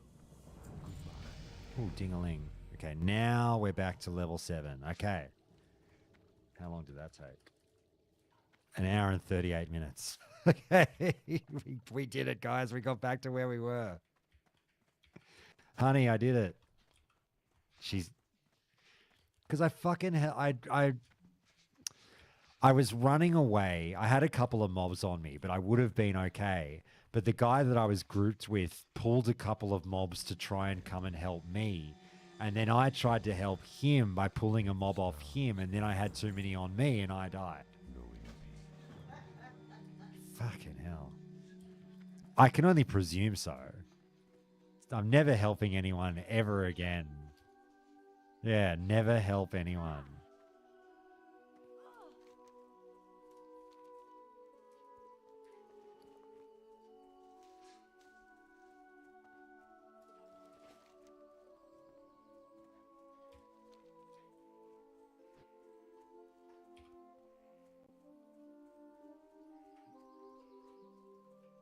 Are you having fun though? Oh, good. I'm glad. I'm gonna eat that pizza. Oh, wait. We said pasta. Should I eat the pasta or the pizza? Oh my god. Well, I'm saying, what do you want? Are you done for lunch? Oh my god. Okay. Okay.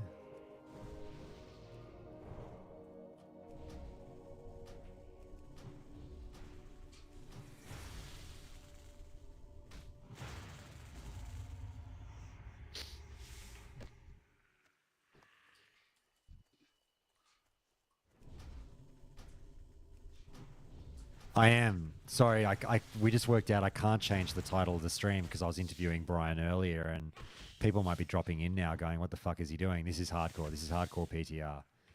So, yeah, speech looking guy. This is exactly that.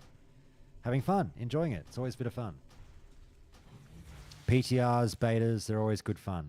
So we're trying to figure out what how everything's going with the new rule set and if it's fun. And it's it's fine. It's basically a fresh server. There's people running around everywhere, and it's great. It's basically a fresh server. It is a fresh server, I guess, if only temporary because it's a PTR. Okay, what do I need to do? Oh yeah. Oh yeah, go back to where I died before. Did Nixium die already? Like me.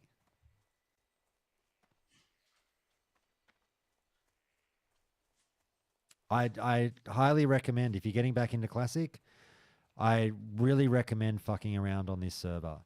Um, Everyone from all over the world is on this one server. It'll be a bit of fun if you're okay with hardcore.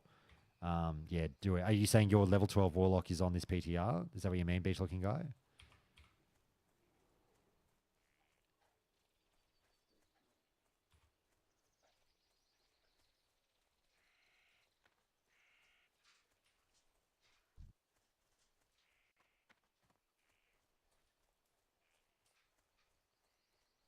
Oh, on Era. No, Era's fun as well. Go nuts on Era. I'm a big proponent of people rolling on Era. So you've done good there. You'll have fun.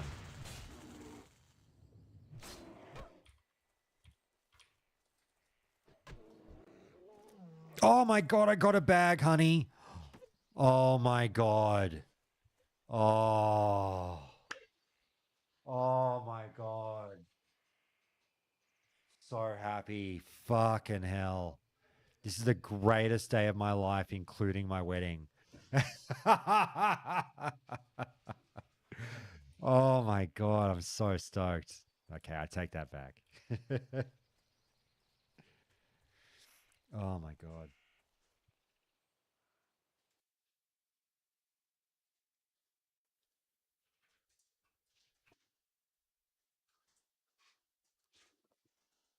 How do I do this? I'm trying to get a clip.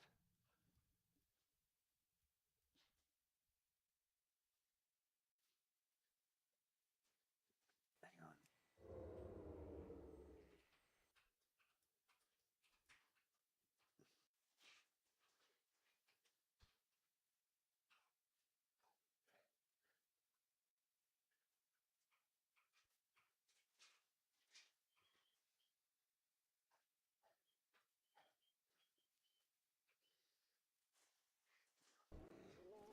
Oh my god, I got a bag, honey.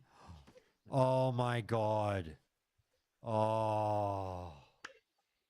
Oh my god. So happy. Fucking hell. This is the greatest day of my life, including my wedding. All right, perfect.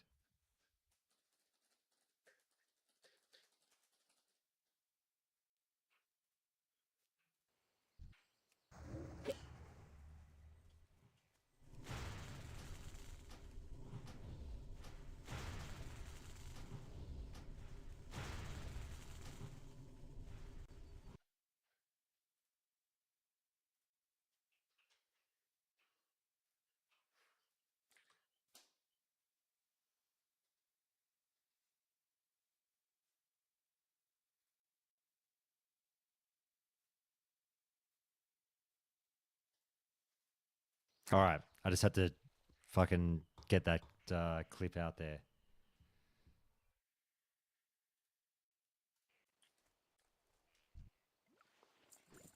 Oh, healing potion. That is very handy. It's all right. Well, the last character was cursed. This one's not. So now we're happy. Very good. Yeah, very no. Good job, everyone. We did it. This character is the one.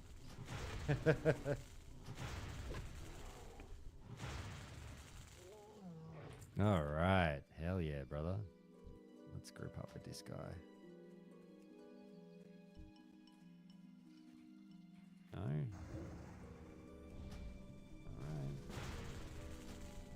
I can't cast that. Is this guy gonna fucking thank you? Wait, what is he doing? Oh, thank you. I was gonna say, like, please pull the one off me that's killing me. He helped me a lot there. Thank you, thank you, thank you. All right, let's do this. Good job, good job. Thank you, thank you, thank you.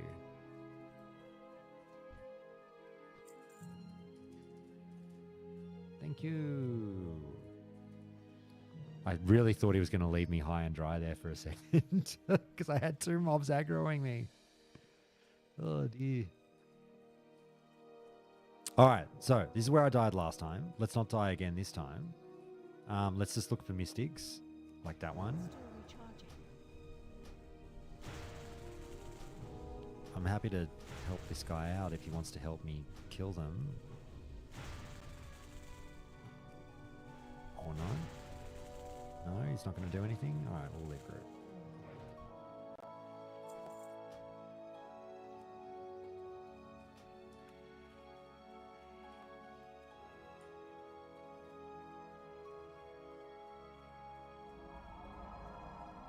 Okay, are you gonna help me? Do we re-invite? Are you leaving? Are you staying? What are you doing? Oh no, we've already got him. This is dangerous territory. We just need the mystics. There's one. Come on, go, go, go, go, go. Go, Josh. Go get it. Go get it. Go get it. Yeah.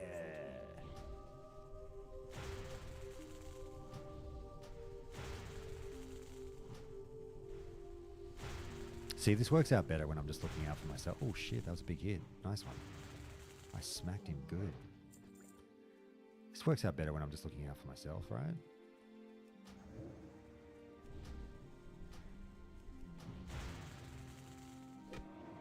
Yeah, it was a little bit close. I mean, I had my healing potion and everything, so I wasn't too stressed. But I'm glad he took the stress off me by actually pulling Ferocitus. I just thought for a second I was going to sit there with two mobs aggroing me with this guy in my party looking at me. So I'm glad he stepped up to the plate. The worn leather gloves. Yeah, I think they're better than what I was wearing. Yes, by one armor. One whole armor. I can't cast that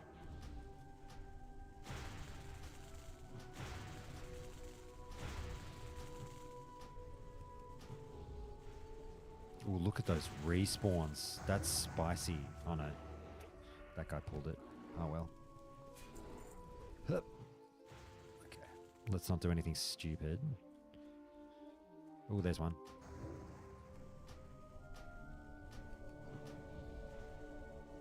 He can follow me over here, quite frankly.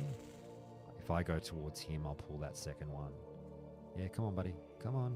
Very good. Oh, wow, he's got some range. Did you see that? We're right. It's okay. It's all okay.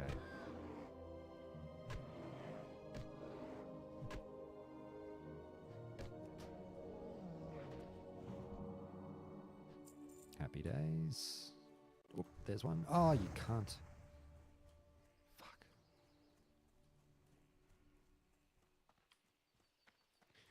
It's too far away. Oh, let's just kill this guy in the meantime.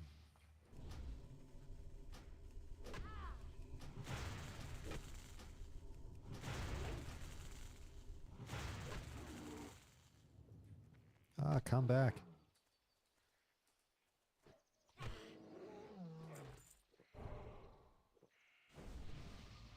Oh, did I not have thorns? Oh no. He just refreshed it.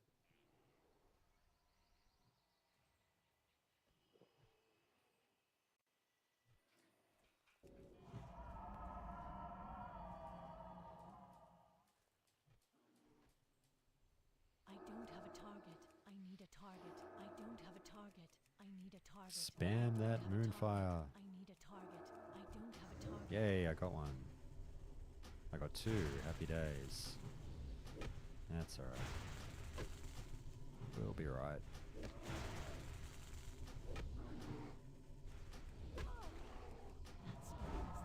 Okay.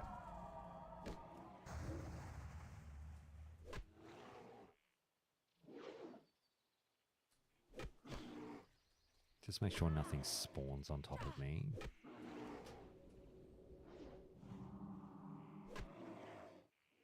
And we'll be right. Yeah, we're good.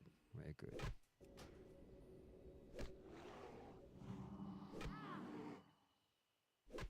If you would kindly go down so I can loot my mob. Thank you very much. Oh, that's unlucky. Bugger it. I want to get in there and loot my mob. Come on. Okay, let's just grab this one. That's still recharging. Hey. Don't eat that. He was trying to crack open my book. Okay, we got to drag this guy over here because I really can't go towards him again. Come on, pal. Follow me. Follow me. Very good. Oh, I've already defeated 7 of them, so I don't need to kill this guy. You bastard.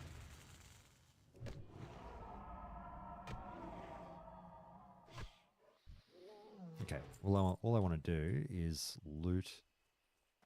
I'll just run in and loot this guy and leave. Okay. Oh, for 1 copper, 1 whole copper, that was worth it. Now I want to get some more spider legs. Yep, we're all good. Happy days. Well, we didn't die that time because I didn't help anyone. So the lesson is never help anyone in MMOs ever. It's obviously horrible advice. Don't do that.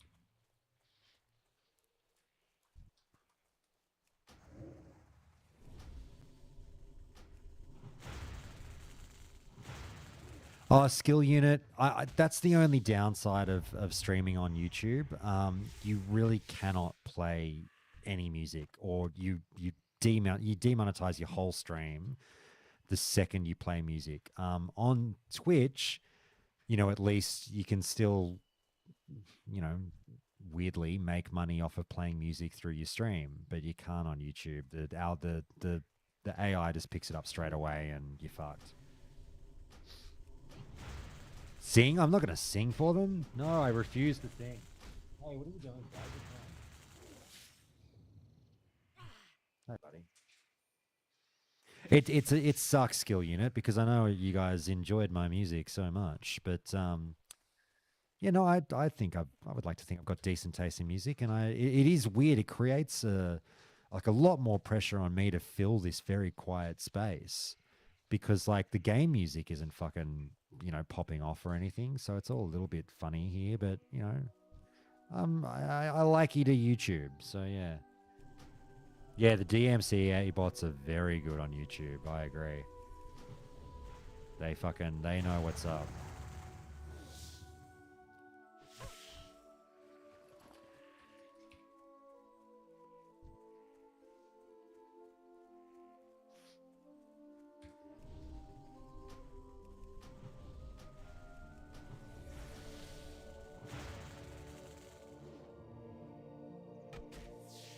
Another warlock gave you 1 gold. That's great. It's a good result.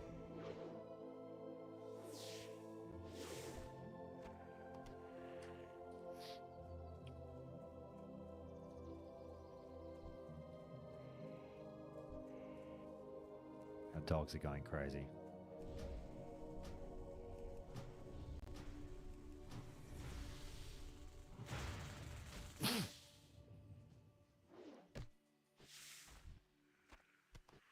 All right, there's all the small spider legs done. Now, how are my bags looking? Let's go back to Dolinar. Oh, shit, hello. Don't want to run through that. Or do I? No, I don't. I'll just go around this tree, and we'll go back to Dolinar.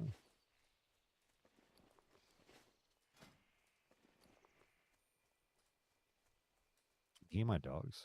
Probably not, because I've got RTX voice on. Okay.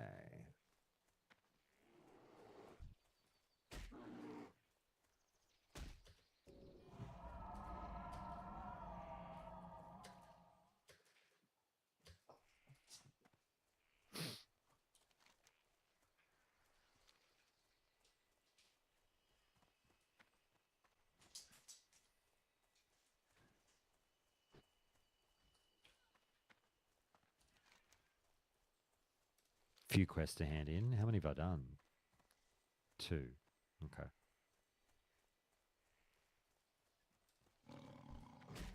I could, do another original song on the spot, a la Hillsbrad Man. Oh, too much. I've too much content for the day. I've done the interview with Brian. I don't know if I've got a fucking WoW song in me. Maybe another time. I hope people enjoyed Hillsbrad Man. I don't even know how many fucking views that thing got.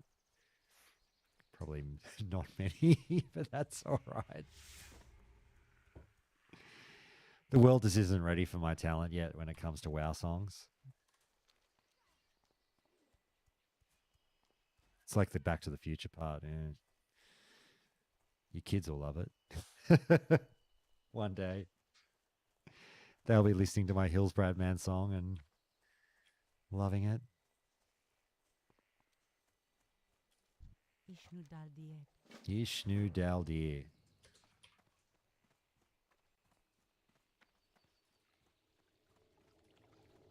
When are you going to speak Elvish to me, honey? Aloha more.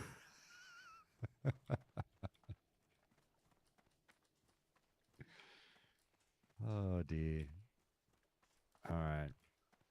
I still love this character name so much. I'm so glad Tim suggested Knifey Spoony. Peace be with you. May the stars guide you. Oh, shit. Okay.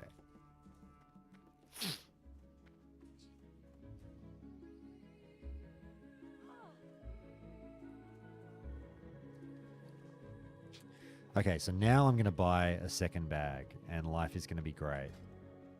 Right? Who sells them? Anybody? Beulah? Bag trader? Someone? What brings you here? No, not you.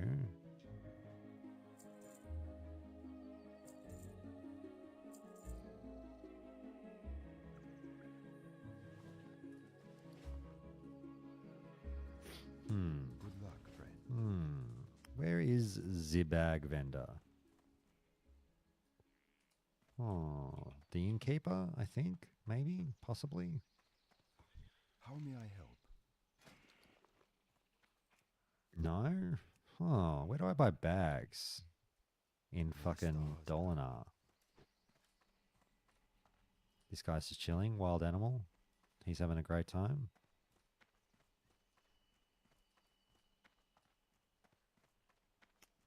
Bag vendor. If I were a bag vendor and I were a night elf, where would I be?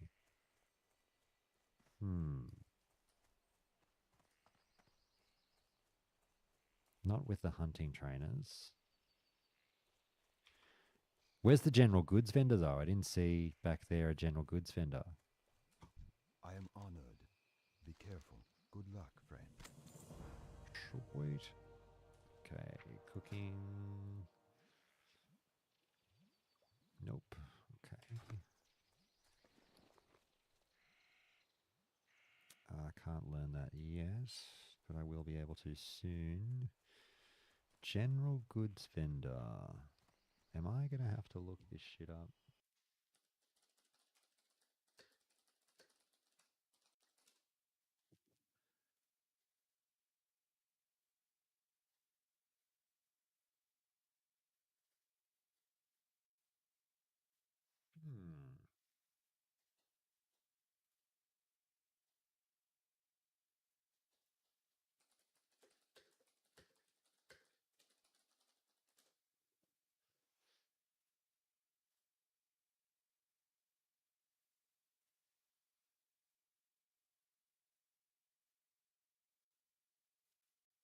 I don't believe there is a bag vendor in Dolinar. I think you have to go to Darnassus. That's wild. Hey, Staunch, how are you, mate? Sorry, that was you before that mentioned the general goods vendor. What's cracking, brother? What are you up to, Staunch? Are you playing the PTR? If you are, please tell me your alliance and we can link up at some stage. Hey, Ralphie, single down. There's a Falcone. I'm going to have to eat some lunch soon. Oh, pizza or pasta? Pizza or pasta? Maybe some pasta. Oh, no, pizza. Oh, God, it's all so hard. Oh, you haven't dived in yet? Oh, mate, get on it. Fucking get on it. Mate, you would have been like a fucking pig in shit through all that technical chat Brian was going through. All the IT nerds were... Even, I reckon if Patricia listened to that, she'd be like, oh, mate. Oh, mate.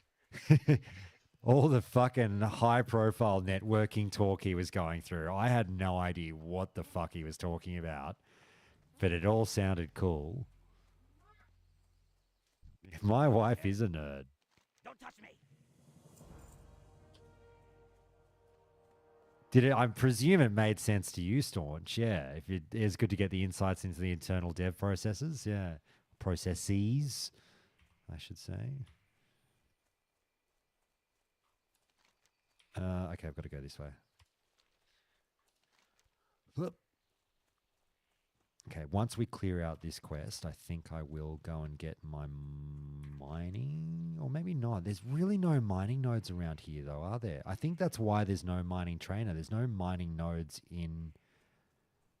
Are there actually mining nodes here in this starting zone? I don't think there are. I'm happy to be proved. Let me look this up.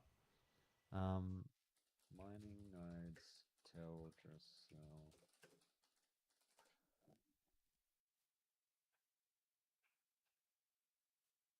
Yeah, there's no copper nodes in Teldrassil at all.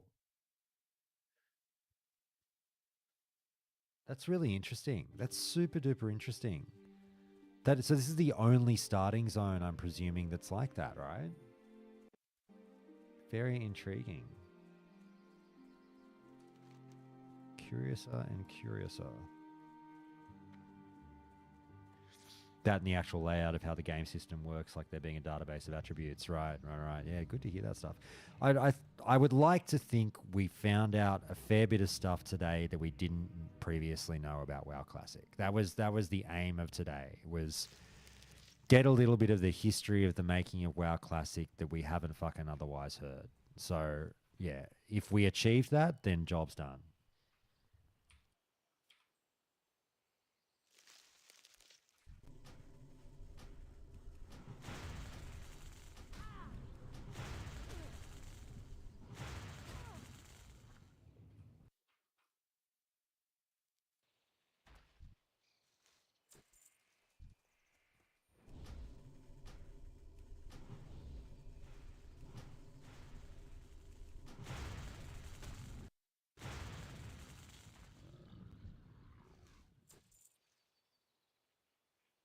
Okay.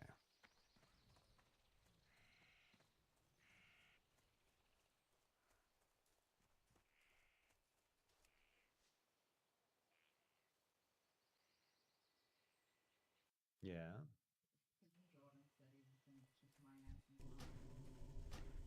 Yeah, and then they never did the joint servers. That was really such a kick in the dick. Like, did they ever clarify on that? Like, jokes, we never really meant that. Right. Oh, what a cunt. He got that first because of the lag. That's your claim to fame? That Kevin Jordan challenged you to a dance off in Final Fantasy 14. Oh, that would have been so funny.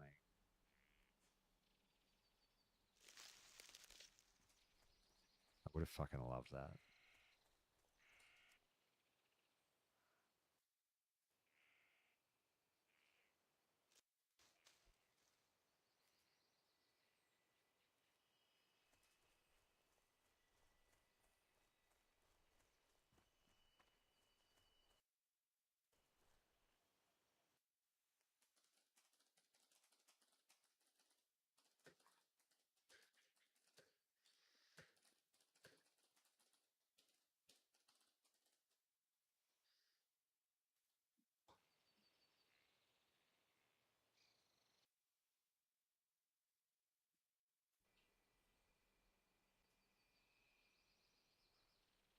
Okay. Is that a human? The fuck are they doing here?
Where were we? Yeah, I know, Rob. I was just thinking that. Like, how much of a fuckwit am I? I can't believe that. Makes a lot of sense because it's like, you know, the more you think about it, it's like, why is the mining trainer in Darkshore? Because that's where the fucking mining nodes start. But it really, like, it shocks me that is the only starting zone that does not have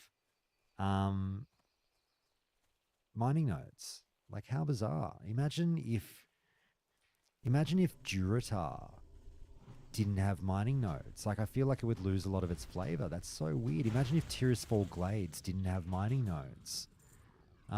It's really, really strange. I'm genuinely shocked.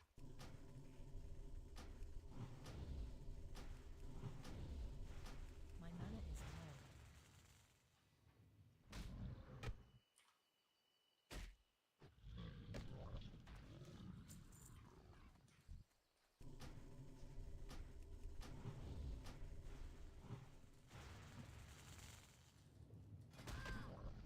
Got to train. What do I train at 8?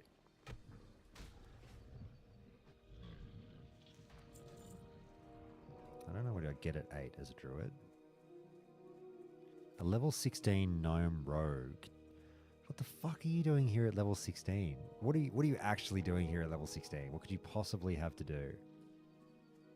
This is not difficult content for you. What are you doing here? You are doing a softcore challenge.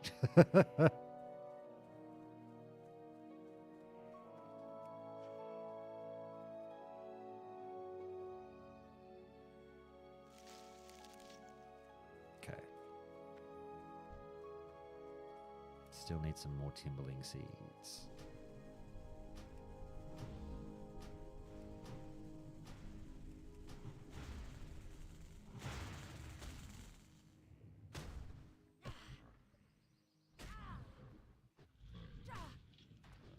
One whole copper. Yes, please.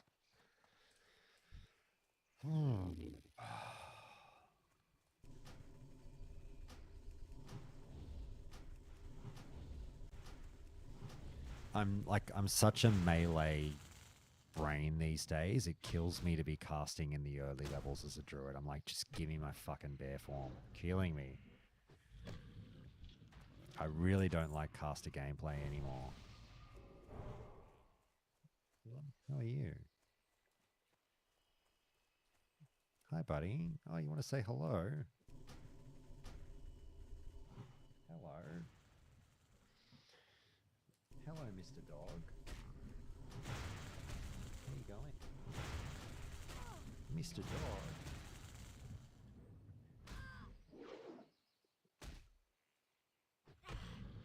Ralph, what can I do for you? Oh, Ralph, Jesus.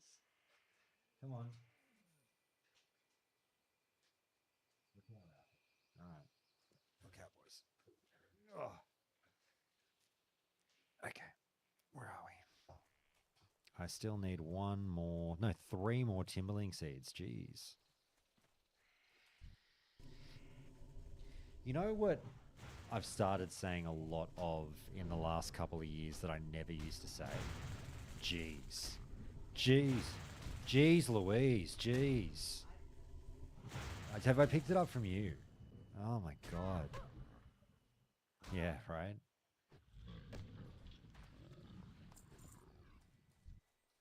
Jeez.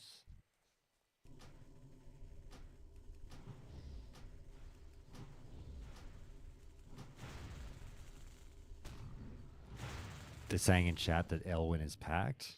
I can imagine.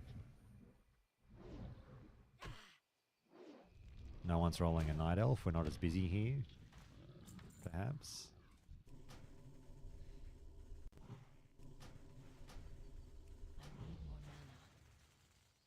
I need more mana. Ooh, I am low health with no mana.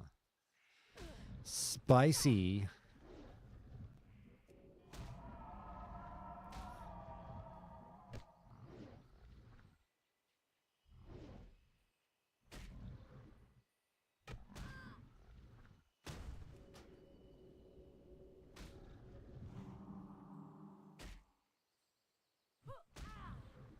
Oh my god, just die already.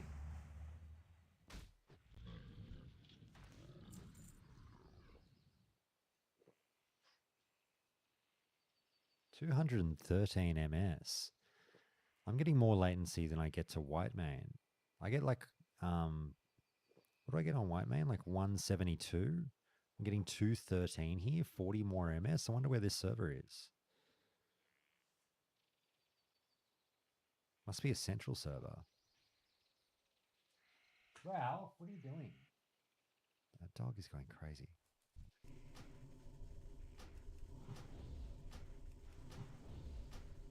Oh, did he think he was in trouble?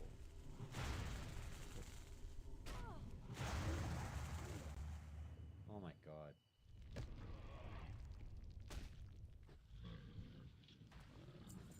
Ooh, worn leather boots. Yes, please.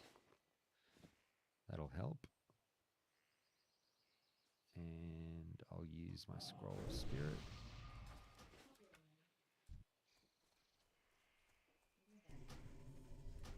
Yeah, I should. I'll take a.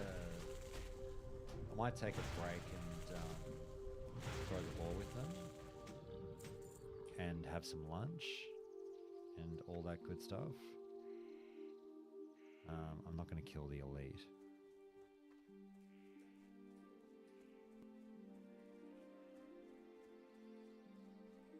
Am I done talking? Oh my god, Falcon Mick. Do you mean the interview? We did the interview a couple of hours ago now. So we kicked off at 8 a.m. Mick, and we were finished. Well, we actually started at like 20 past 8, and we were done by 20 past 10. Yeah. I'll throw it up on the podcast tonight, I guess. I don't know. I think tonight.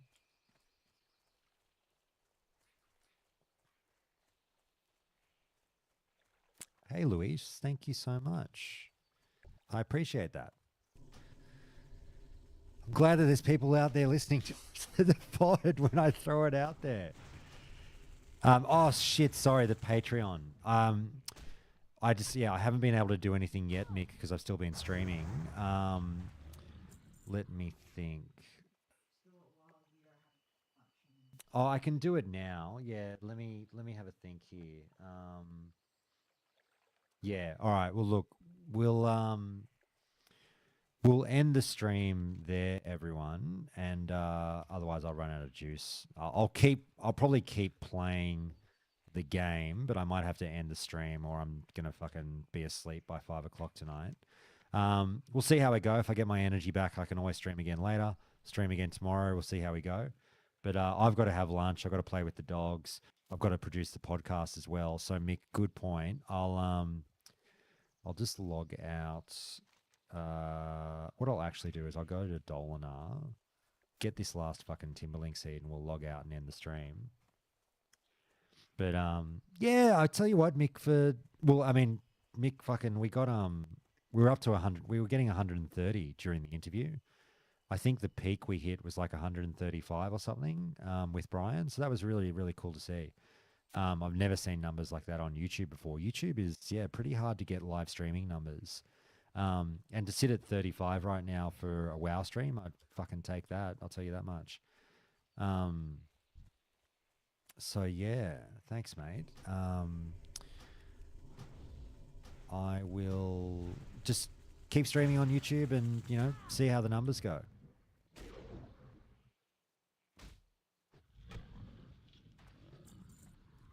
All right, give me this last bloody Timberlink seed. This is killing me. Should we pull 2? Let's get freaky. Hiya. Hard mode engage. Go Power Rangers.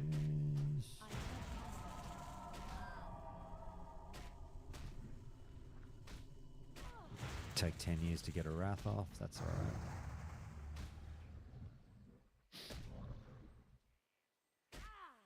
Just keep having Brian as a regular guest. Yeah, people loved him. They were very, very happy with him. It was great. Hey, there's the last Timberlink seed. Very good. All right, so now I just want to sneak up here to Dolinar. And I can train. and I can log off at the inn and go spend some time with the dogs, go put some food in my belly, and then I'll probably be back playing in like an hour. But I won't stream again, I don't think. I'm not too fussed having portions of this run not captured on stream. Because, you know, if you die, you die. That's it. Like, there's no need to record because there's no like appeal process or any shit like that. So you just do whatever you got to do. Let me sell some shit. Hello, buddy. Go, go, go. Yep, yep, yep. Good stuff. Good stuff. Let's get rid of nothing. We're good. The next we Oh, meet. wait. Is that? No, we're good. Oh, actually, I do want to get rid of that. Hello. That's useless. Actually, it's not useless, but whatevs. I don't want it taking up a bag slot. Let's train. What do I got at level 8? Hello. Entangling Roots. Fuck yeah. Healing Touch 2. Yep, that's a good little win. Entangling Roots is pretty huge. Very, very good. That goes there. And Healing Touch 2 goes there. And that goes there. Okay, happy days. Cooking. What do I have? Nothing. Oh, okay. All right, I'm going to log out.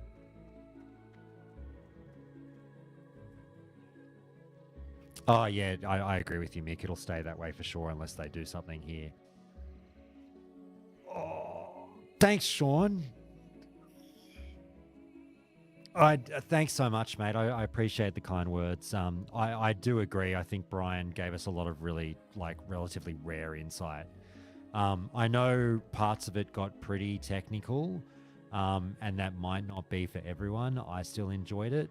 But like at least, you know, half of the interview was not that technical as well. So there's a little bit of something for everyone there. So I'm glad you enjoyed it, mate. Thanks so much for listening to that one.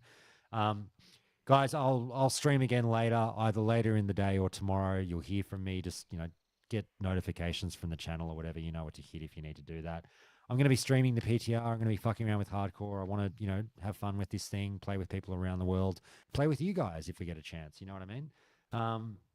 So I'll publish the podcast tonight as well to get that out to you in your earbuds. And yeah. Oh, that's hopefully you'll be happy with the questions that we asked, Mick.